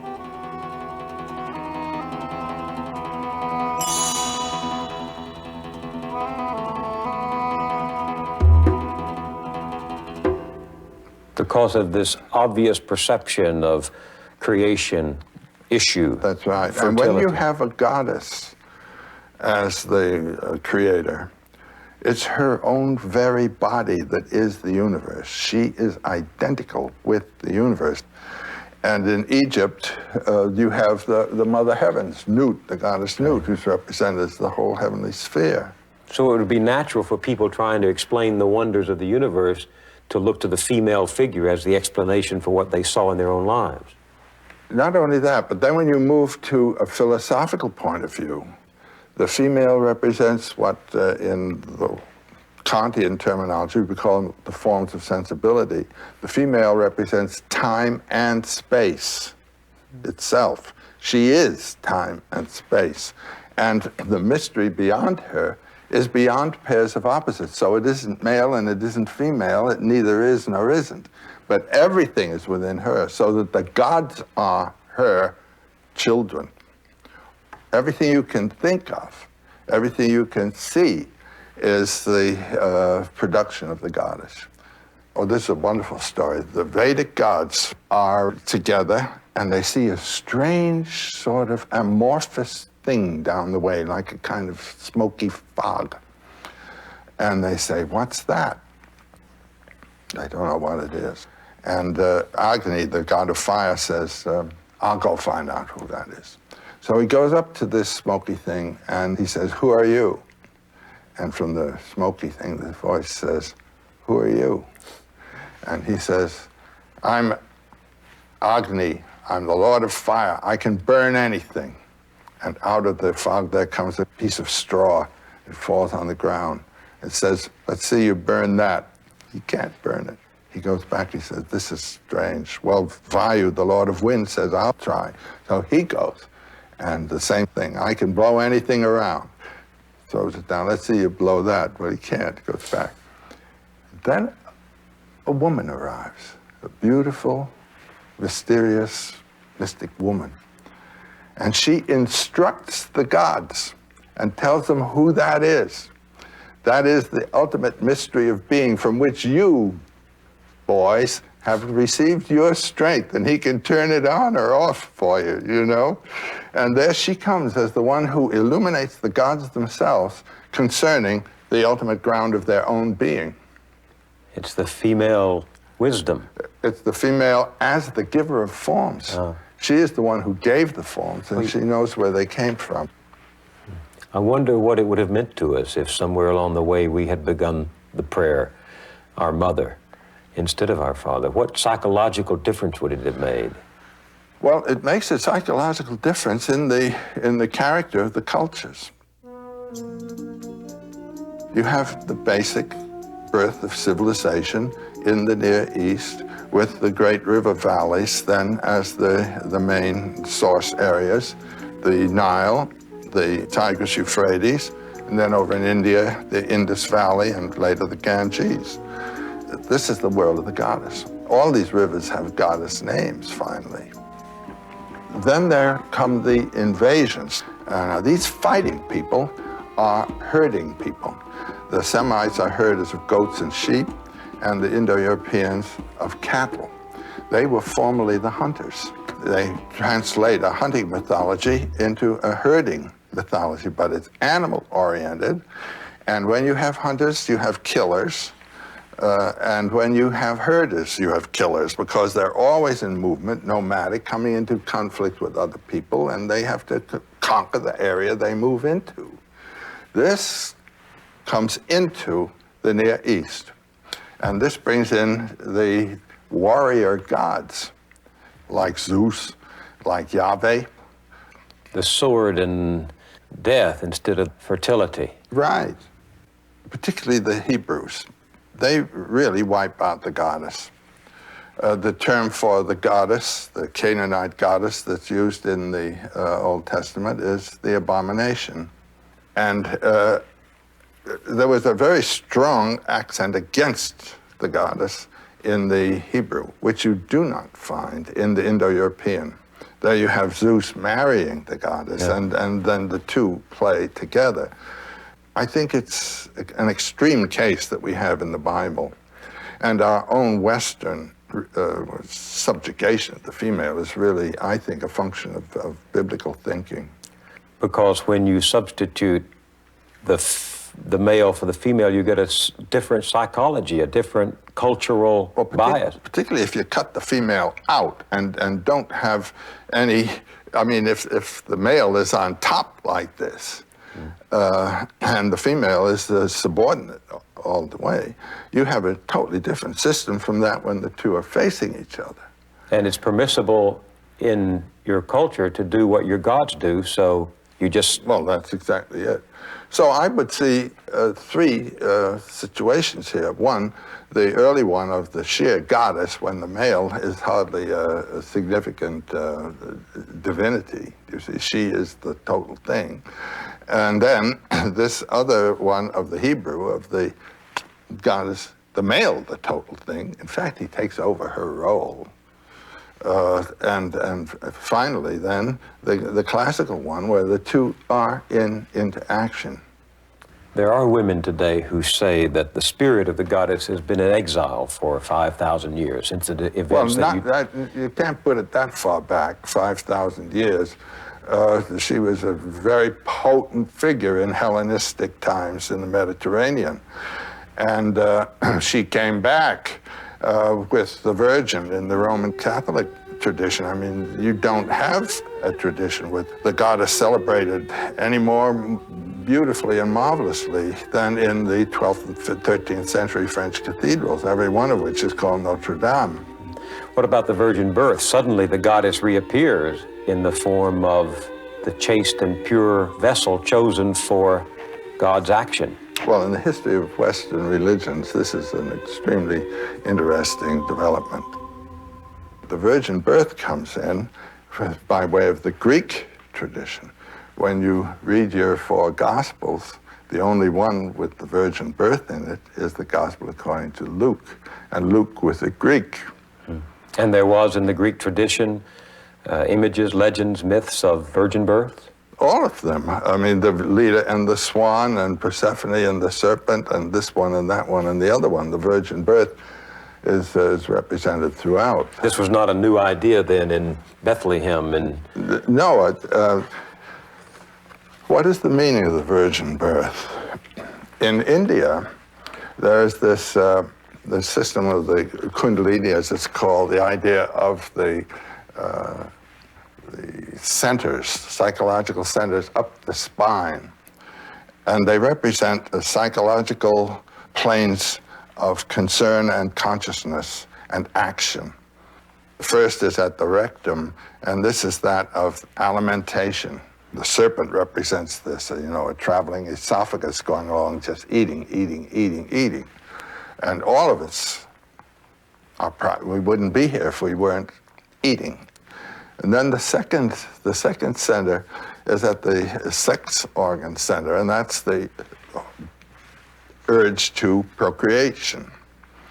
The third center is at the navel, and this is where you eat and want to consume, and it's not the alimentary eating, it's the mastering and smashing and trashing of others. You see, this is the aggressive mood. Now, the first is an animal instinct. The second is an animal instinct. The third is an animal instinct. And these three centers are located in the pelvic basin, you see. Mm-hmm. The next one is at the level of the heart. And this is the opening of compassion. And there you move out of the field of animal action into a field that is properly human and spiritual. Now, in each of these centers, there is a symbolic form. At the base, the first one, there is the form of the lingam and yoni, the male and female organs in conjunction. At the heart chakra, there is again male and female organs in conjunction, but in gold. This is the virgin birth. It's the birth of spiritual man out of the animal man. Do you understand? And it happens when you are awakened at the level of the heart to compassion and suffering with the other person. That's the beginning of humanity. And the meditations of religion properly are on that level, the heart level. You say it's the beginning of humanity, but in these stories, that's the moment when gods are born, the virgin birth. It's a God who emerges from that chemistry. And you know who that God is? It's you. All of these symbols in mythology refer to you. You can get stuck out there and think it's all out there. And so you're thinking of Jesus and all the sentiments about how he suffered and all. What that suffering is what ought to be going on in you. Have you been reborn? Have you died to your animal nature and come to life as a human incarnation? Why is it significant that this is of a virgin? Well, it is that the begetter is the spirit. It is a spiritual birth. The virgin conceived of the word, but through the ear. The word came like a shaft of light. Yes. And now the Buddha was born from his mother's side at the level of the heart chakra. That's a symbolic birth. He wasn't born from his mother's side, but symbolically he was. But the Christ came the way you and I come. Yes, but of a virgin. Which is a power greater than... And then, according to Roman Catholic doctrine, her virginity was restored. So nothing happened physically, you might say. It's not a physical birth. It's symbolic of a spiritual transformation. That's what the virgin birth's about. And so deities are born that way, who represent beings who act in terms of compassion and not in terms of the lower three centers. If you go back into antiquity, do you find images of the Madonna as the mother of the Savior child? Well, what you have as the model for the Madonna actually is Isis with her child Horus at her breast. This was the actual model for the Madonna symbol. Isis? Tell me that story. This is a prime myth in this period of the goddess as the redeemer, the one who goes in quest of the lost spouse or lover, and through her loyalty and descent into the realm of death recovers him. Isis and her husband Osiris were twins who were born of the goddess Nut. And their younger relatives were Set and Nephthys, who were also twins born from Nut. Set planned to kill his brother Osiris. And he took Osiris's measurements secretly and had a wonderful sarcophagus built that would exactly fit Osiris. So there was a hilarious party in progress one time among the gods, and Set trots in this sarcophagus and he says, anyone whom this perfectly fits can have it as his sarcophagus. And everybody at the party tried. And when Osiris got in, of course, he perfectly fit. Just at that time, 72 accomplices come rushing out, and they clap the lid on and strap it together and throw it in the Nile. Now, this is the death of the god. Whenever you have a death of an incarnation, a god like this, you're going to have a resurrection. You can wait for that. So he goes floating down the Nile and is washed ashore in Syria. And a beautiful tree grows up and incorporates the sarcophagus in its own trunk. So this is this wonderful tree with glorious aroma.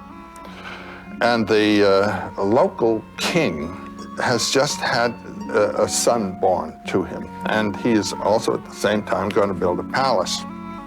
The aroma of this tree is so wonderful. He cuts it down and brings it in to be a central pillar in the main room of the palace. Poor little Isis, whose husband has been thrown into the Nile, starts this wonderful quest for Osiris. So she comes to the place where the palace is and learns of the wonderful aroma, and she suspects this is Osiris. And she gets a job as nurse to the just-born little child. Well, she lets the child nurse from her finger. And she loves the little child, and she decides to give it immortality. So she does this by placing him in the fireplace, in the fire, to burn away gradually his mortal body. But being a goddess, she could keep that from killing him, you understand? And when that would happen, she would convert herself into a swallow and fly mournfully around the pillar where her husband is. Well, one evening, the child's mother came into this room while this scene was in progress, saw her child in the fireplace, let out a scream, and that broke the spell, and they had to rescue the child from incineration. Meanwhile, the swallow had turned into this gorgeous nurse, Isis. And nurse gave an explanation of the situation, and she said, by the way, it's my husband that's in that pillar there, and I'd be grateful if you could just let me take it home. So the king came in and he said, certainly. So he removes the pillar, gives it to Isis, and it's put on a barge. So on the way back to the Nile, she removes the lid, the cover of the sarcophagus, and lies on top of her dead spouse and conceives of her dead spouse. This is an image that occurs in Egyptian art all the time. Out of death comes life and all of this kind of business. And when they land, she, in the papyrus swamp, gives birth to her child, Horus, with the dead Osiris beside her. This is the motif for the Madonna, actually. It becomes the Madonna. In Egyptian symbology, Isis represents the throne. The pharaoh sits on the throne of Isis as the child sits on the mother lap. And when you look in the Cathedral of Chartres, in the west portal, you will see the Madonna as the throne with the little child Jesus as the world emperor on her lap. That is the same image that's come over. And you say the Christian fathers took this image? Definitely, and they really say so. You read the second letter of Peter, and he says, those forms which were merely mythological forms in the past are now incarnate and actual in our Savior. It was a mythology of the Savior, the dead and resurrected God. And it's associated with the moon, which dies and is resurrected every month. And you have the 3 nights dark, and you have Christ 3 nights in the tomb, and 3 days in the tomb, and all this kind of thing. It's an intentional saying that which was merely talked about is now fact. And no one knows what the date of Christmas ought to be, but it's put on the date of the winter solstice, when the nights begin to be shorter and the days longer, the birth of light.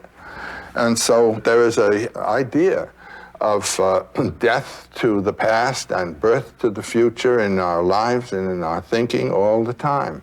Death to the animal nature, birth to the spiritual, and these symbols are talking about it one way or another. So when the council... And the goddess is the one who brings it about. The second birth is through the second mother. Notre Dame de Paris, Notre Dame de Chartres, our mother church. We are reborn by entering and leaving a church. And it doesn't mean physically, it means... spiritually. That there's a power that's unique to the feminine principle.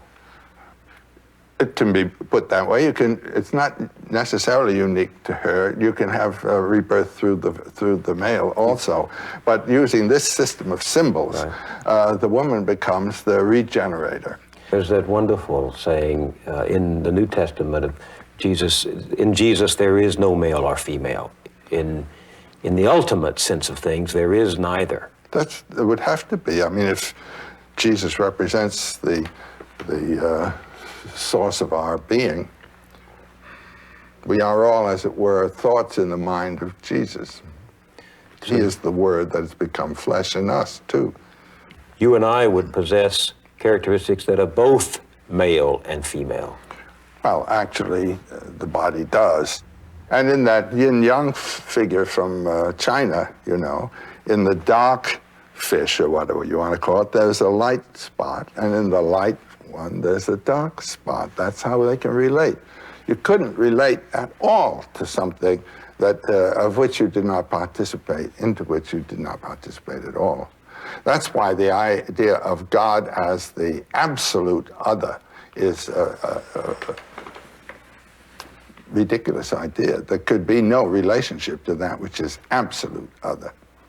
The question arises, discussing the male-female principle, the virgin birth, the spiritual power that gives us the second birth. The wise people of all time have said that we can live the good life if we learn, in fact, to live spiritually. But how does one learn to live spiritually when one is of the flesh? Remember, Paul said the desires of the flesh are against the spirit, and the desires of the spirit are against the flesh. How do we learn to live spiritually? Well, that was in ancient times and in primitive times, the business of the teacher. He was to give you the clues to a spiritual life. That was what the priest was for. Also, that was what the ritual was for. A ritual can be defined as an enactment of a myth. By participating in a good, sound ritual, you are actually experiencing a mythological life. And it's out of that one can learn to live spiritually. These stories of mythology actually point the way to the spiritual life. Yes, you've got to have a clue. You've got to have a roadmap of some kind, and these are all around us. They're here. And the roadmap to which the goddess stories are pointing is the map of elevating the spiritual to an equality with the physical so that you live in union with those two. Yes, there you come to the real sanctity of the earth itself, because that is the body of the goddess. When Yahweh creates, he creates of the earth and breathes his life into it. He's not there. She's there. Your body is her body. And there's that kind of identity. Well, that's why I'm not so sure that the future of the race and the salvation of the journey is in space. I think it is well right here on Earth, in the body, in the womb of all of our being. Well, it certainly is. I mean, when you go out into space, what you're carrying is your body, and if that hasn't been transformed, space won't transform it for you. But thinking about space may help you to realize something. You certainly thought about space in this wonderful passage. You're describing a page out of the National Geographic Atlas of the World, but you read this and something happened to you. What these pages opened to me was the vision of a universe of unimaginable magnitude and inconceivable violence.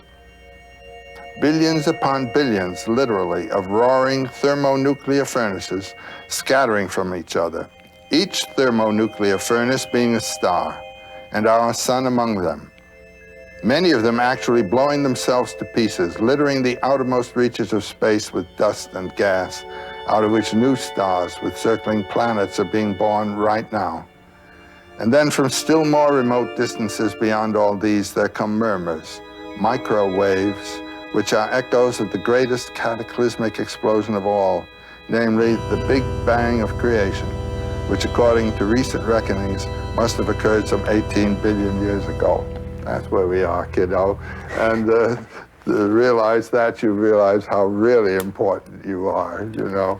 One little micro bit in this great magnitude. And then out of that must come the experience that you and that are in some sense one, and you partake of all of that. And it begins here. It begins here.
This program was made possible by a grant from the Corporation for Public Broadcasting and by this station and other public television stations.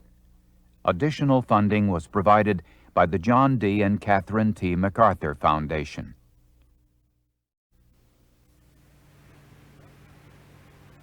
وجاءك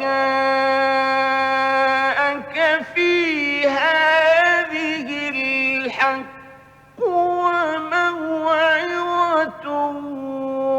وذكرى للمؤمنين.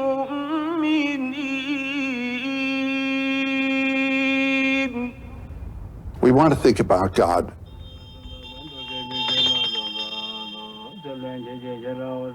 God is a thought. God is an idea. But its reference is to something that transcends all thinking. I mean, he's beyond being, beyond the category of being and non-being. Is he or is he not? Neither is nor is not.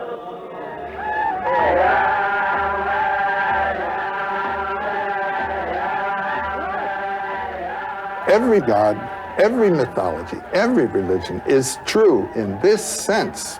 It is true as metaphorical of the human and cosmic mystery.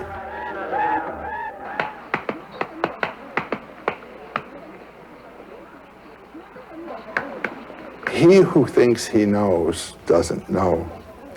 He who knows that he doesn't know, knows.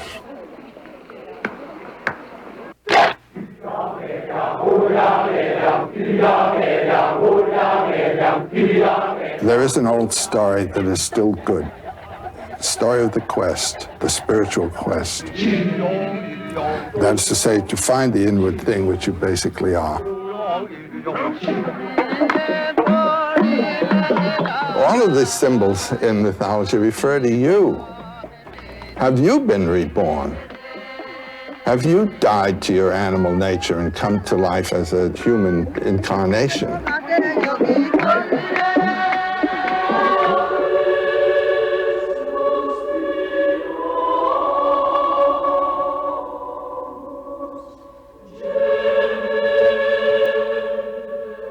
You are God in your deepest identity.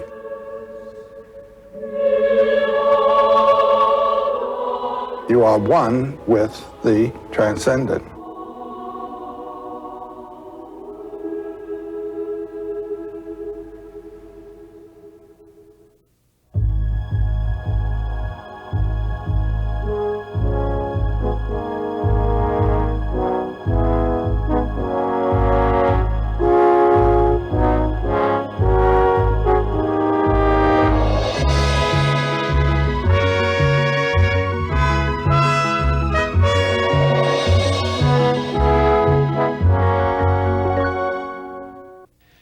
The images of God are many. Joseph Campbell called them the masks of eternity and said they both cover and reveal the face of glory. All our names and images for God are masks, Campbell said. They signify that ultimate reality, which by definition transcends language and art. A myth is a mask of God too, a metaphor for what lies behind the visible world. As teacher, scholar, and writer, Joseph Campbell spent his life in the study of comparative religion. He wanted to know what it means that God assumes such different masks in different cultures. We go east of Suez and see people dancing before a bewildering array of fantastic gods. When those people come here, well, Campbell told the story of the young Hindu who called on him in New York and said, "When I visit a foreign country, I like to acquaint myself with its religion. So I bought myself a Bible, and for some months now I've been reading it from the beginning. But you know, I can't find any religion in it." Campbell, who became president of the American Society for the Study of Religion, was at home in the sacred scriptures of all the world's great faiths. He found comparable stories in them, stories of creation, of virgin births, incarnations, death and resurrection, second comings, judgment days. Quoting one of his favorite Hindu scriptures, which he translated from the Sanskrit, he concluded that truth is one. The sages speak of it by many names. Joseph Campbell began his journey into this literature of the spirit after his imagination was excited by a visit to the Museum of Natural History in New York when he was just a boy. We met there a few months before his death and talked through a long evening about the masks of eternity. Is there something in common in every culture that creates this need for God? Well, I think anyone who has an experience of mystery at all knows that there is a dimension, let's say, of the universe that is not that which is available to his senses. There's a wonderful saying in one of the Upanishads, when before a sunset or a mountain and the beauty of this or of that, you pause and say, that is participation in divinity. And I think that's what it is. It's the realization of wonder. And also the experience of tremendous power, which people, of course, living in the world of nature are experiencing all the time. You know, there's something there that's much bigger than the human dimension. And our way of thinking in the West largely is that God is the source of the energy. The way in most Oriental thinking, and I think in most what we call primitive thinking also, is that God is a manifestation of the energy, not its source. That God is the vehicle of the energy. And the level of energy that is involved or represented determines the character of the god. There are gods of violence, there are gods of compassion, there are gods that unite the two, there are gods that are the protectors of kings in their war campaigns. These are personifications of the energy that's in play. And what the source of the energy is, what's the source of the energy of these lights around us? I mean, this is a total mystery. Doesn't this make of faith and anarchy a sort of continuing war among principalities? As life is, yes. I mean, even in your mind, when it comes to do anything, there will be a war, a decision as to priorities, what you're to do now. Or in relationship to other people, there will be 4 or 5 possibilities of my way of action. And the notion of divinity or divine life in my mind would be what would determine my decision. And if it were rather crude, it would be a rather crude decision. But is divinity just what we think? Yes. What does that do to faith? Well, it's a tough one about faith. You are a man of faith. You're a man of wonder. And yeah, I don't have to have faith. I have experience. What kind of experience? Well, I have experience of the wonder of the life. I have experience of love. I have experience of hatred, malice. I'd like to punch the guy's jaw. And I admit this. But those are different divinities. I mean, from the point of view of a symbolic imaging, those are different images operating in me. For instance, when I was a little boy and was being brought up a Roman Catholic, I was told I had a guardian angel on my right side and a tempting devil on my left. And when it came to making a decision of what I would do, the decision would depend on which one had most influence on me. And I must say that in my boyhood, and I think also in the people who were teaching me, they actually concretized those thoughts. They did what? It was an angel. That angel is a fact, and the devil is a fact, you see? Otherwise, one thinks of them as metaphors for the energies that are afflicting and guiding you. And those energies come from? From your own life. The energy of your own body, the different organs in your body, including your head, are the conflict systems. And your life comes from where? Yeah, there you are. From the ultimate energy that's the life of the universe. And then you say, well, somebody has to generate that. Why do you have to say that?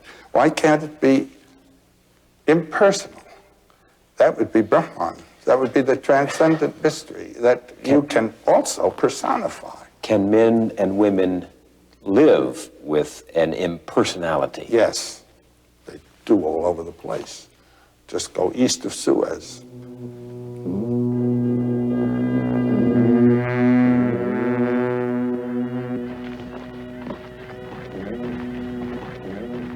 In the East, the gods are much more elemental. Elemental? Elemental.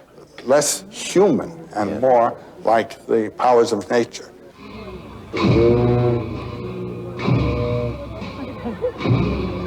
I see a deity as representing an energy system. And part of the energy system is the human energy systems of love and malice, hate, benevolence, compassion. And in Oriental thinking, the god is the vehicle of the energy, not its source.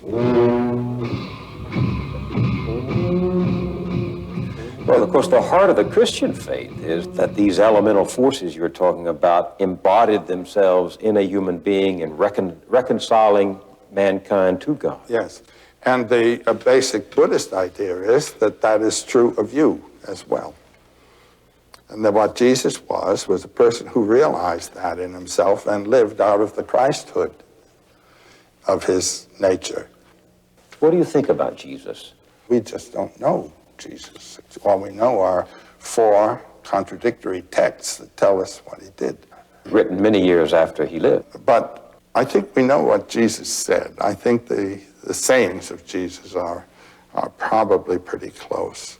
But when you read the Thomas Gospel, the Gospel according to Thomas, which was dug up there in that, with those other Gnostic texts, it has all the flavor of one of the synoptics, Matthew, Mark, or Luke, except that it doesn't say quite the same thing.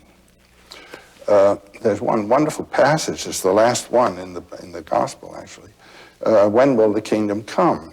Now, in Mark 13, I think it is, we hear that the end of the world is going to come. That's to say, a mythological image, that's the end of the world, is taken as a reference to an actual physical historical fact to be. When you read the Thomas Gospel, Jesus says, the kingdom of the Father will not come by expectation. The kingdom of the Father is spread upon the earth, and men do not see it.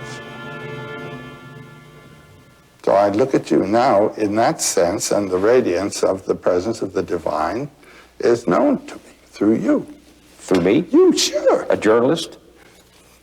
Jesus also says in this text, he who drinks from my mouth will become as I am, and I shall be he. He's talking from the point of view of that being of beings, which we call the Christ, who is the being of all of us. And anyone who lives in relation to that is as Christ. And anyone who incarnates or rather brings into his life the message of the word, is equivalent to Jesus. That's the sense there. So that's what you mean when you say, I am radiating God to you. You are, yes. And you to me. And I'm speaking this seriously. No, I take it seriously. I happen to believe the same as you without being able to articulate it as you do. I do sense that there is divinity.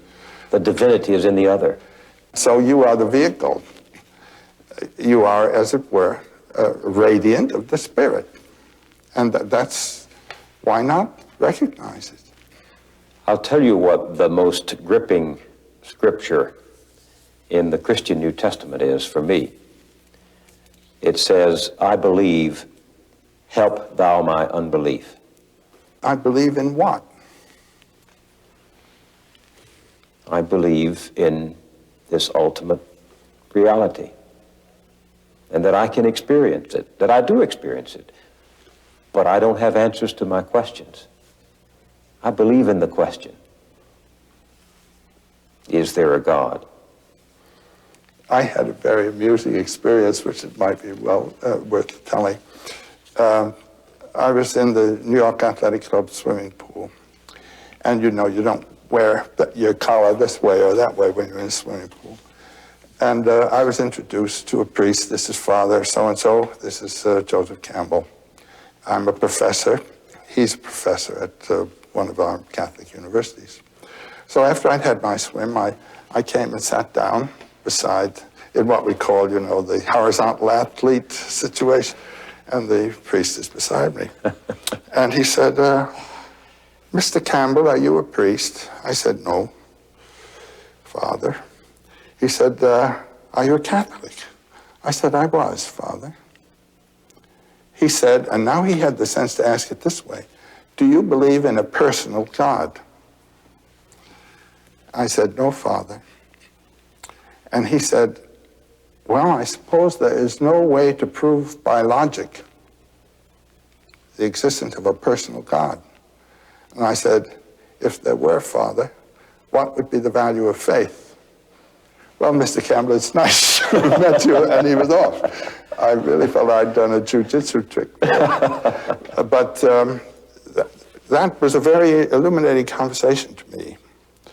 The fact that he asked, do you believe in a personal God? That meant that he also recognized the possibility of the Brahman, of the transcendent energy.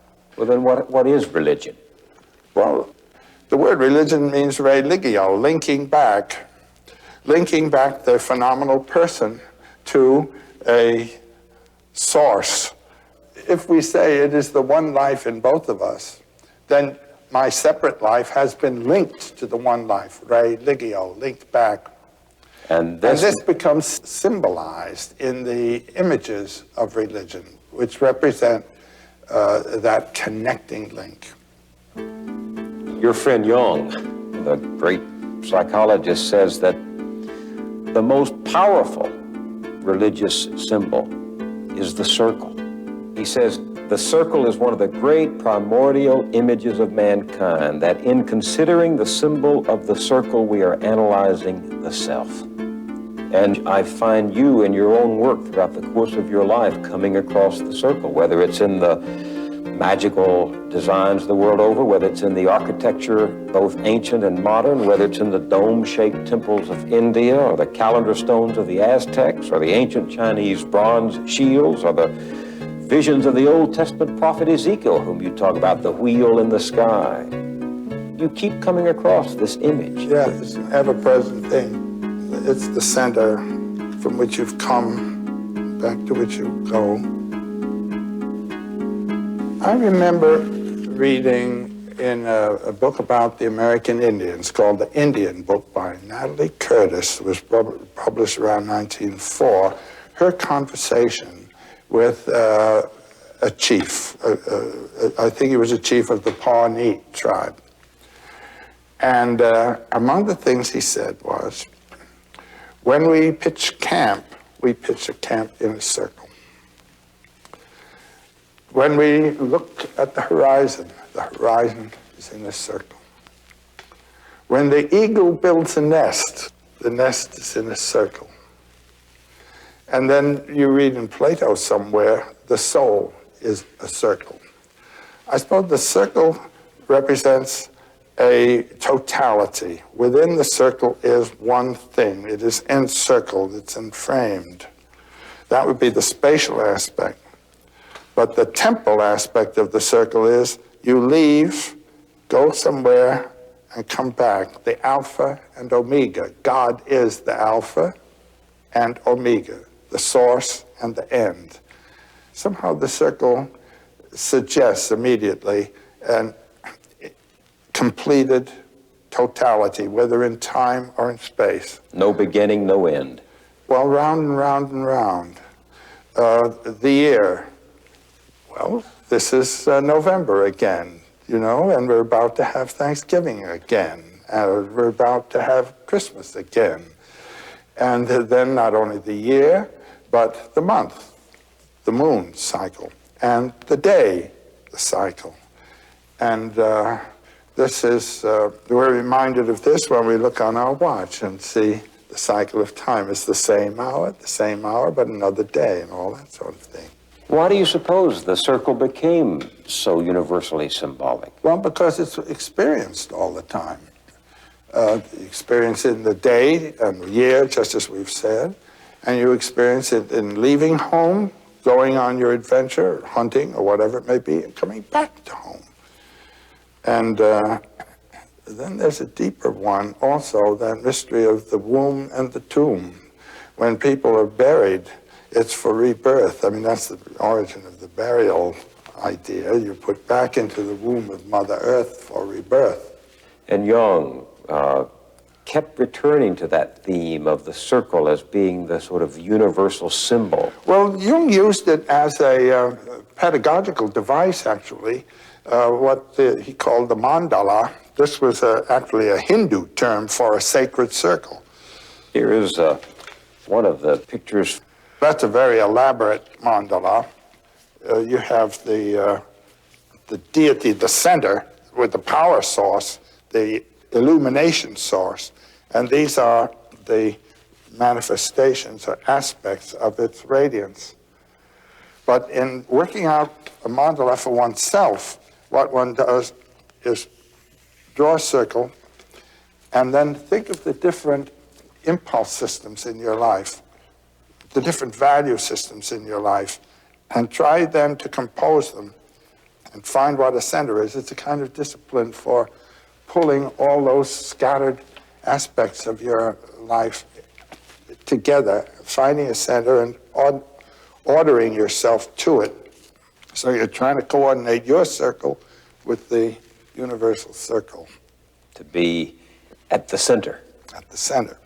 The Navajo have that wonderful image of what they call the pollen path. And when you realize what pollen is, it's the life source. And it's a single path, the center. And then they will say, you know, beauty before me, beauty behind me, beauty to the right of me, beauty to the left of me, beauty above me, beauty below me. I'm on the pollen path.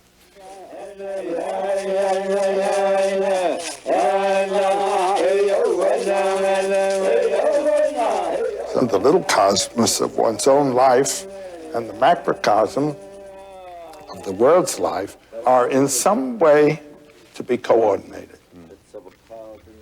Well, for instance, among the Navajo Indians, healing ceremonies were conducted by way of sand paintings, which are mostly mandalas, on the ground, and then the person who is to be treated moves into the mandala. There will be a mythological context that he will be identifying with, and he identifies himself with that power. And this idea of sand painting with mandalas and used for meditation purposes appears also in Tibet.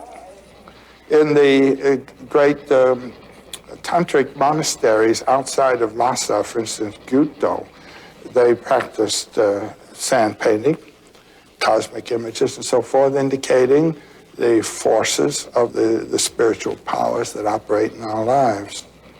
Now, what do you make of that in two very different cultures, the same imagery emerges?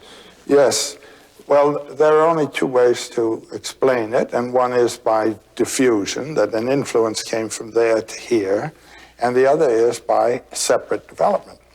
And when you have the idea of separate development, this speaks for certain powers in the psyche which are common to all mankind.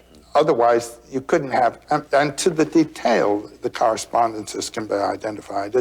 It's astonishing when one studies these things in depth, the degree to which the agreements go between totally separated cultures. Which says something about the commonality of the species, doesn't it? Well, yes. That was Carl Jung's idea, which he calls the archetypes of the collective unconscious. What do you mean by archetype? An archetype is a constant form, a basic fundamental form which appears in the works of that person over there and this person over here without connection. And they are expressions of the structure of the human psyche. So if you find in a variety of cultures, each one telling the story of creation, or the story of a virgin birth, or the story of a Savior who comes and dies and is resurrected, you're saying something about what is inside us and the need to understand. That's right. One can say that the images of myth are reflections of spiritual and depth potentialities of every one of us. And that through contemplating those, we evoke those powers in our own lives to operate through ourselves. There was a very important anthropologist, he's the one with whom my works begin, you might say, my studies, Bastian in Germany, end of the last century and first part of this. He was a world traveler and recognized very soon that there were certain motifs that appeared in all of the religions and all the mythologies of the world. Such an idea, for example, as a spiritual power. That's an archetypal image that appears everywhere. And he called these elementary ideas. But they appear in very different forms in different provinces and at different times. And those different forms or costumes he called ethnic or folk ideas. But within the ethnic idea is the elementary idea. And it is those elementary ideas that Carl Jung then began studying and called archetypes of the unconscious. When you say elementary idea, they seem to come from up here. When you say archetypes of the unconscious, they come from up here. And they appear in our dreams as well as in the myths. So when one scripture talks about being made in his image, in God's image, it's being created with certain qualities that every human being possesses, no matter what that person's religion or culture or geography or heritage. God would be the ultimate elementary idea of man. The primal need. And we are all made in the image of God, okay? So that is the ultimate elementary idea or archetype of man. I feel stronger in my own faith, knowing that others had the same yearnings and were seeking for the same images to try to express an experience that couldn't be costumed in ordinary human language. That's right. I feel much more kinship with all those who follow other ways, because this is why clowns are good in religions, because they showed that the image is not a fact, but it's a reflex of some kind. So does this help explain the trickster gods that show up? Very much that, yes. Some of the best trickster stories are associated with our American Indian tales. Now, these figures are clown-like figures, and yet they are the creator god at the same time very often. And this makes the point, I am not the ultimate image, I am transparent to something. Through me, through my funny form, and mocking it and turning it into a grotesque action, you really get the sense, which if I had been a big sober presence, you get stuck with the image. There's a wonderful story in some African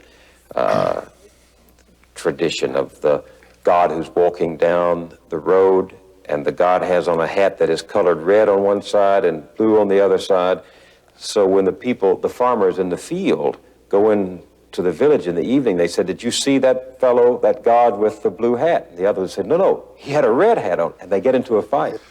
He even makes it worse by first walking along this direction, then turning around, turning his hat around so that again, it'll be red and black or whatever it is. And then when these two chaps fight and are brought before the king or chief for judgment, this fellow appears and he says, "It's my fault, I did it. Spreading strife is my greatest joy." And there's a truth in that. There sure is, yes. Which is? No matter what system of thought you have, it can't possibly include boundless life. And when you think everything's just that way, comes in, it all blows, and you get the becoming thing again. Now, Jung has a wonderful saying somewhere. Religion is a defense against a religious experience. Well, you have to explain that. Well, that means it has reduced the whole thing to concepts and ideas. And having the concept and idea short circuits the transcendent experience, the experience of deep mystery is what one has to regard as the ultimate religious experience. Well, there are many Christians who believe that to find out who Jesus is, you have to go past the Christian faith, past the Christian doctrine, past the Christian church. And I know that's heresy to a lot of people. But well, you have to go past the image of Jesus. The image of God becomes the final obstruction. Your God is your ultimate barrier. This is basic Hinduism, basic Buddhism.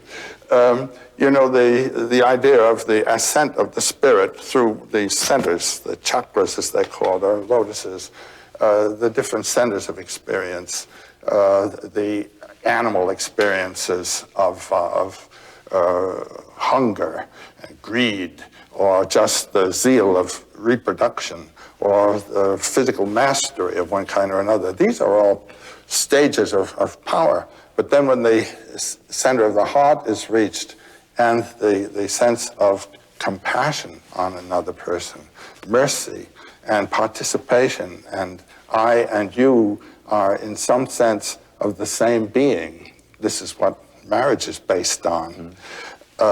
There's a whole new stage of life experience opens up with the opening of the heart.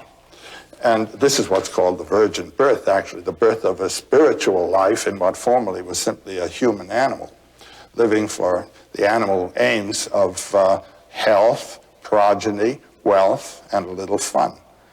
But now you come to something else, to participate in this sense of accord with another, or accord with some principle that has lodged in your mind as a good to be identified with. Then a whole new life comes, and this is, in Oriental thinking, the awakening of the religious experience. And then this can go on even to the quest for the experience of the ultimate mystery. Now, this ultimate mystery can be experienced in two senses. One, without form, and the other with form. And in this Oriental thinking, you experience God with form here. This is heaven. That's the identification with your own being, because that which God refers to is the ultimate mystery of being, which is the mystery of your being as well as of the world. So this is it. How do you explain what the psychologist Maslow calls peak experiences and what your friend James Joyce called epiphanies? I love that word, epiphany. Oh, well, they're not quite the same. But, the peak experience, it refers to actual moments of your life when you feel that this has told you something. Something has come through in your experience of your relationship to the harmony of being. It can come, My peak experiences, I mean, the ones that I knew were peak experiences after I had them all came in athletics. Which was the Everest of your experience? Yeah, well... Which one was it? Was when you were running at Columbia? Yes, of course. And I ran a couple of races that were just beautiful. And the whole race, I knew I was going to win, and there was no reason for me to know I was going to win because I was touched off anchor in a relay with the first man 30 yards ahead of me.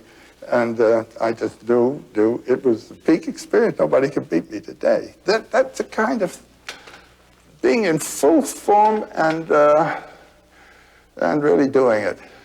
I don't think I've ever done anything in my life as competently as I ran those two races. And those, consequently, were the experience of really being at my full and doing perfect job. I don't think I've ever had anything like that that I really came up to anything quite that way. Do you think you, Joseph Campbell, it has to be physical? No, but it can be a peak experience. There are other kinds of peak experiences which I know were superior to those, but those are the ones that, when I read Maslow and read the peak experience, I just know that those were peak experiences. What about James Joyce's epiphanies? Now, that's another thing. This has to do with the aesthetic experience. Joyce's formula for the aesthetic experience is that it does not move you to want to possess the object. That he calls pornography.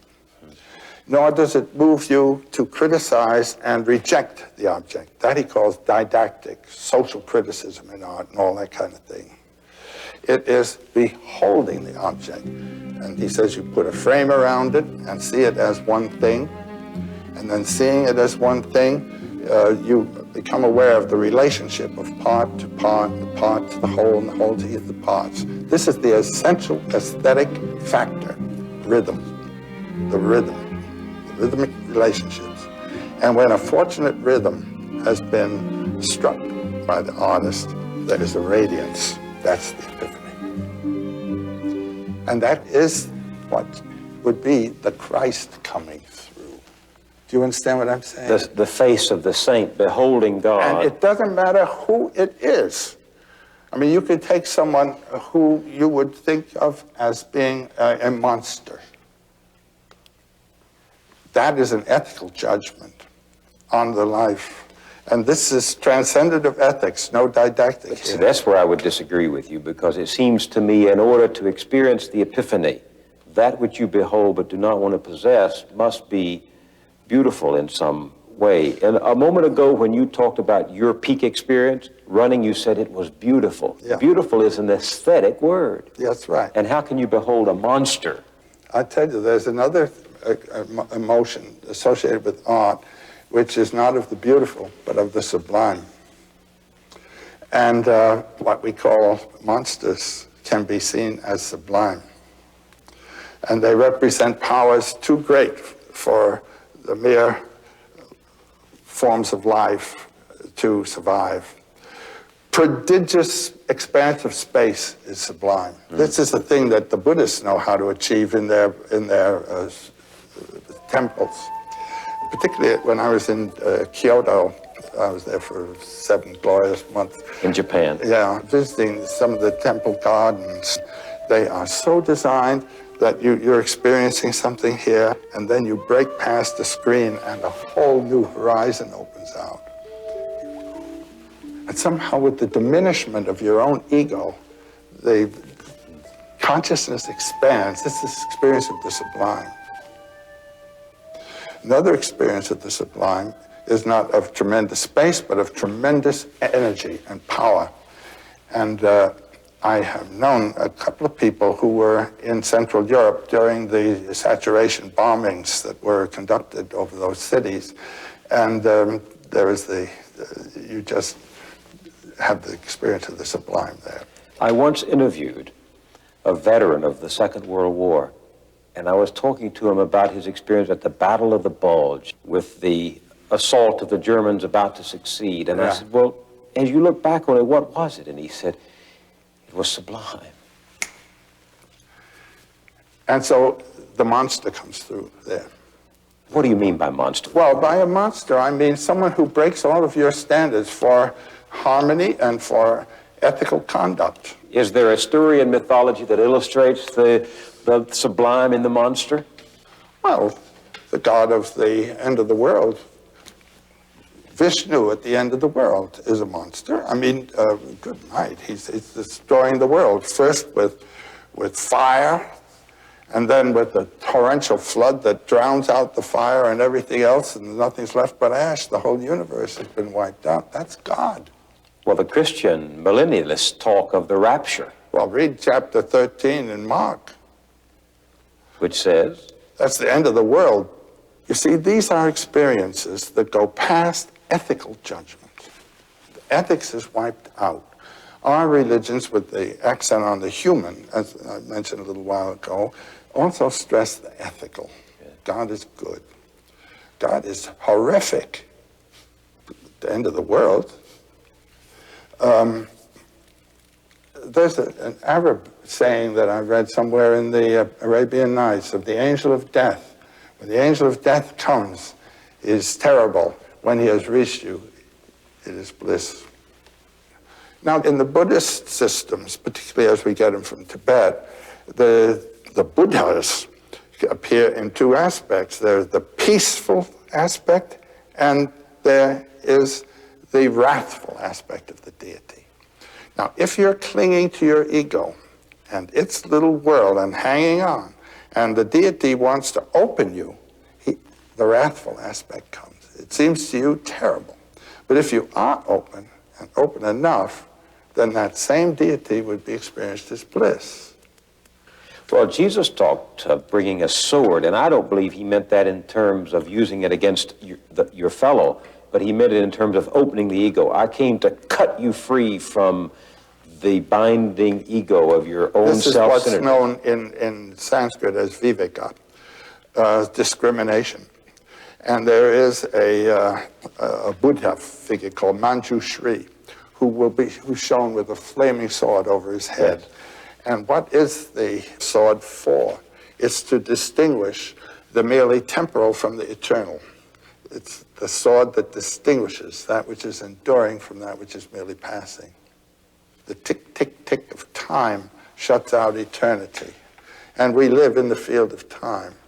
But what is living in the field of time is an eternal principle that's inflected this way. What's the eternal principle? Brahman. Which is? Well, we call it God, but that personifies it, you see. It is the experience of the eternity. Yeah.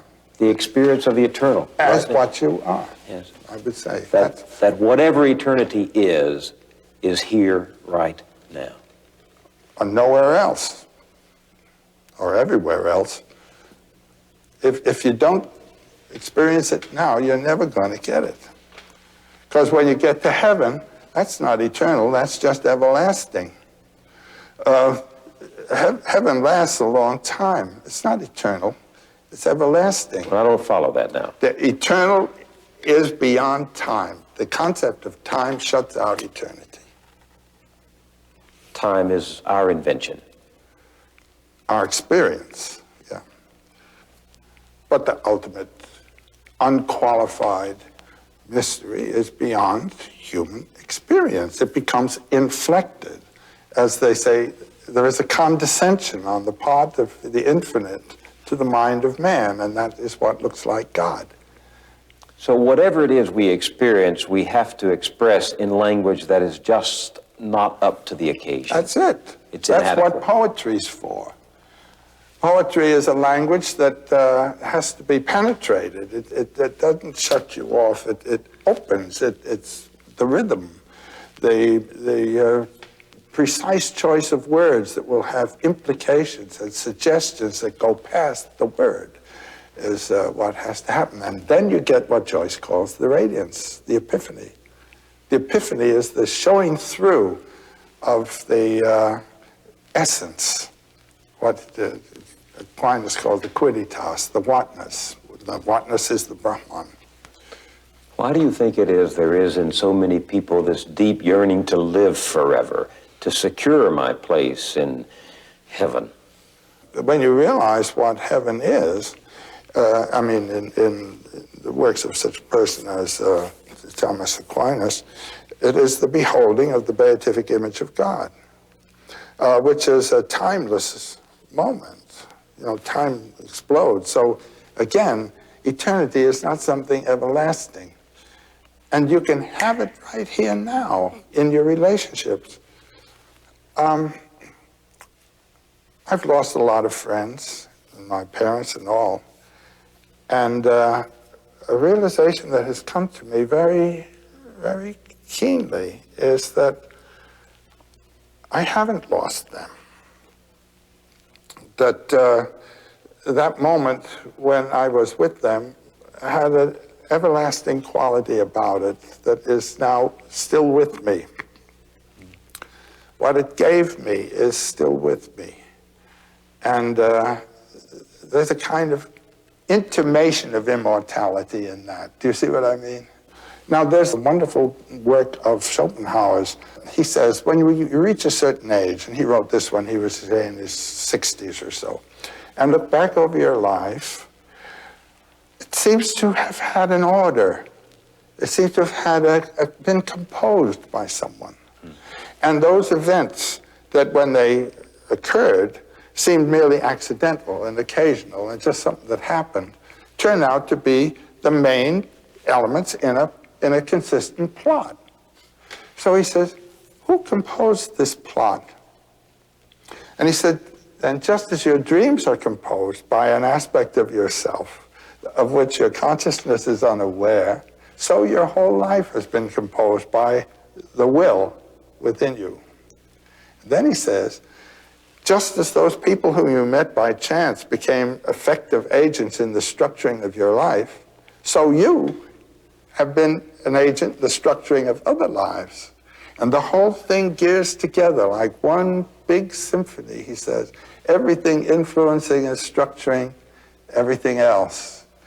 And he said, it's as though our lives were the dream of a single dreamer in which all the dream characters are dreaming too, and so everything links to everything else, moved out of the will in nature. It's a beautiful idea. It's an idea that occurs in India in the image of what's called the net of Indra, or the net of gems. It's a net of gems where every gem reflects all the other ones. And they also have the idea of a spontaneous and simultaneous arising. Everything arises in relation to everything else, and so you can't blame anybody for anything. It's all working around. It's a marvelous idea. It's as though there were an intention behind it, and yet it all is by chance. None of us has lived the life that he intended. And yet, we all have lived a life that had a purpose. Do you believe that? I don't believe life has a real purpose. I mean, when you really see what life is, it's a lot of protoplasm with an urge to reproduce and continue in being. Not true. That's not true. Well, now, wait a minute. Just sheer life can't be said to have a purpose, because look at all the different purposes it has all over the lot. But each incarnation, you might say, has a potentiality, and the function of life is to live that for potentiality. Well, how do you do it? Well, again, when my students would ask, you know, should I do this, should I do that? Dad says I should do this, and my answer is follow your bliss. There's something inside you that knows you're in the center, that knows you're on the beam, that knows you're off the beam. And if you get off the beam to earn money, you've lost your life. So it is not the destination that counts, it's the journey. Yes. There's a wonderful old man, I think he's still alive in Germany, Karlfried Graf Dürkheim. And he says, when you're on a journey and the end keeps getting further and further away, then you realize that the real end is the journey. It's not bad. this is it. This moment now is the heavenly moment. And I like the idea that Eden was not, Eden will be. Eden is. The kingdom of the Father spread upon the earth, and men do not see it. I mean, Eden is. There's some image of Shiva, the god Shiva, surrounded by circles of flame, rings of fire. That's the dance of the world, the dancer whose dance is the universe. And in this hand, he has a little drum that goes tick, tick, tick. That is the drum of time. The tick of time which shuts out eternity. And we are enclosed in that. In this hand, there is a flame which burns away the veil of time and opens us up to eternity. And in his hair is a skull and a new moon, the death and rebirth at the same moment, the moment of becoming. That's a powerful image for any life, not just... Well, the goal of your quest for yourself is to find that burning point in yourself, that becoming thing in yourself, which is fearless and desireless, but just becoming. This is the condition of a warrior going into battle with perfect courage. That's life in movement. A plant growing, I think of grass, you know. Every 2 weeks, a chap comes out with a lawnmower and cuts it down. Suppose the grass were to say, well, for Pete's sake, what's the use? It's the coming into being, that's it, and that's the life point in you. And that's what these myths are concerned to communicate to you. Well, I've always interpreted that powerful, mysterious statement, the Word was made flesh, as this eternal principle finding itself in the human journey, yes, the human experience. Now, I don't know what the Word is, and I don't even know what flesh is, but I know that there is that experience of epiphany when you meet what you don't know and understand it. Yeah, and you can find it in yourself, too, the Word in yourself. Where do you find it if you don't find it in yourself? Well, right. Goethe says, all things are metaphors. Alles Vergängliche ist nur ein Gleichnis. Everything that's transitory is but a metaphorical reference. That's what we all are. And to see the Word, we're getting back to that, your radiance that we spoke of before comes out here again now. But how does one worship a metaphor, love a metaphor, die for a metaphor? Well, that's what people are doing all over the place. That's what people are doing all over the place. Dying for metaphors. And when you really realize the sound Om, the sound of the mystery of the Word everywhere, then you don't have to go out and die for anything, because it's right there all around. And just sit still and see it and experience it and know it. Explain Om. That's the first time you've used that. Well, Om is a word that, what can we say, represents to our ears that sound of the energy of the universe, of which all things are manifestations. And Om, it's a wonderful word. It's written A-U-M. You start in the back of the mouth, ah, and then oo, you fill the mouth, and closes at the mouth.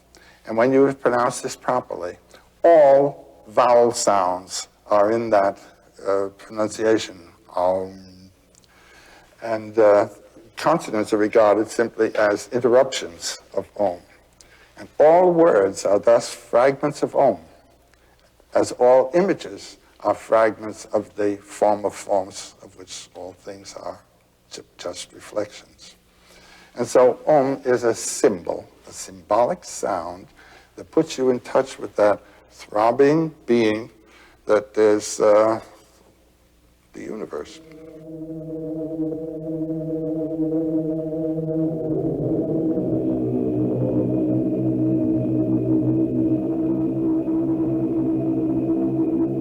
And when you hear some of these Tibetan monks that are over here from the Gyuto monastery outside of Lhasa, When they sing the Om, you know what it means, all right.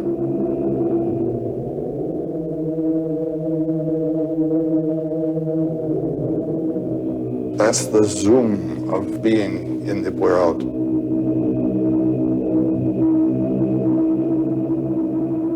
And to be in touch with that and to get the sense of that, that is the peak experience of all.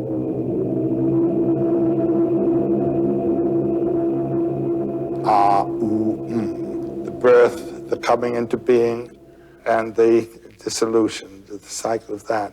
And this is called the four-element syllable. What is the fourth element? And the silence out of which it comes, back into which it goes, and which underlies it.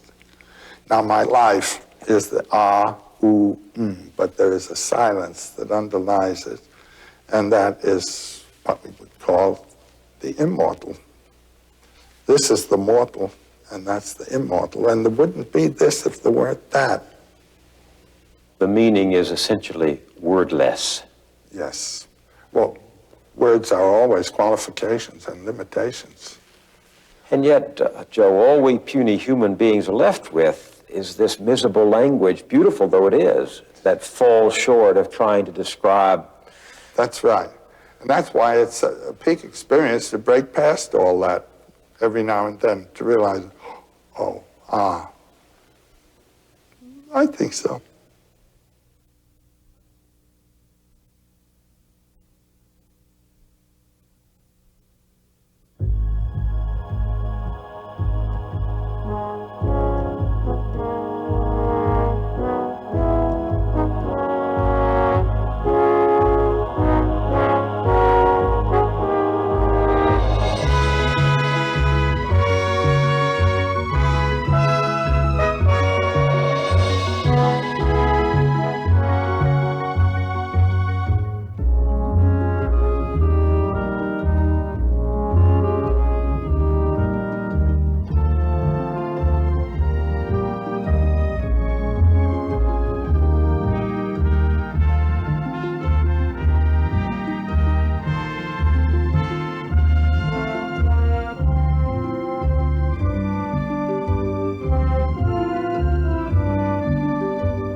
This program was made possible by a grant from the Corporation for Public Broadcasting and by this station and other public television stations. Additional funding was provided by the John D. and Catherine T. MacArthur Foundation.